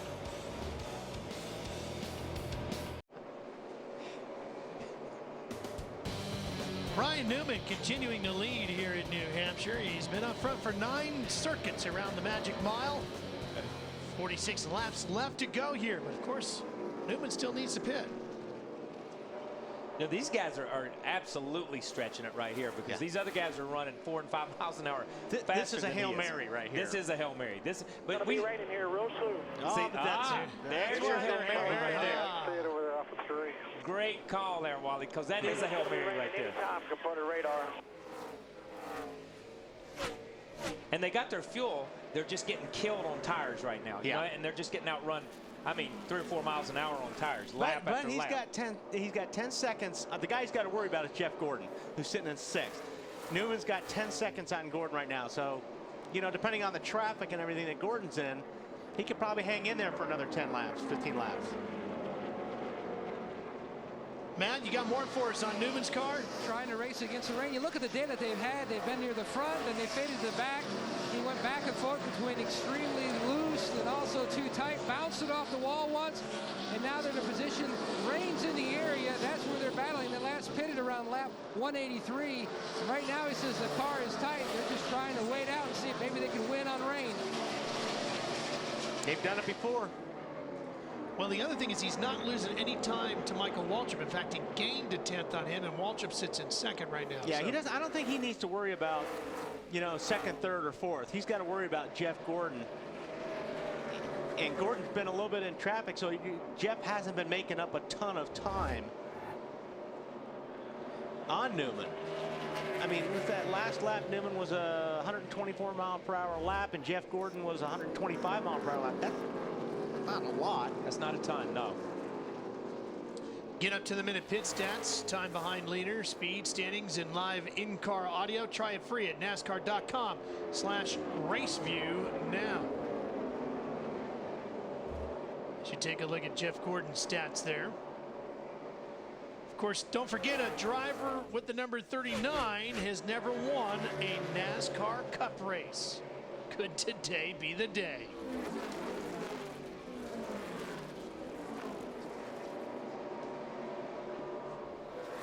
Yeah, Jeff's having to fight traffic and having to work traffic. I think when he gets clear racetrack, he can make a little time on Newman. Now Michael Waltrip went down pit road, so now Joey Logano moves to 2nd. He's 5.3 seconds behind Brian Newman, and Gordon 9.5 seconds back in 3rd. Yeah, that rain's going to have to come pretty quick here. And come hard when it comes. Yeah, for Newman. For Newman, I mean, because it's going to have to pop up over turn 3 here and wet down everything for it to really work out. Because Michael and Bobby Labonte and those guys, as they've stayed out longer and pitted, they're a lap down now. Because running that slow on the racetrack, just as Larry talked and just as we talked up here, you sacrifice that lap trying to get somebody else to lap down. But you know the whole time that's happening that it can be turned on you. 9th place battle between Sam Hornish Jr., who holds the spot just in front of Jimmy Johnson. Boy, and Johnson just has not been able to get out of that area right there since he's been put back there. You know, these cars, they can. Jimmy's car ran best when he got in his rhythm and he got out front and he did his stuff. He's still fast. Don't get me wrong. He is still fast. But when you have to come and you have to race somebody like Hornish, and you got that car in front of you, just that little bit of aero, just that little bit of old tires, just that little bit of everything adds up. You don't just run up to them and pass them and drive around them like you do on some of these restarts. This is tough racing right here. You can't use your line. Matt, what's going on at 39? Are they looking at pitting pretty quick? Wally, they're saying there's rain in 3, but Ryan Newman just said, I'm coming. I am out of fuel. It has run out of fuel. He's working his way down pit road now. Be interested to see if he's got enough to keep the car running so he's got accurate pit road speed into his box now. They were looking to go to about lap 267, so that's 3 laps short of what they were anticipating their visit on pit road.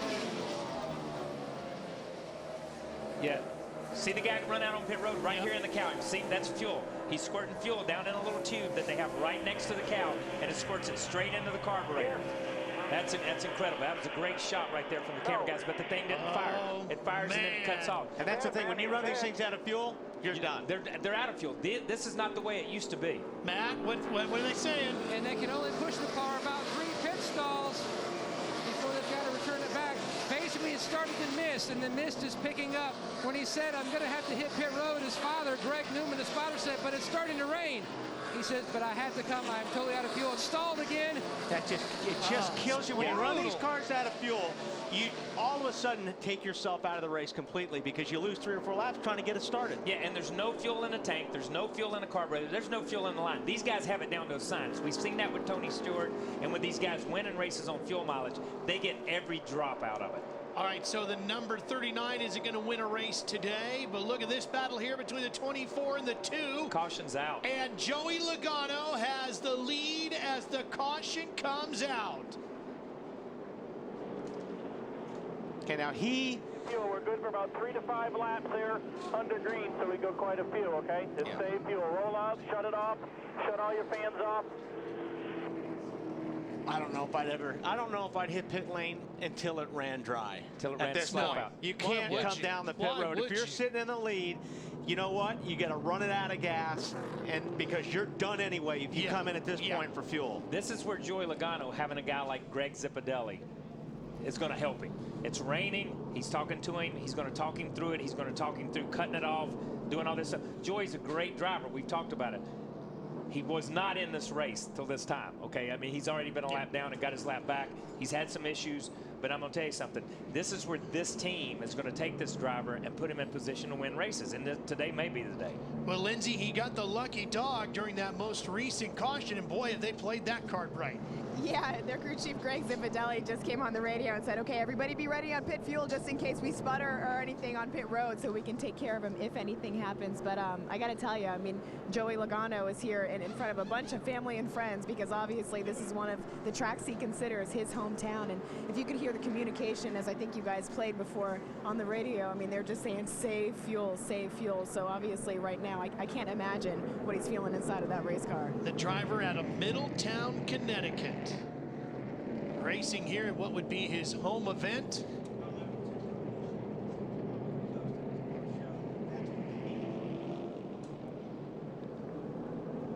Wait, not even touching that throttle. There's Carl Edwards. All right, Wally, what kinds of things are they doing? Well, we saw it at some other tracks. You see the switches up there. That's the kill switch. And you know, what he's saying is you got to hit that switch off, let the car coast, then put that switch back on. That's going to save you some fuel. And that's about the only thing you can do. I mean, you know, you're already crawling around this place. And listen to him, he's lugging it. He's not in first gear. He's in second or third gear. He's lugging it, just keeping the RPMs down. 10-4. Yeah, it's raining. But that's about, like I said, that's just a good shot of the driver. All he's really got to work with right there is his right foot and that kill switch. Did you hear that? I did too. Over 3, turn 3 back. The way it's coming, it's bad. Well, Carl and his crew seem to think this one might have a little difficulty getting going again. Well, let's take a look at today's NASCAR Sprint Cup Mobile Now moment. By far the biggest moment of the day. And not a good one for a lot of these guys, obviously. And of course, Joey Logano, there you see him on the bottom, squeezing by. Yep. See, Reagan looks, oh, this guy got it made. Man, that was a big hit. And Martin Truex thought it was all about Kyle Busch. And that could have been a big hit. Yeah. Yeah, if he would have released the helmet, that could have been a big hit. And then a big hit in the pocket after that. Exactly, that could have been. We'll find out what's happening down the NASCAR Sprint Cup Series with live race radio, live in-car audio, and real-time stats on NASCAR Sprint Cup Mobile. Visit sprint.com/speed. Only from Sprint, only on the Now Network. So, of course, rain causing this caution, our 10th of the day. We've had 43 laps under caution today. Hey, Joey Logano has won here before, the Camping World E-Series. To go. Race fans, let's check in with Larry Mack for his rankings for today's AT&T fastest pit crew at Loudon. Well, Ralph, the first team I'm going to go with is that 24 car of Jeff Gordon. They started second. I don't think they've hardly been outside the top 5. They've been to pit road 4 times. They've gained spots on 3 of those 4 stops. The 2 car started 4th, almost the same situation as the 24 car. Other than the cycle of 2 green flag pit stops, they've not been outside the top 5. But I'm going to go with Greg Zipadelli in this 20 car. When you think about it, they brought the 9th caution flag out on lap 182. They were 1 lap down. They got the wave by, and you know what? I'm going to give a call to Greg Zipadelli for making a gutsy gambling call with this young rookie. Who knows? Could this be the 11th winner of 2009 we're looking at right there? Wouldn't that be something? Fans, we want to hear from you. Cast your vote for the AT&T fastest pit crew of today's race from your AT&T phone. Text in the car number for the pit crew you think is the fastest and most valuable in this race to 2258.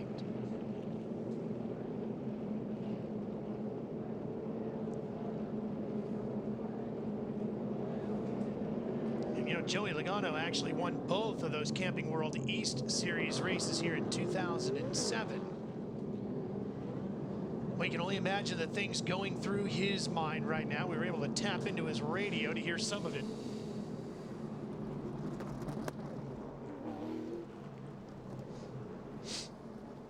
Save fuel for me. You got to save fuel. We're good for about 3 to 5 laps here under green, so we go quite a few, okay? Just save fuel. Roll out, shut it off, shut all your fans off.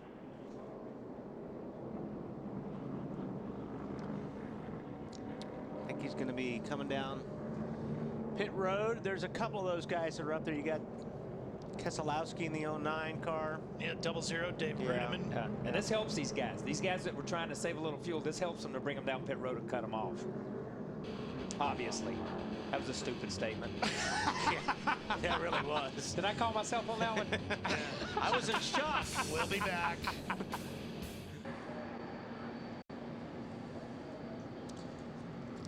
Don't forget, next week, we're going to have everything nice and dry and under the bright lights down at Daytona with our wide open coverage. I always love watching that race anyway. Yeah. That's going to be fun. That's going to be a fun race to do. Be a lot of fireworks that night, on and off the track. It's just fun because even in the booth, you get in the rhythm of calling the whole race. You just continually go through the thing. You don't have the breaks that cut it up, that chop everything up for us up here too, and it's good. And that's a great race, and I'm looking forward to the double file restarts down there. I'm telling you, I am. It all begins at 6:30 p.m. next Saturday night. Make sure you join us as TNT's Summer Series continues.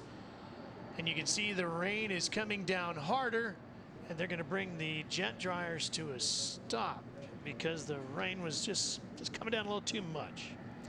Well, hopefully you joined us throughout the day as we began our coverage today live from here at New Hampshire. If you did, you saw the story that we had for you about Greg Zipadelli and his young driver, that man there inside the shadows, Joey Logano. What do you guys look forward to when you get to come to this track? I love coming here. I've had a lot of success in the past. We're gonna have a great weekend this weekend with Joey. He's excited. He's nervous as all hell about being here this weekend. Are you nervous? I don't know. I'm not really sure about this place yet. I have mixed feelings about this joint. I won a couple Camper World East races here, and then I made my debut here in a Cup car last year, and that didn't go so well. So, how far do you feel like you've come as a team on the track? I think a lot, really. You know, from the beginning of the year, I'm going to take blame for most of everything that happened there. You know, I mean, it's, you know, some things were uncontrollable. Most of it was me just getting used to the cars, and some of it was me and Zippy getting used to each other. We're still learning how much is enough when he says I'm loose and when I'm tight. And him understanding. Those are the things that I think that we really still need to grow on. You started, I mean, you hadn't even run a race in this series and people were labeling you, and I know you guys hate this, sliced bread. How did you deal with the pressure that must have come along with part of that to start with? As part of any sports, is pressure involved with it. We threw him into a situation that he probably shouldn't have been thrown into. Here's a kid just starting to run nationwide races, just starting to learn the racetracks and things, and then we say, okay, we want you to get in this car. And by the way, we need to do well. Pressure, like it or not, it was still a big task, you know what I mean? did you ever get the sense in terms of, whoa, I'm starting over? You know, I don't mean that badly. I mean, no, it's legitimate, absolutely you know? not. I mean, it is to me. It can be a it's- fear for some people, and that's Oh, why. no, it's exciting. It's challenging. It's energizing. Basically, we're trying to do 10 things at once. You talked about how far you've come, but what is the next step for you guys? I think right now is let's get ourselves to where we feel like if we do everything right, we can run in the top 10. There's a lot of guys in the sport that fight to run 10th to 15th. I mean, I don't think people realize how competitive it really is today. There's Joey. He's out of the car, soaking it all in, literally, I'm sure. And one of the brightest smiles in the garage area. But boy, Kyle, so many things have to be going through his mind right now. I mean, you've been there for that first win. Yeah, but and you know, this is different. You know, I mean, this is he's and that was a great interview. I thought Zippy was very patient. You know, I thought Lindsey did a great job. I thought Joey did a great job in the interview. Their goal right now is to get this kid when he can run in the top 10 or 15. Now, has he done that today? I'm not sure. We could argue that point, whether he's running the top 10 or 15 today. But at the same time, he's with a great organization, with the Gibbs organization. He has a ton of talent. Whether it's matured to that point yet, it doesn't make any difference. He's going to win races. He'll win this race. He may walk out of here with the trophy of the day and the check. It depends on what Mother Nature does and how this plays out. But he's going to win races in the future. That's a given, okay? But the point is, he's with a great organization, he's with a great team, and they're giving him enough time to learn. And I think you saw that in the interview. That's what I got out of that interview more than anything else from Zippy. And what I got from this kid was, he doesn't have that sliced bread attitude. He's got a decent attitude about him. He carries himself well, he speaks well. When he goes to the garage area, it's not, look at me, I'm the second coming of Jeff Gordon and Dale Jr. or Dale Sr. and Richard Petty all rolled into one person. I'm Joey Logano. I'm just here to have fun. I'm just here to drive a race car. And win, lose, or draw today. I mean, you know, these guys made a great call and stuck it out there. Well, Lindsey Zarniak is down there. Lindsey, is his heart beating right through his driver's suit right now, do you think? Ralph, I think it is, and it's funny because David Rudiman just walked up and said, whatever you do, don't walk away from your race car. Joey got out of the car, all smiles. A lot is on the line right here, and because of a gamble to stay out, you sit in a pretty great position. Tell me about that gamble, Joey. Yeah, I guess you'd rather be lucky than good right now. Hopefully it keeps on raining. We obviously we didn't have the car to win, but we've overcame a lot today, and we tires down and more issues than you can imagine. So I tell you, it'd be awesome to get your first win in your hometown. That'd be pretty neat. I know Greg Zipadelli, I heard him on the radio there saying you just need a prayer and cross your fingers pretty much. What has the communication been like with him, and what a difference does he make? Yeah, it's about all we can do. He said you're gonna stay out, rain's in the area, so he started saving a little bit of fuel, and hopefully it just keeps on raining. I tell you, this would be a dream come true, that's for sure. Ralph, when he got out of his car, I mean, his smile was ear to ear, and you can hear the cheers too, because as we said before, this is his hometown crowd. Kyle actually won his first race at Richmond, Kyle, back in 1986. Do you remember what also happened that weekend, Kyle, that's very similar to what happened to Joey Logano this weekend? Yeah, everybody wrecked. Qualifying was canceled. Oh, was it really? Yeah. I don't even remember that. I was driving for the Wood Brothers, and Dale Earnhardt Sr. and I guess Darrell got into a wreck, and the guy that was running second and third or fourth or wherever I was running at the time, the other guys in front of me got in an accident, and we ended up winning the race. And that was my first win with the Wood Brothers and my first win, period. And you know, and I've won a rain shortened race. You know, I mean, that's just the way it works. I won Watkins Glen in a rain shortened race. And the whole point is, you come to the racetrack as a team, you win as a team, you lose as a team, and the decisions you make put you in this position. You know, and look, we can talk about this until the cows come home, and I'm following Twitter here, and this is not the most popular thing happening with Rain and Joey leading the race right now, because a lot of people think that this kid's in a drive that's really over his head, just to be honest with you, and I don't mind saying it here on TV. A lot of people are thinking that. But at the same time, this kid has won in every division he's ever been in. He's come up through the ranks. He's been competitive. He's beat Tony Stewart. He's beat Kyle Busch. He's beat those guys in the Nationwide Series, and he's learning this car. He's just got to get to that point. Now, is this a little early in your career? It's never too early. How many races did you want to win every one you were in? But the thing is, I mean, in this situation, the experience of the team put him in this situation to win. I mean, and you're right. I mean, he's got the talent. No, he wasn't a top 10 car today, but who cares? At this level, you'll take him any way you can get him. That's exactly right. And these guys just gambled, and they put him in this position, and that's just that's a hats off to Zippy and those guys because they've been here and they've done that. Well, we were talking about it with Ryan Newman, and we were talking about it with Carl Edwards earlier about, hey, it's just strategy. Who cares how you get to victory lane? It's just getting there, right, Matt? Absolutely, Ralph, and we've caught up with Jeff Gordon here in the 24 pit stall. He came by, congratulated all the crew guys for excellent stops here today. Dogfight on the racetrack and a dogfight on pit road. Good day. It was a great day for us. Unfortunately, I don't think we're going to get back going again, and I'm not so sure that's a bad thing because we're terrible in the restarts. But sure would have loved to give it a shot at a win. You know, I thought we had. I didn't even know the 20 was still out there raining, and Steve Letarte started telling me what was going on. But you know, just a phenomenal day in the pits and by this whole crew. I mean, yesterday we weren't very good. Steve Letarte and all the guys really went to work last night and brought an awesome race car to the track today. Wasn't good on the restarts, but other than that, felt like we had the best car. And then that last pit stop, and the guys were just really getting it done in the pits today, and that's what I thought got us out first, but it just got us out in front of all the guys that we were racing. You got to give credit to you know, the guys on the 20. It's a gutsy call, and looks like it's going to pay off for them. And Steve Letarte said that if it holds out for him, that's the gutsiest call of the year and the best call of the year.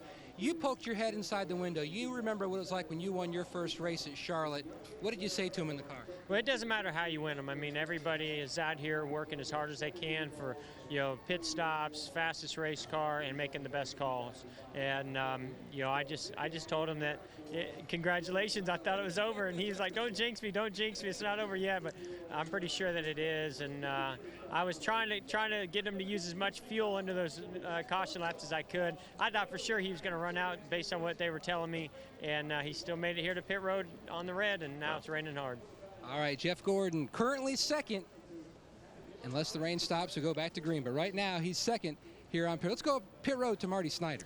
And the rain worked out for Kurt Busch last year. He was able to win today, third. And after how good the car was as third, and okay, result with you if we do get rained out? Yeah, I felt like we were much racier this year with our Miller Lite Dodge. Good changes. Crew was up and down a little bit, but my restarts, I got to give them an F today. I couldn't get going. Sliding the tires on the initial start, sliding through the corners. Then it would go about after 4 laps of running. So that was where our downside was, but the car was good on long runs. Talk about those restarts and not necessarily how you would grade them, but how would you describe them with a 24? They got intense a couple of times, I think. Yeah, those double file restarts, man, when you inject that into our racing, it seems like it changed the whole game. There's more to think about, and after lap 150, you don't know when the rains are going to come. To me, that's a complete race. You better go and get what you can. And yeah, I stepped over the line a little bit, but that was excitement. That was exciting. I think Jeff can have a smile on his face right now, but yeah, maybe stepped over the line.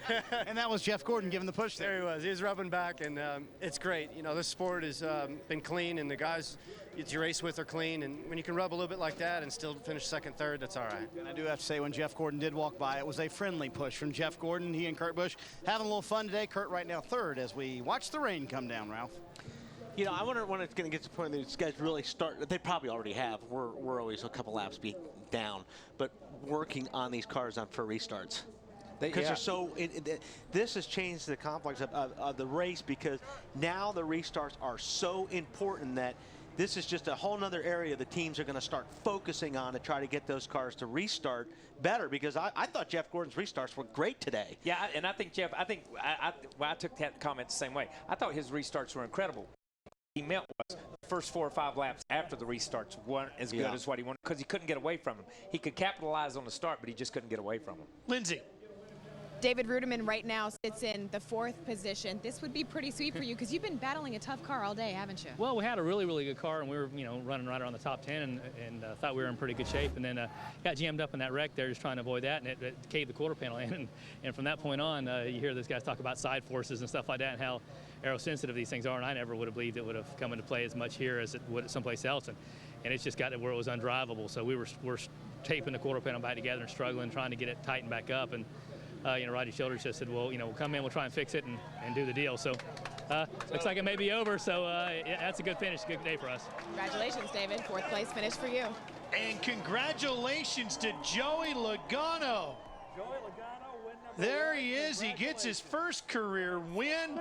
19 years old, 1 month and 4 days. His dad comes in to give him a big hug. Just spectacular. And he gets it here at his home track. The driver out of Connecticut, Greg Zippadelli, and the crew have got their rookie a win. We'll be back to hear from a lot more of the drivers. Logano, the youngest winner in Cup history, breaks Kyle Busch's record here today. Tony Stewart coming over to give his old crew chief a hug. We'll be back. NASCAR Sprint Cup Racing, brought to you by Off Track with Tony Stewart, presented by Armor All, an exclusive video series that puts you behind the scenes with racing superstar Tony Stewart. To watch now, go to NASCAR.com/ArmorAll. By Vault, for those who get it done and then some. By Sprint. Work. And by Subway, home of the famous $5 footlong. Subway, eat fresh. Joey Logano becomes the 11th different winner in 17 races this season. Pat on the head from his crew chief, Greg Zipadelli. He's also the 6th different driver to win for Joe Gibbs Racing, the 3rd to score his first win for Gibbs. This worked out for some guys like Keselowski, Finch. Hey, we talked about the magic that this place can turn to you at the beginning of the day, and it sure did for some of those guys. It happens a lot. And I mean, you look at, Juan Pablo had another really good finish. I know those guys are, they're right now 12th in the point standings, so they're doing what they set out to do. They're doing what they need to do, but you look at Jimmy Johnson and some of those guys who ran so much better than what they finished. Dale Earnhardt Jr. ran so much better than where he's at. Mark Martin. We didn't speak a lot about Hamlin, but there's John Andretti. And Reed had one of the fastest cars here all weekend long and ends up, for whatever reason. Or let's go back up to second. I mean, this is killing Jeff Gordon. I mean, he was awfully polite on that interview, but let me tell you something. Those guys were looking at pulling this thing off today, and it's a tough way to lose one. Keselowski's 3rd top 10 in his last 3 races, so he's really coming on pretty strong here today. These some of the guys back here got caught up in that big wreck earlier today, and another rough afternoon for the RCR guys, including Kevin Harvick back in 34th.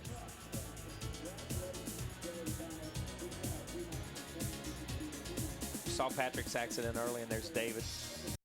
And I thought Nemechek was going to be pretty good today, and I think he finally just gave up the ghost on it and just parked it. But, this is a place that Joe has really enjoyed and had some success. Yeah, won his first nationwide race here. Exactly. Much different for Joey Logano and the Gibbs crew. It's the 72nd win for Joe Gibbs Racing. Joey's making his way over to the garage area due to the rain. They're taking him into the nationwide garages here. Here's our updated point standings. 69 now the gap between Tony Stewart and Jeff Gordon as we get ready to head for our wide open coverage down at Daytona coming up next Saturday night. And it gets tight when you get back 6th, 7th, and 8th right there. 392 to 370, 375, 70 or 80 points. Yeah, it's also tight 11, 12, 13th, and 14th in the point standing. Casey Kane is just on the outside, as is Rudeman. 1 and 12 points. So, I mean, those 4 spots right there are up for grabs for sure. And look at David Rudeman, comes out of here with a 4th place finish, and look what that does to him and the points, puts him right in the thick of this thing. The win at Charlotte 3 or 4 weeks ago, 4 or 5 weeks ago, and this 4th place finish, I mean, he falls out or he falls back a little bit, and then it bumps him back up. But just like David said over there, we got to find some consistency. Well, the winning car getting pushed away from the racetrack, and it's maybe going to catch up with our race winner, Lindsay. Ralph, a year ago, Joey Logano made his Cup debut here in preparation for this first full-time series in the Sprint Cup Series, and now, ironically, this is where you get your first win. Tell me how badly your heart was beating, waiting to see if this race would end this way. I never thought I'd been the one. It kind of bit us in Charlotte. We had the same opportunity to do this, and we didn't do it. And this was the opportunity we had. We didn't have nothing to lose, and Zippy made a great call. I got to thank the Home Depot. I got to thank Sprint. All the fans, Coca-Cola, who else? Toyota, all those guys. This is a dream come true, and it's the best racetrack we could ever had it at. We're moving out of the way to let Joey's car in, and Joey, I also want to ask you told me 3 days ago that this place still kind of freaked you out, but this is your hometown track, so how much more special does this make this? It makes it that much more special, believe me.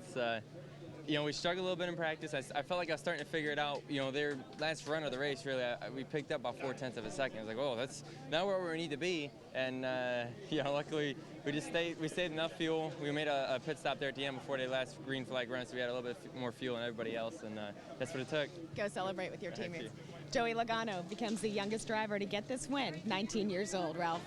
Fourth win for Joe Gibbs Racing at New Hampshire, and fourth of 09. He's got to try to figure out where to go here, doesn't he? Fourth rain shortened race here at New Hampshire, third of 09. What a great win for Joey Logano. Hey, next Saturday, NASCAR on TNT heads to the birthplace of speed. Coverage begins at 6:30 p.m. Eastern with NASCAR on TNT Live. That's followed by Countdown to Green, and then the Coke Zero 400 from Daytona, powered by Coca-Cola. That's next Saturday, July 4th on TNT. Coming up next in the East on TNT, The Patriot, and in the West, it's Law & Order.